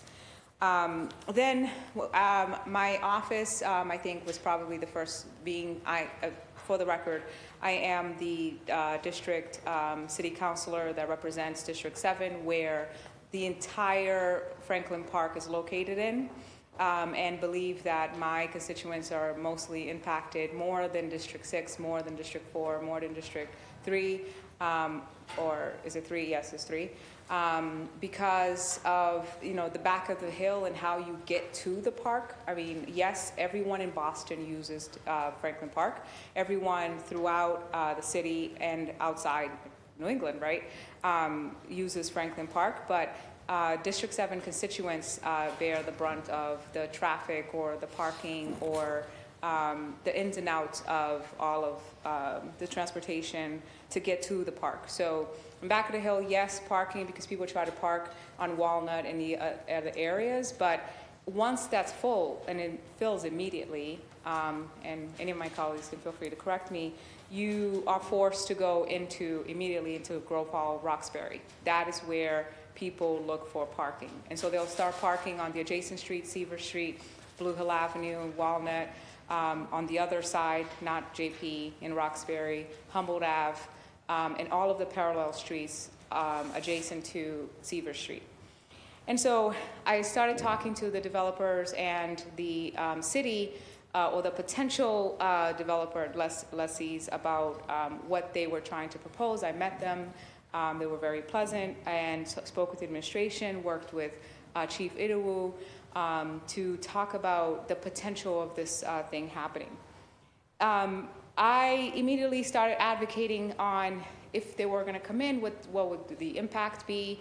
Could we do a comprehensive study? Could we look at the community benefits? Could we look at the impact on constituents? Have they talked to Franklin Park Coalition? Have they talked to Garrison Trotter? Have they talked to all of the different neighborhood associations that are in that area? It would be specifically Garrison Trotter neighborhood mainly, but then there are other surrounding neighborhoods, groups that would be impacted as well. And at first, I checked in with Garrison Trotter neighborhood. We had a meeting, and they were supportive. They said, Garrison Trotter neighborhood said, this is a great idea. We want it redeveloped. We want a beautiful, viable white stadium. And we all here, I ran track. I know I don't look it, but I ran track throughout high school. We all here did some sort of athletics in White Stadium, or we've been to graduation. We use it. We're from Boston. We know how it is. And so immediately, the conversations did feel like the administration and the lessees or the potential contract developers would be, they were already sort of in communication. And so it felt like, the administration had their views, of course, of what they wanted. And so it felt like we were competing, like District 7 constituents was competing with the administration in terms of community benefits. But then all of that was dispelled. It was very transparent and became more open conversation about how we got to that. Then there were meetings that were taking place, and constituents were feeling like District 6 constituents, being Jamaica Plain and surrounding areas, Rosendale, right, was getting more respect than Roxbury and Grove Hall. This is accurate because they contacted Councilor Weber, they contacted Representative Sam Montano, and complained about how they were having meetings for their constituents without inviting District 7 constituents. Immediately, Councilor Weber corrected that, invited me, welcomed me, we collaborated, and then we fixed that. So so you can see the tension building up where people are feeling it might be excluded, it might not be included. This is a big thing. Can we just use $50,000 and clean it up, fix it up, and keep it just for the BPS and community? Our community engagement processes not including us. Then the administration started having meetings that were mostly virtual, and all virtual. And that didn't feel so good. But from those meetings and from some IAG meetings, folks who started saying, you're only giving us 2 minutes on Zoom, you're muting us, and you're cutting us off immediately, and now we're not being heard. And so the level of frustration, you could see here how constituents would feel like they're being dismissed or disrespected, and the level of frustration of not being heard. But the messages were still getting through. The administrative team was still taking notes on what the community wanted. And so they came up with like all of these design ideas and plans and community benefits, MB or contractual agreements, which all went into agreement. So essentially, this is what took place, and I have the information. They agreed to $500,000 annual community fund contribution from the Boston Unity Soccer Partners for the life of the lease. So in perpetuity, every year, for the life of the lease, every year, $500,000 would go towards community, and you would have this advisory council, is it they're calling it, to decide on, whether to support small businesses and surrounding programs. There were some issues there about who gets to sit on that advisory council, and would it be, reflective of the demographics of District 7 and District 6 and District 3, Councilor Worrell, District 3? Are you 4? Sorry, District 4.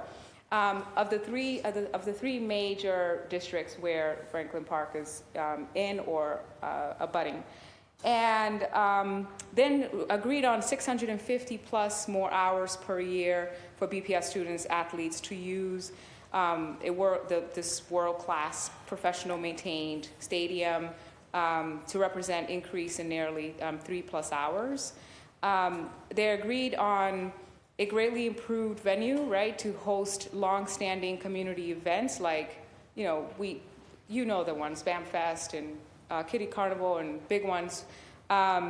Committed to the soccer league to cover annual maintenance, upkeep of White Stadium, estimated $2 million per year. They also would support the Franklin Park Tree Bunk to administer by the Parks and Recreation Department, which will plant over 500 new trees at an estimated total cost of $1.5 million. However, cutting down 145 trees, causing that harm. But then, then the debate became about if we cut 145 trees, these beautiful, robust, older trees that obviously will have a negative impact because your new trees, 500 plus, would take a very long time before they're at the size or age where they could contribute as much, oxygen to the environment. And then also contributing $1 per ticket sold by Boston Unity Soccer Partners games at White Stadium dedicated exclusively to investment in Franklin Park. And I think this was particularly when the Franklin Park Coalition, who at first kind of was on the fence of supporting it, and then became a support after when they said, okay, fine, you're willing to invest in the park, we can come to some common ground, and they made an agreement, and that's what transpired out of that.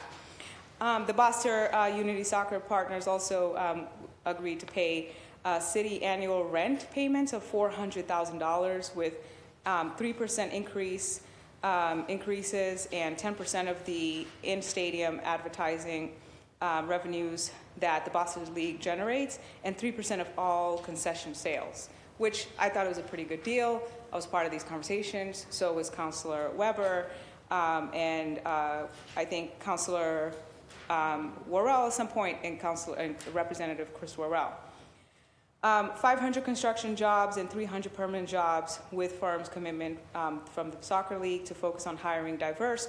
This particular one was my request that 50% of the private, under the private contract, would be 50% MBEs. And so, and they committed to that. They agreed to commit to that. And so I think the conflict of interest that constituents, not Councilor Mejia, because Mejia is advocating on behalf of the constituents. The constituents that have been reporting to Councilor Mejia is there a conflict of interest where there are two contracts? So the job in particularly are separated into private and to public. So the $91 million that would go into this job would be the public contract, and then there's the private part with to do a separate job. So whether it be like, call it wing one, right wing and left wing. And so the right wing would just be particular for the $91 million that the city's providing the allocation, and that $91 million would have to be public for public bid, and that has not been put out yet. And so for either one, I mean, obviously with the city, that, the 25% compliance on MBEs, but with the private, they've agreed to do double of that amount. And so I've received dozens of emails from outside constituents, and I promise to accurately report.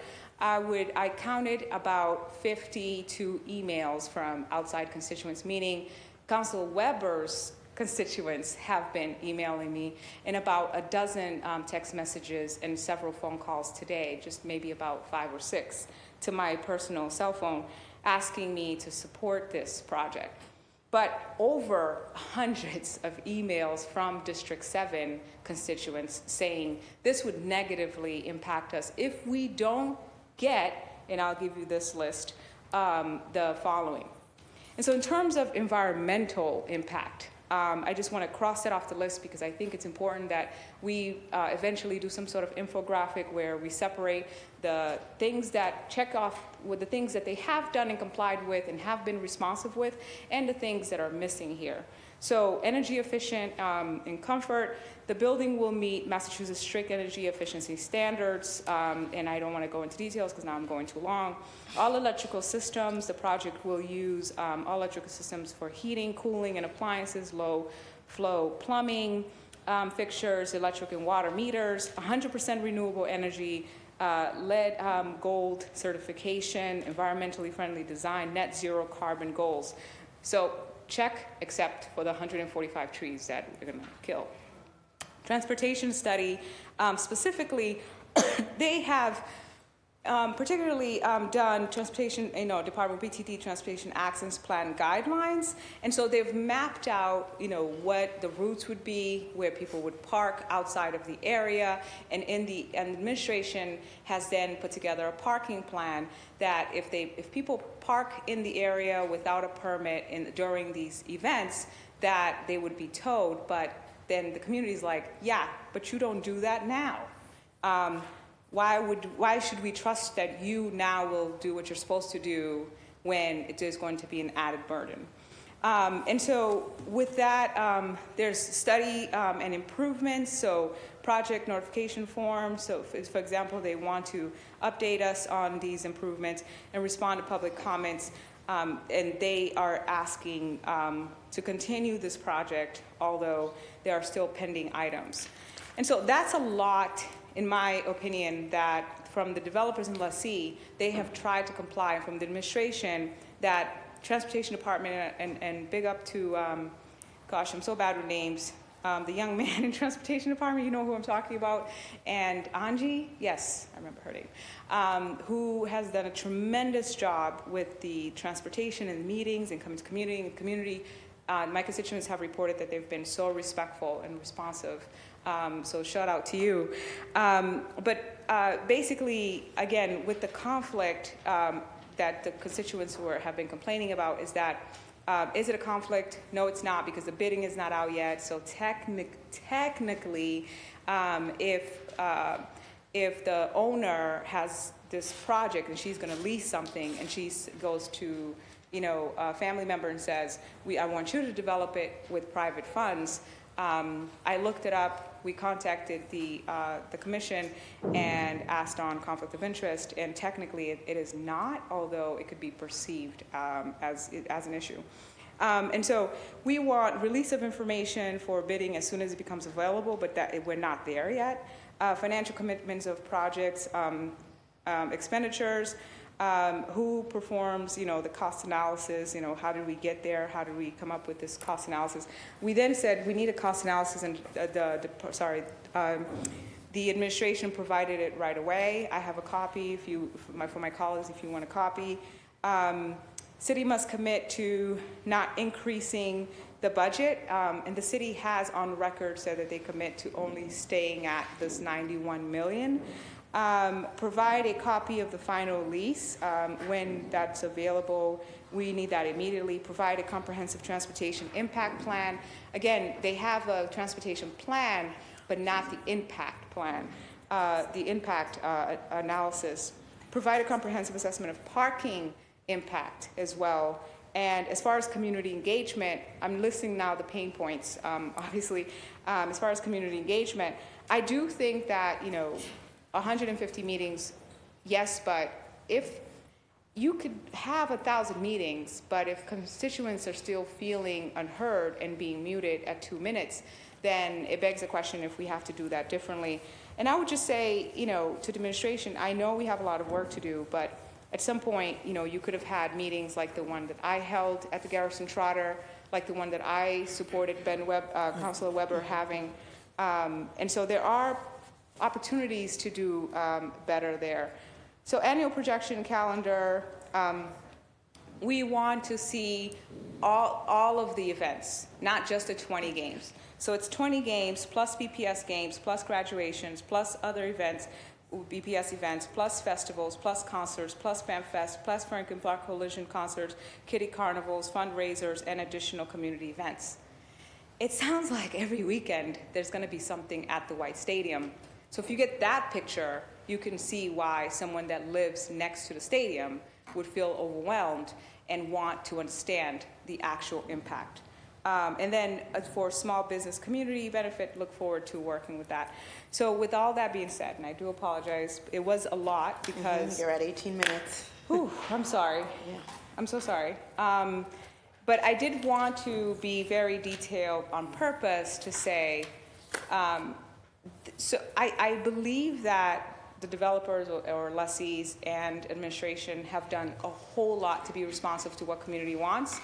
But with what community wants comes a level of impact study and more comprehensive understanding of how the constituents will be impacted. So it's like, I want this and want this and want this. Yes, you can have it, but then there's all of this other impact, and that's the only thing that's left that they have not responded to. So I would say that I'm supporting this resolution, although it's not non-legally binding, and I continue to support the redevelopment of the White Stadium. However, there are a lot of pain points here. I would like the administration to make immediate commitment to delivering the information that we are requesting. I'm happy to email again and request this in writing so that we can have information to disseminate to community. And I would also implore them to have further community processes to communicating, specifically explaining the impacts of those studies that they're requesting. Thank you. Thank you. The chair recognizes, okay, Councilor Mejia, I'm going to recognize you for 2 minutes. You've spoken twice, so we need to move this along. And so I'm going to relieve Dossie of her responsibilities. I'm just going to start my timer. You have the floor in 2 minutes. Yeah, I just want to thank my colleagues for their patience. It has been a long day. I know it's not easy, so just thank you. I had to make sure my daughter got home in an Uber. This has been consistent now, but for those folks who didn't grow up here in the city of Boston, I don't know if you know this or not, but White Stadium was a football field. It was supposed to be the field of dreams, and I believe under this plan that it will no longer be able to play football at all. And I also believe that that's not true. It's not. Okay. It's not true. It's going to be a soccer. They could play football. Yes. Oh There's a God. lot of misinformation out there. Oh my God, thank God, because I was about to go crazy on that one. Oh, please, Lord, thank you so much, because I'm so sorry. Okay, so there's still going to be basketball?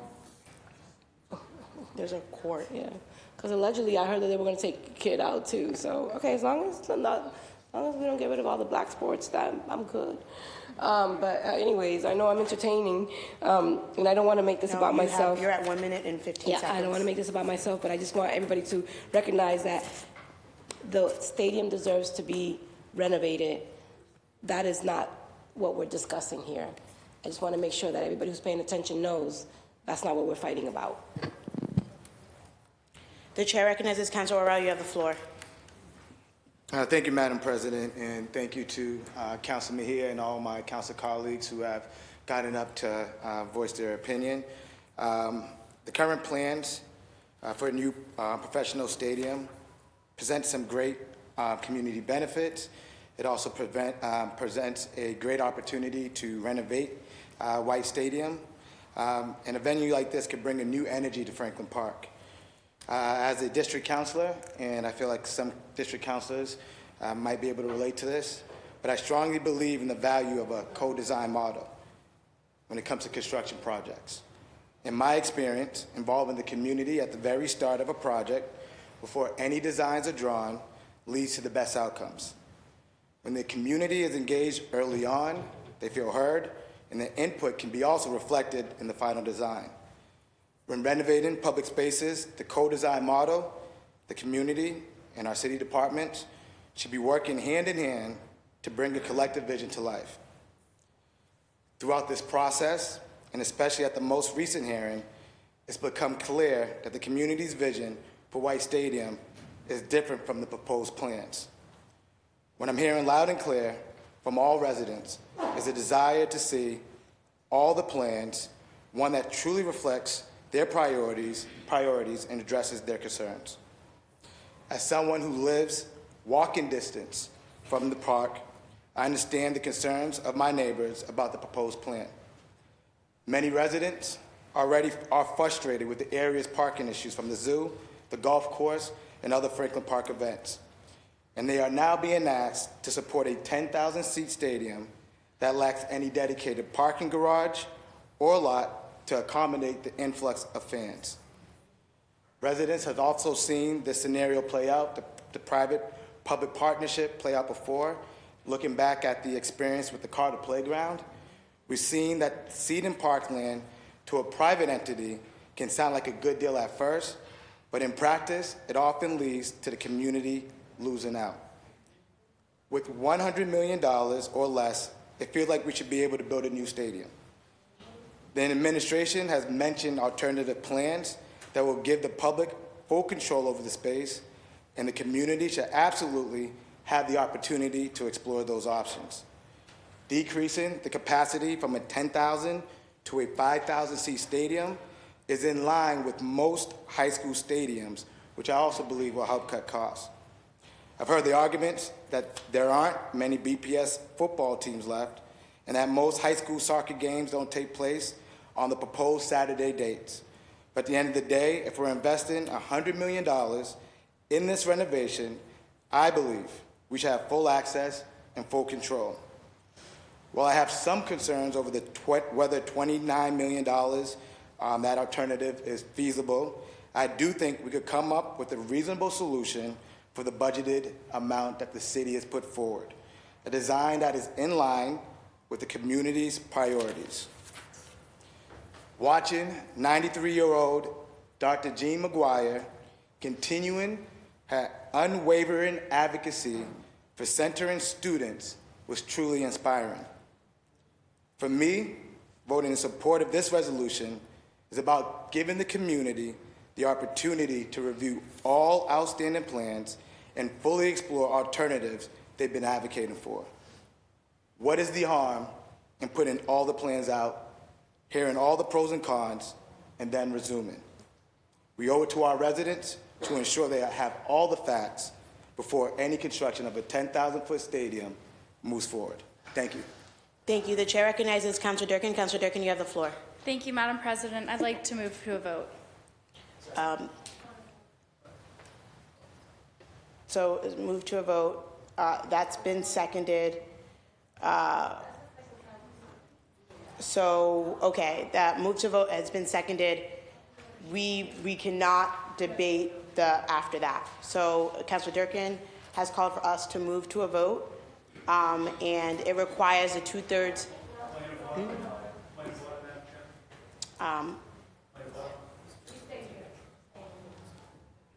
Resolution, but no, the motion to move the vote requires 2/3. Yeah. So it's a motion to move to close debate and move to a vote requires 2/3 of the body. So, Mr. Clerk, if it's a point of order, meaning that you have an issue on the rule, yeah, the motion is on the floor, and if it's only on if you're debating a rule. Right. Madam Chair, I spoke. I already spoke. I don't want to speak. It does not matter. Other colleagues haven't spoken I haven't yet. spoken either. I have not spoken I either. think colleagues should have the opportunity to speak. I would like to speak too. I really would like to speak, but there is a motion on the floor. It's been seconded. The rules state that there is no debate, and we have to move to a vote. It requires 2/3 in order for us to move to a vote. So if you vote yes, that means that you agree that we are moving to a vote. If you vote no, that means that you want debate to continue. It requires a 2/3 vote. Mr. Clerk, does anybody not understand what they're voting on? Okay. Thank you, Mr. Clerk. Will you please conduct a roll call vote? You are voting on the motion put forward by Councillor Durkin to move the question, which there is no debate after that on the question. On the floor is a motion. It's been seconded. We have to vote on that motion. I understand there's frustration, but that has been seconded. Mr. Clerk, will you please conduct a roll call vote? Councilor Brady. Councilor Coletta Zapata. Yes. Councilor Coletta Zapata, yes. Councilor Durkin. Yes. Councilor Durkin, yes. Councilor Fernandez Anderson. No. Councilor Fernandez Anderson, no. Councilor Fitzgerald. Yes. Councilor Fitzgerald, yes. Councilor Flynn. No. Councilor Flynn, no. Councilor Lujan. No. Councilor Lujan, no. Councilor Mejia. No. Councilor Mejia, no. Councilor Murphy. No. Councilor Murphy, no. Councilor Levin. Yes. Councilor Levin, yes. Councilor Santana. No. Councilor Santana, no. Councilor Weber. No. Councilor Weber, no. And Councilor Rowe. No. Councilor Rowe, no. 8 votes in the negative. And 4 votes in the affirmative. Thank you. Okay. Councilor Mejia, this will be the last, your light is the only one that's on. This will be the last time that I am calling on you. This will be the last, Councilor Mejia, just want you to, this will be the last time that I'm calling on you for another 2 minutes, and then that's it. And then anybody else who would like to speak could do so. If anybody else wants to put a motion on the floor after that, they may. You have the floor. Yeah, thank you. Thank you. And I'm starting the clock. Yes, thank you. And I just want to thank my colleagues, particularly Councilor TFA and Councilor Morrell. I knew y'all were with me because y'all showed up for 9 hours, but everybody else, you know, I know it takes a lot of courage to show up for our people the way that this moment is calling for. So I just want to thank y'all for doing that. And so I think that this is what these times are asking us to do. We're going to be making a lot more decisions that are going to come down the pipeline, and I just hope and pray that as we continue to do this work, that we center ourselves in the work, and that's the people that we serve. And so I just want to thank the president of this body, who has been incredibly patient with all of us, including me, during this whole entire deliberation. And so I know you let us talk more than what we needed to. Thank you. And I want to acknowledge you and thank you for doing that. I appreciate that. Thank you. Thank you. I was telling someone, a lot of people have called me patient, and it's never what I would have ever used, so thank you for, I guess this job is bringing that out. And I want everyone to be able to speak, but there are rules that state amounts of time for this very reason, right? No one is supposed to speak on a matter, on any matter for more than 10 minutes, right? But I want to respect people's ability to speak, but at some point we have to cut it off at some point, okay? Okay, would anyone else like to speak on the matter? Councilor Weber, if you'd like to speak, you have, I know I didn't time you, but I'm giving you 2 minutes, okay? You have the floor. Sorry, yeah, Council President, thank you. I thought because Councilor Mejia has filed this, it would be very appropriate for her to be have the final word on this. You know, I would support. I'm going to move for a vote. You know, we just rejected it, but I see no other lights on second. Okay. Okay, Mr. Clerk, will you please conduct a roll call vote on a motion to move to a vote?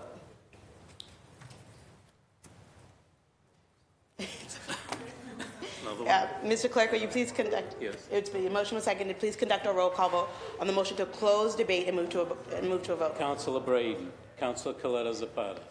Councilor Coletta Zapata, yes. Councilor Durkin. Councilor Durkin, yes. Councilor Fernandez Anderson. Yes. Councilor Fernandez Anderson, yes. Councilor Fitzgerald.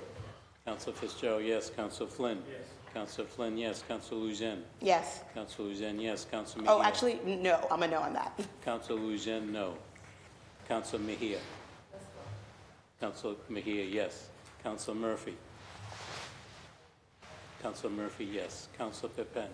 Counselor Pepen, yes. Counselor Santana? Yes. Counselor Santana, yes. Counselor Weber? Yes. Counselor Weber, yes. And Counselor Worrell? Yes. Counselor Worrell, yes. Motion has received 11 votes in the affirmative and 1 vote in the negative. Okay, thank you, Mr. Clerk. Can we please conduct a roll call vote on the resolution? Roll call vote on docket number 0354. Okay. Okay. Point of clarification is that a yes vote is a yes on the resolution, which is a resolution for the timely release and review of final transportation, parking, environmental, supplier diversity, and alternative design plans for White Stadium prior to further demolition work. That's a yes on the resolution. A no vote means you just don't support the resolution. So yes, you support it, no, you don't. Yeah. Right. Get that right, though, okay? Mess it up. Okay. Mr. Clerk, will you please conduct a roll call vote? Roll call vote on docket number 0354. Councilor Braden. Councilor Coletta Zapata. No. Councilor Coletta Zapata, no. Councilor Durkin. No. Councilor Durkin, no. Councilor Fernandez Anderson. Yes. Councilor Fernandez Anderson, yes. Councilor Fitzgerald. No. Councilor Fitzgerald, no. Councilor Flynn. Yes. Councilor Flynn, yes. Councilor Lujan. Yes. Councilor Lujan, yes. Councilor Mejia. Yes.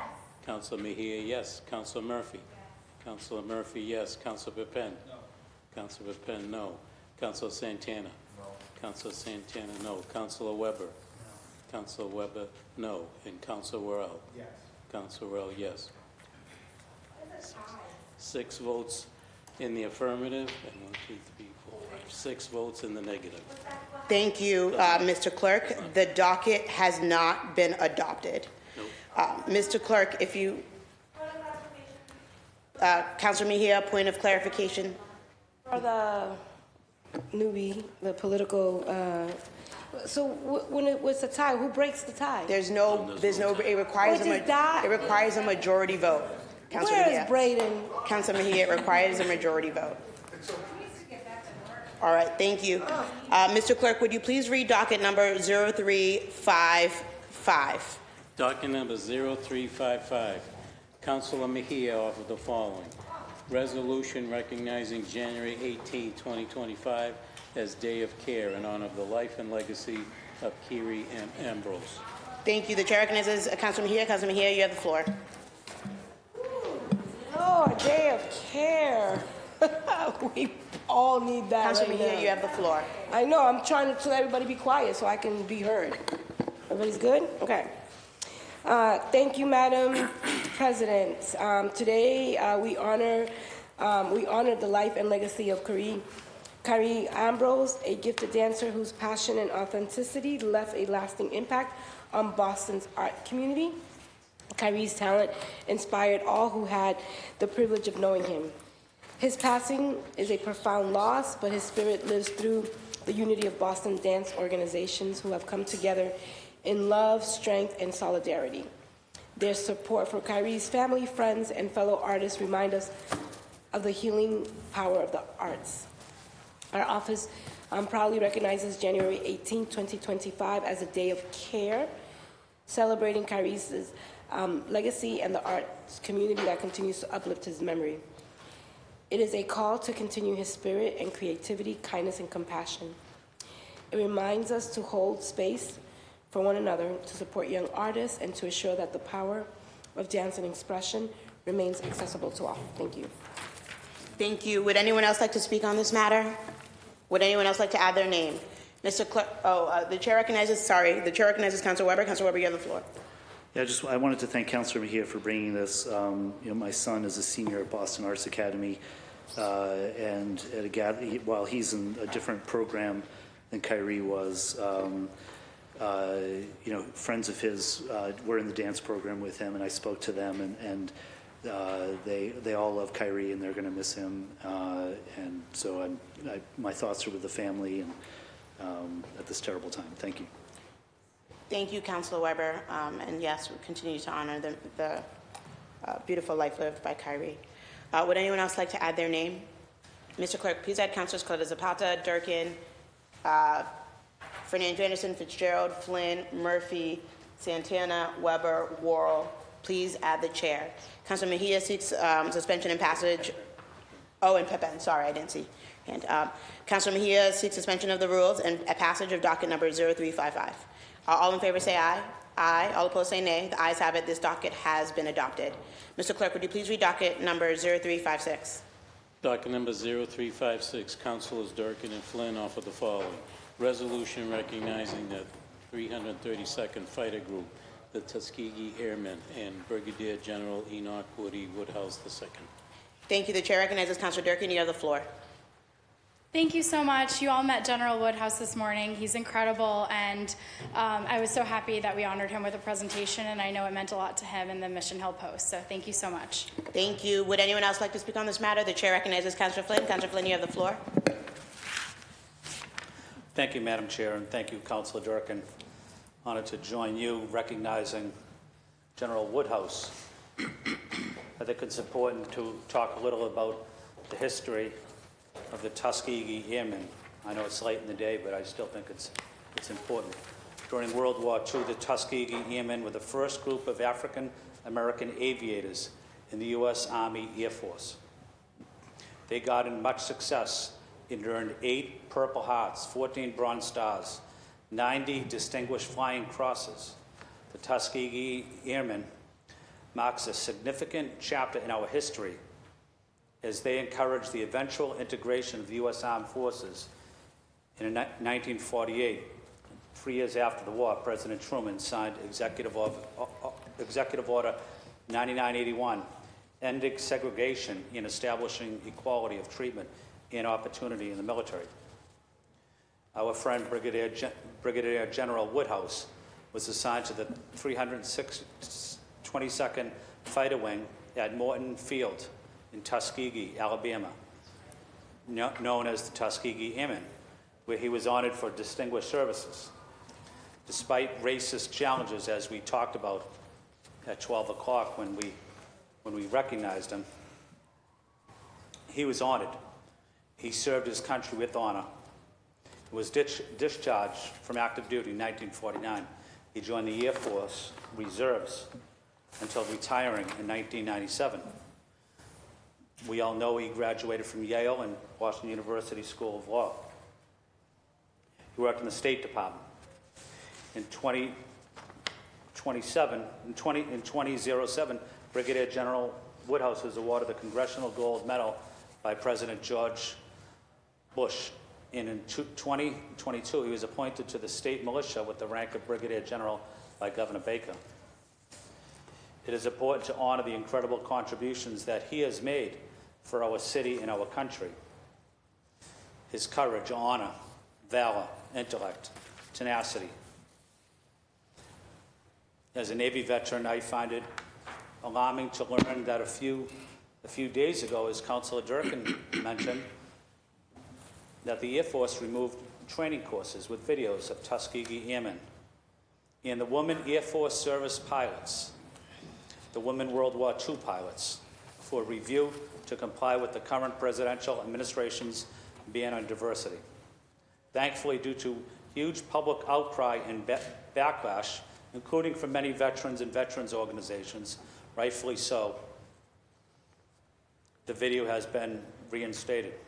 However, I think we all are ashamed that the review had to even take place, to question the credibility and the integrity of the Tuskegee Airmen, as well as the women veterans who contributed so much to our victory against fascism in World War II.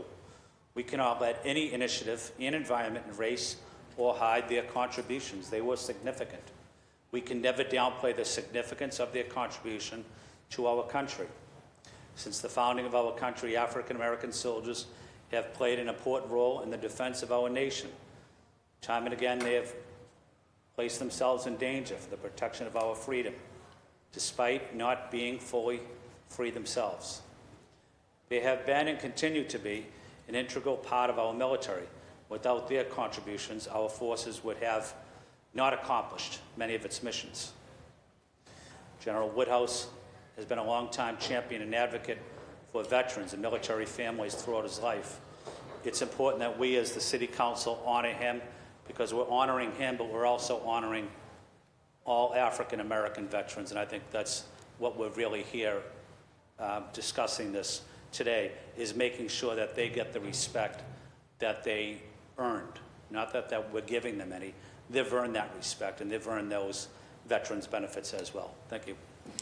Thank you. The chair recognizes Councillor Durkin. Councillor Durkin, you have the floor. Thanks. I'd just like to suspend the rules and now add Councillor Santana as the third co-sponsor. Thank you. Councillor Durkin to suspend the rules and add Councillor Santana as the third original co-sponsor. Seeing and hearing no objections, Councillor Santana is so added. The chair recognizes Councillor Weber. Thank you. I was going to talk about this later. This will save time. On the consent agenda, I thought... Are you speaking about another docket? No, I'm speaking about this docket. Okay. But I won't have to speak about this later docket because I'm going to speak about it now. On the consent agenda is a resolution recognizing International Holocaust Remembrance Day. On Monday, January 27th, 2025 was the 80th anniversary of the liberation of the Auschwitz-Birkenau camp in Poland. On that day, survivors of the concentration camp gathered at the site for what may be the last time, or one, because people there's not many left. Those people owe a debt to the Tuskegee Airmen. The Tuskegee Airmen were so good at what they did, Burma groups would request that they fly to protect them. And on August 20th, 1944, the Tuskegee Airmen led a mission to bomb synthetic oil factories that were part of the Auschwitz-Birkenau camp. They did not know what was going on down at the camp, but their actions, I'm sure, helped the victims in that camp. And I just think it's that we have a living testament to what people were doing. Woody Woodhouse, on behalf of Jews everywhere, we are indebted to the Tuskegee Airmen for their actions in Germany during World War II, and I just want to honor him and also support the consent agenda filing for Holocaust Remembrance Day. Thank you. Thank you very much, Councillor Weber. The chair recognizes Councillor Flynn. Councillor Flynn, you have the floor. Thank you, Madam Chair. And I also had a consent agenda on International Holocaust Remembrance Day, and I just want to read some of it into the record because I think it's important. I want to say thank you to Councillor Weber as well. It marks the 80th anniversary of the liberation of Auschwitz concentration camp, the largest Nazi concentration camp. On this anniversary, we remember and honor the memories of the 6 million Jews and millions of others that were killed by the Nazis during the Holocaust, and honor those who survived the Holocaust, including one of our close friends here, Michael Ross's father, Steve Ross, that many of you know. He was a youth worker and a teacher here in Boston. We reaffirm our commitment and responsibility as citizens to ensure that those horrific events that took place, they'll never be forgotten, and that the memories will always be remembered. We have to remember the mass crimes, the genocides, crimes against humanity. A survey found that 1 in 3 American Jews conceal their Jewish identity by not publicly displaying or wearing items that identify their Jewish heritage.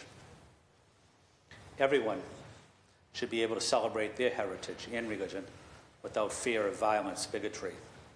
We must continue to confront and combat the alarming rise of anti-Semitism, stand with our Jewish neighbors. But today we remember the International Holocaust.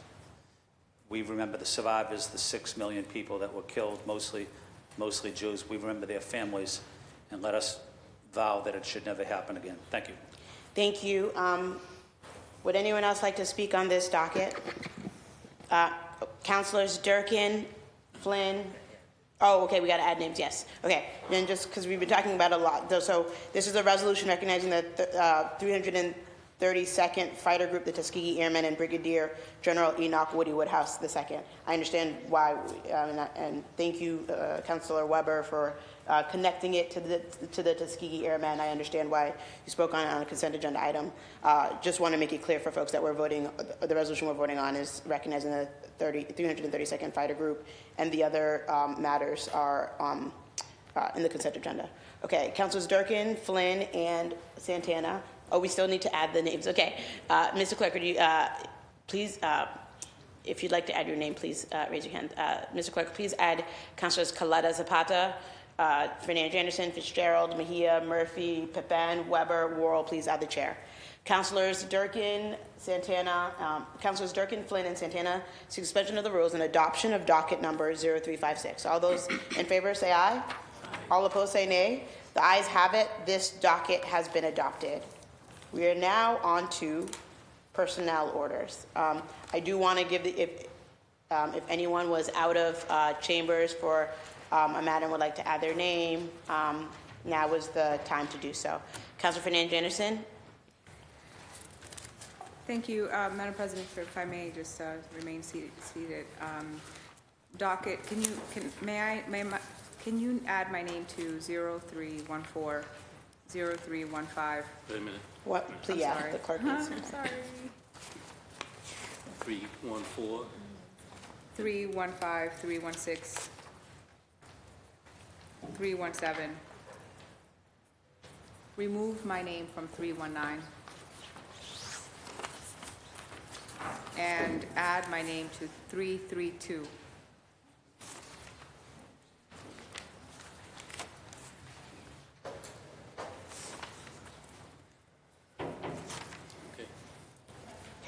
Mr. Clerk, did you get all of that? Yes. Awesome. Thank you, Mr. Clerk.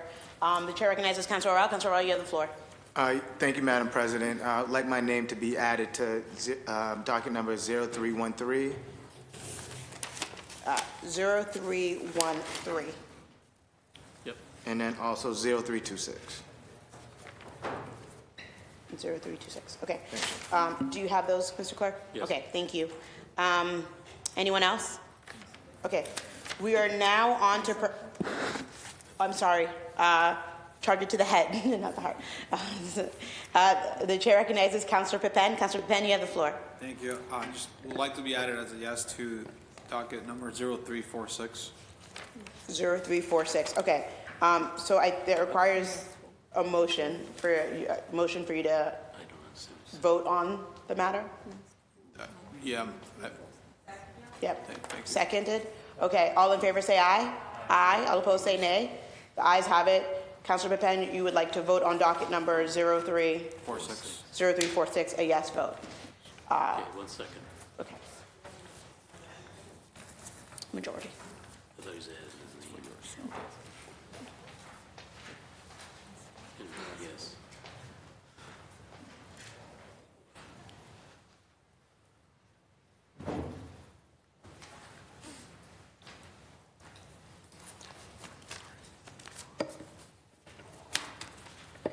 Okay. Thanks. You're all set, Mr. Clerk? Yes. Okay, thank you. Your vote has been added as a yes. Councilor Pepin. Okay, the chair recognizes Councilor Durkin. Councilor Durkin, you have the floor. Thank you. I'd like to add my name to 0325 and then 0320.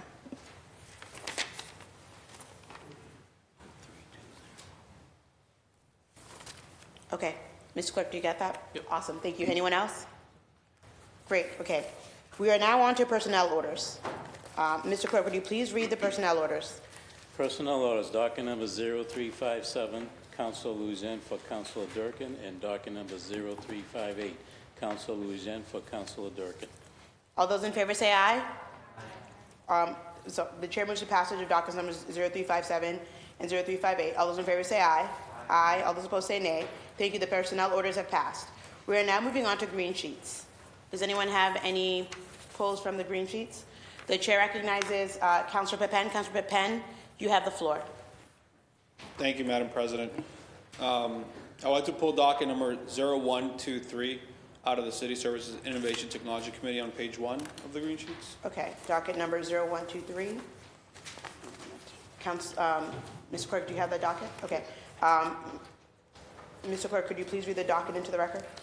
From the Committee on City Services and Innovation Technology, docket number 0123. Message in order for your approval in order to declare surplus city-owned computers that are no longer of use to city employees.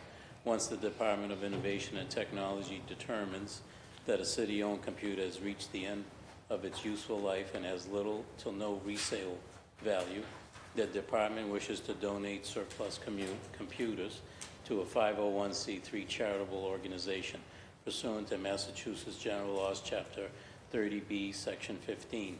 The computers would be sanitized by the Department of Innovation and Technology in accordance with industry standards to remove any city data prior to donation. The computers would then be refurbished by a charitable organization for future use by Boston residents to close the digital divide. Okay, thank you. Absent objection, and I see some lights on, so just want to make sure that those are not objections. No? Okay. Absent objection, the motion of the committee chair is accepted and the docket is properly before the body. Councilor Penn, you have the floor. Thank you, Madam President. As we know, technology continues... Councilors, please, thank you. Thank you. As we know, technology continues to be a utility in our everyday lives, yet can be inaccessible to some of our less resourced residents. The Department of Innovation and Technology has an eco-friendly solution to help close the digital divide, donating our unusable work laptops to local nonprofits. The computers will be sanitized by the Department of Innovation and Technology in accordance with the industry standards to remove any city data prior to donation. The computers will then be refurbished by a charitable organization for future use by Boston residents to close the digital divide. I recommend we vote in approving this order, authorizing DO-IT to establish this process to start an eco-friendly way to minimize city technology waste and give technology to our residents. Thank you. Thank you. Would anyone like to speak on this matter? Okay. I want to make sure that these lights are not to speak on this matter. These are, okay, thank you. Councilor Penn seeks, what's the docket number again? No. Docket number 0123. Okay, thank you. Councilor Penn seeks passage of docket number 0123. All those in favor say aye. Aye. All opposed say nay. The ayes have it. This docket is passed.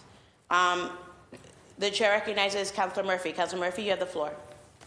Thank you. I'd like to pull docket 0121 from page 10. 0121. Mr. Clerk, do you have that? No. Okay. I wasn't 0121. notified. Zero what? 21. The Vectra Fitness. Is that, Do you? what committee again? Strong Women, Families, and Communities on page 10.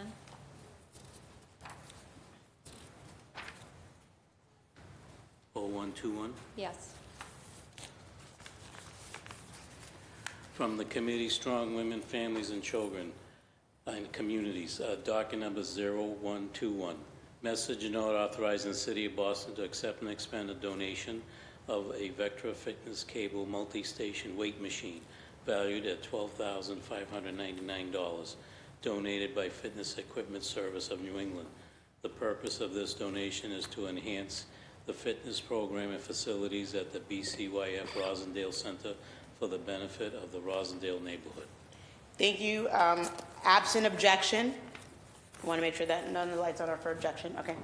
Absent objection, the motion of the committee chair is accepted and the docket is properly before the body. Councilor Murphy, you have the floor. Thank you. And thank you, Clerk, for reading that into the... Authorizing, this docket is authorizing the City of Boston to accept the donation from Vectra Fitness Cable Multi-Station Weight Machine valued at $12,599, and it has been donated by Fitness Equipment Services of New England. This donation aims to enhance the fitness program and facilities at the BCYF and Rosendale Center to benefit the Rosendale neighborhood.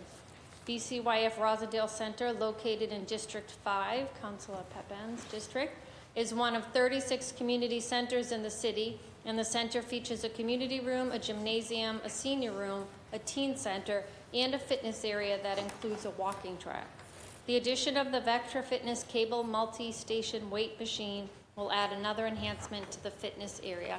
So I'm hoping my colleagues will support to pass this, and the Rosendale residents are looking forward to it. Thank you.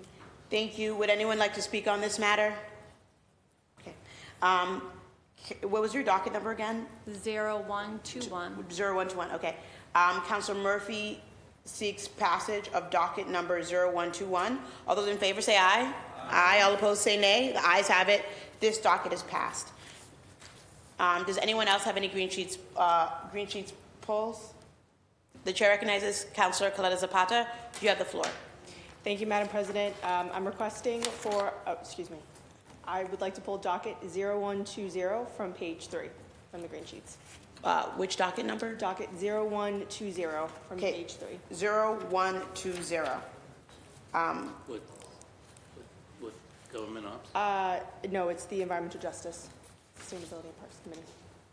Docket 0120. Environmental justice. Yeah. My numbered pages are different from those. Environmental what docket again? 0120. Mass Trails.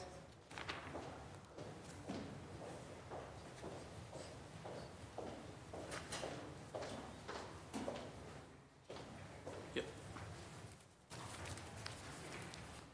From the Committee on Environmental Justice, Resiliency and Parks, docket number 0120. Message and order authorizing the City of Boston to accept and expend the amount of $36,638 in the form of a grant for the fiscal year 23 Mass Trails Grant, awarded by the Mass Department of Conservation and Recreation to be administered by the Transportation Department. The grant will fund the enhancement of trails and trail access in the Dorchester community. Absent objection, the motion of the committee chair is accepted and the docket is properly before the body. Councilor Coletta Zapata, you have the floor. Thank you so much, Madam President. I believe there was a mix-up between IGR. Councilor Murphy came to me to pass this docket. It was asked of her. We thought that it was strong women and families, but I'm proud to push this forward. It's a small amount, $36,000, for the proposed Dorchester Greenway, which is a community-initiated vision for a 0.7-mile long off-road path along the MBTA's Red Line Tunnel Row between Ashmont Station and Park Street in Dorchester. In 2017, Greater Ashmont Main Streets and members of the community created initial concepts for the path. They envisioned it would be a comfortable route for people in Dorchester to walk or bike to MBTA stations, schools, businesses, healthcare facilities, and places of worship in the Greater Ashmont, Fields Corner, and Codman Square neighborhoods. The Greenway would also serve as a new public space where people could stroll, roll, relax, or gather with friends and neighbors in a traffic-free, low-stress environment. At a larger scale, the project would be a new segment or green link in the growing network of greenways that are accessible to Boston residents. As somebody who has a district that benefited from what is now a green ribbon that runs through the middle of East Boston that used to be park and flies for the airport, I definitely support this initiative, and I thank Councilor Murphy for bringing this to my attention, and I'm asking for suspension and passage. Thank you. Thank you. Would anyone else like to speak on this matter? Okay. This is docket 0120. Okay, thank you. Councilor Coletta Zapata seeks passage of docket number 0120. All those in favor say aye. Aye. All opposed say nay. The ayes have it. This docket is passed. Would anyone else like to pull anything from the green sheets? No? No? Oh, okay. Okay, we are now moving on to late files. I've been informed by the clerk that there are three personnel order late files. We will take a vote to add these matters to the agenda. All those in favor of adding the late file matters say aye. Aye. All opposed say nay. Thank you. The late file matters have been added to the agenda. Mr. Clerk, please read the late file matters into the record. First late file matter, personnel order, Councilor Louisian for Councilor Mejia. Second, the late filed personnel order, Councilor Louisian. And third late filed order is a personnel order for Councilor Louisian for Councilor Flynn. Thank you. The chair moves for passage of these late file matters. All those in favor say aye. All opposed say nay. The personnel orders have been adopted. We are now moving on to the consent agenda. I've been informed by the clerk that there are 5 additions to the consent agenda.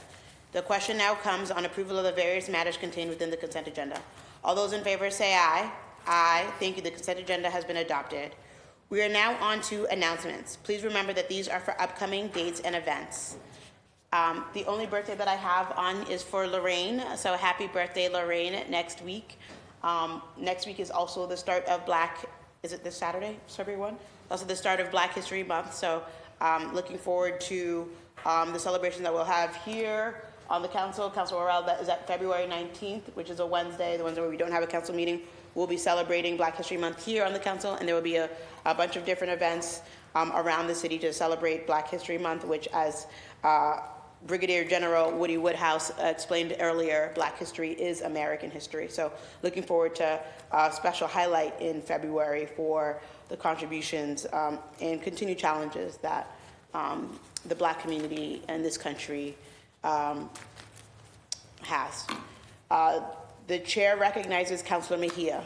Councilor Mejia, you have the floor. Yes, thank you, Madam President. I just want to uplift that on Saturday, Proper City, who is led by Stephanie Crawford. If you don't know her, get to know her. She's a powerhouse, been doing a lot of work in all things that deal with Black maternal health. Prior to me being on the city council, we collaborated on a number of different initiatives, so really happy that she's going to be celebrating yet another year. And the mission of Proper City is to provide education, advocacy, and public awareness and support services to families in communities experiencing all types of loss. Their vision is to unite community and support families in the process of healing in a positive way with a specific focus, and they've done a lot of work around Black maternal health. And so I just want to thank Stephanie for your hard work, and I look forward to celebrating you and your honorees on Saturday at the Holiday Inn at Boston Dedham Hotel and Conference Center. So if you want to learn a little bit more, it's propercityco.org. So hopefully you'll show up to support. Thank you. Thank you. Does anyone else have any other additional announcements? Okay. We are now moving on to memorials. The chair recognizes Councilor Fernandez Anderson. You have the floor. Thank you, Madam President. Sorry, I'll make it brief. Sorry, guys, I know we are late here. Just wanted to wish my oldest son a happy belated birthday this past Thursday. Louis turned 26. Couldn't be prouder of Mom to have you by my side. Louis is strong. I know that he is going to be just an amazing family man one day. Soon, hopefully, maybe grandbabies. But I'm just extremely proud of my son, who's entered a dental program, hopefully pursuing his dad, or working for his dad's clinic, dental clinic, eventually. So just super proud of him, aside from being a Marine mom. Just very happy of his accomplishments. Happy birthday, Louis. Thank you. Happy birthday to Louis. Would anyone else like to make an announcement? Okay. We are now moving on to memorials. Would anyone like to uplift a name at this time? The chair recognizes Councilor Clara Zapata. You have the floor. Thank you, Madam President. It is with a heavy heart that we memorialize Elba Portillo of East Boston. She was missing for a number of weeks, but it was unfortunately found this last week. She was born in El Salvador and made a life here, not only as a caretaker of her two daughters, one of whom I went to school with at Latin Academy, but as a caretaker of many children for 20 years at EBEC. She loved seniors and was a caretaker of many seniors. She was a woman that loved to help people in any way that she could, and my thoughts and prayers are with her family members, and may her memory be a blessing. Thank you. Thank you, Councilor Clara Zapata. The chair recognizes Councilor Fernandez Anderson. You have the floor. Thank you, Madam President. I'd like to uplift Dr. Gloria Jean Coulter, the principal, previous principal, my principal at Snowden International High School, who passed away this past week. And she was just a classy lady, so brilliant, so kind, so patient and compassionate. From God we come, to God we return, and may God rest her soul. Thank you. Thank you. The chair recognizes Councilor Mejia. You have the floor. Thank you, Madam President. I want to uplift another BPS student that was taken away from us as a result of a hit and run. I attended a vigil earlier this week and her funeral is on Friday, January 31st, and she was an EMK graduate, so just want to speak her name into the record, Taylor Jessica Wilkerson. Thank you, Councilor Mejia. The chair recognizes Councilor Weber. You have the floor. Thank you. I want to recognize James Flagg, who went by Jeff of West Roxbury, passed away last week at the age of 85. He's survived by his wife, Margaret. Jeff and Margaret volunteered their time with the Bellevue Hill Improvement Association and the West Roxbury Historical Society, which Jeff was the president of at one time. I want to offer my condolences to his family for their loss. Thank you. Thank you. Would anyone else like to uplift a name? Today we will adjourn our meeting in memory of the following individuals. On behalf of Councilor Cleta Zapata, Elba Portillos. On behalf of Councilor Flynn, Richard P. Doyle of Jamaica Plain, U.S. Army veteran, Boston Police Sergeant. Walter Preble. On behalf of myself, Harold P.A. Oberg, the father of Amelia and Shayna Oberg. Vernon Berlin. On behalf of, Vernon Berlin, the brother of Catherine Hardaway and the uncle of Harrice Hardaway. On behalf of Council Weber, Jeff Flagg, Aphrodite Ethel Lambros. A moment of silence. The chair moves that when the council adjourns today, it does so in memory of the aforementioned individuals. The council is scheduled to meet again in the Ionella Chamber next Wednesday, February 5th, 2025 at 12 noon. Thank you to my colleagues, central staff, the clerk in the clerk's office, and the council stenographer. This is a new record for me and probably for most of us, 9 hours. Thank you to the incredible central staff that we have. I know snow was canceled. Thank you for all of the work that you do every day to make this engine working, because it's not only us who are here, it's central staff who is here, people who should have been home with their families, and so I want to uplift them. Thank you so much, everyone. All in favor of adjournment, please say aye. Aye. The council was adjourned. Thank you.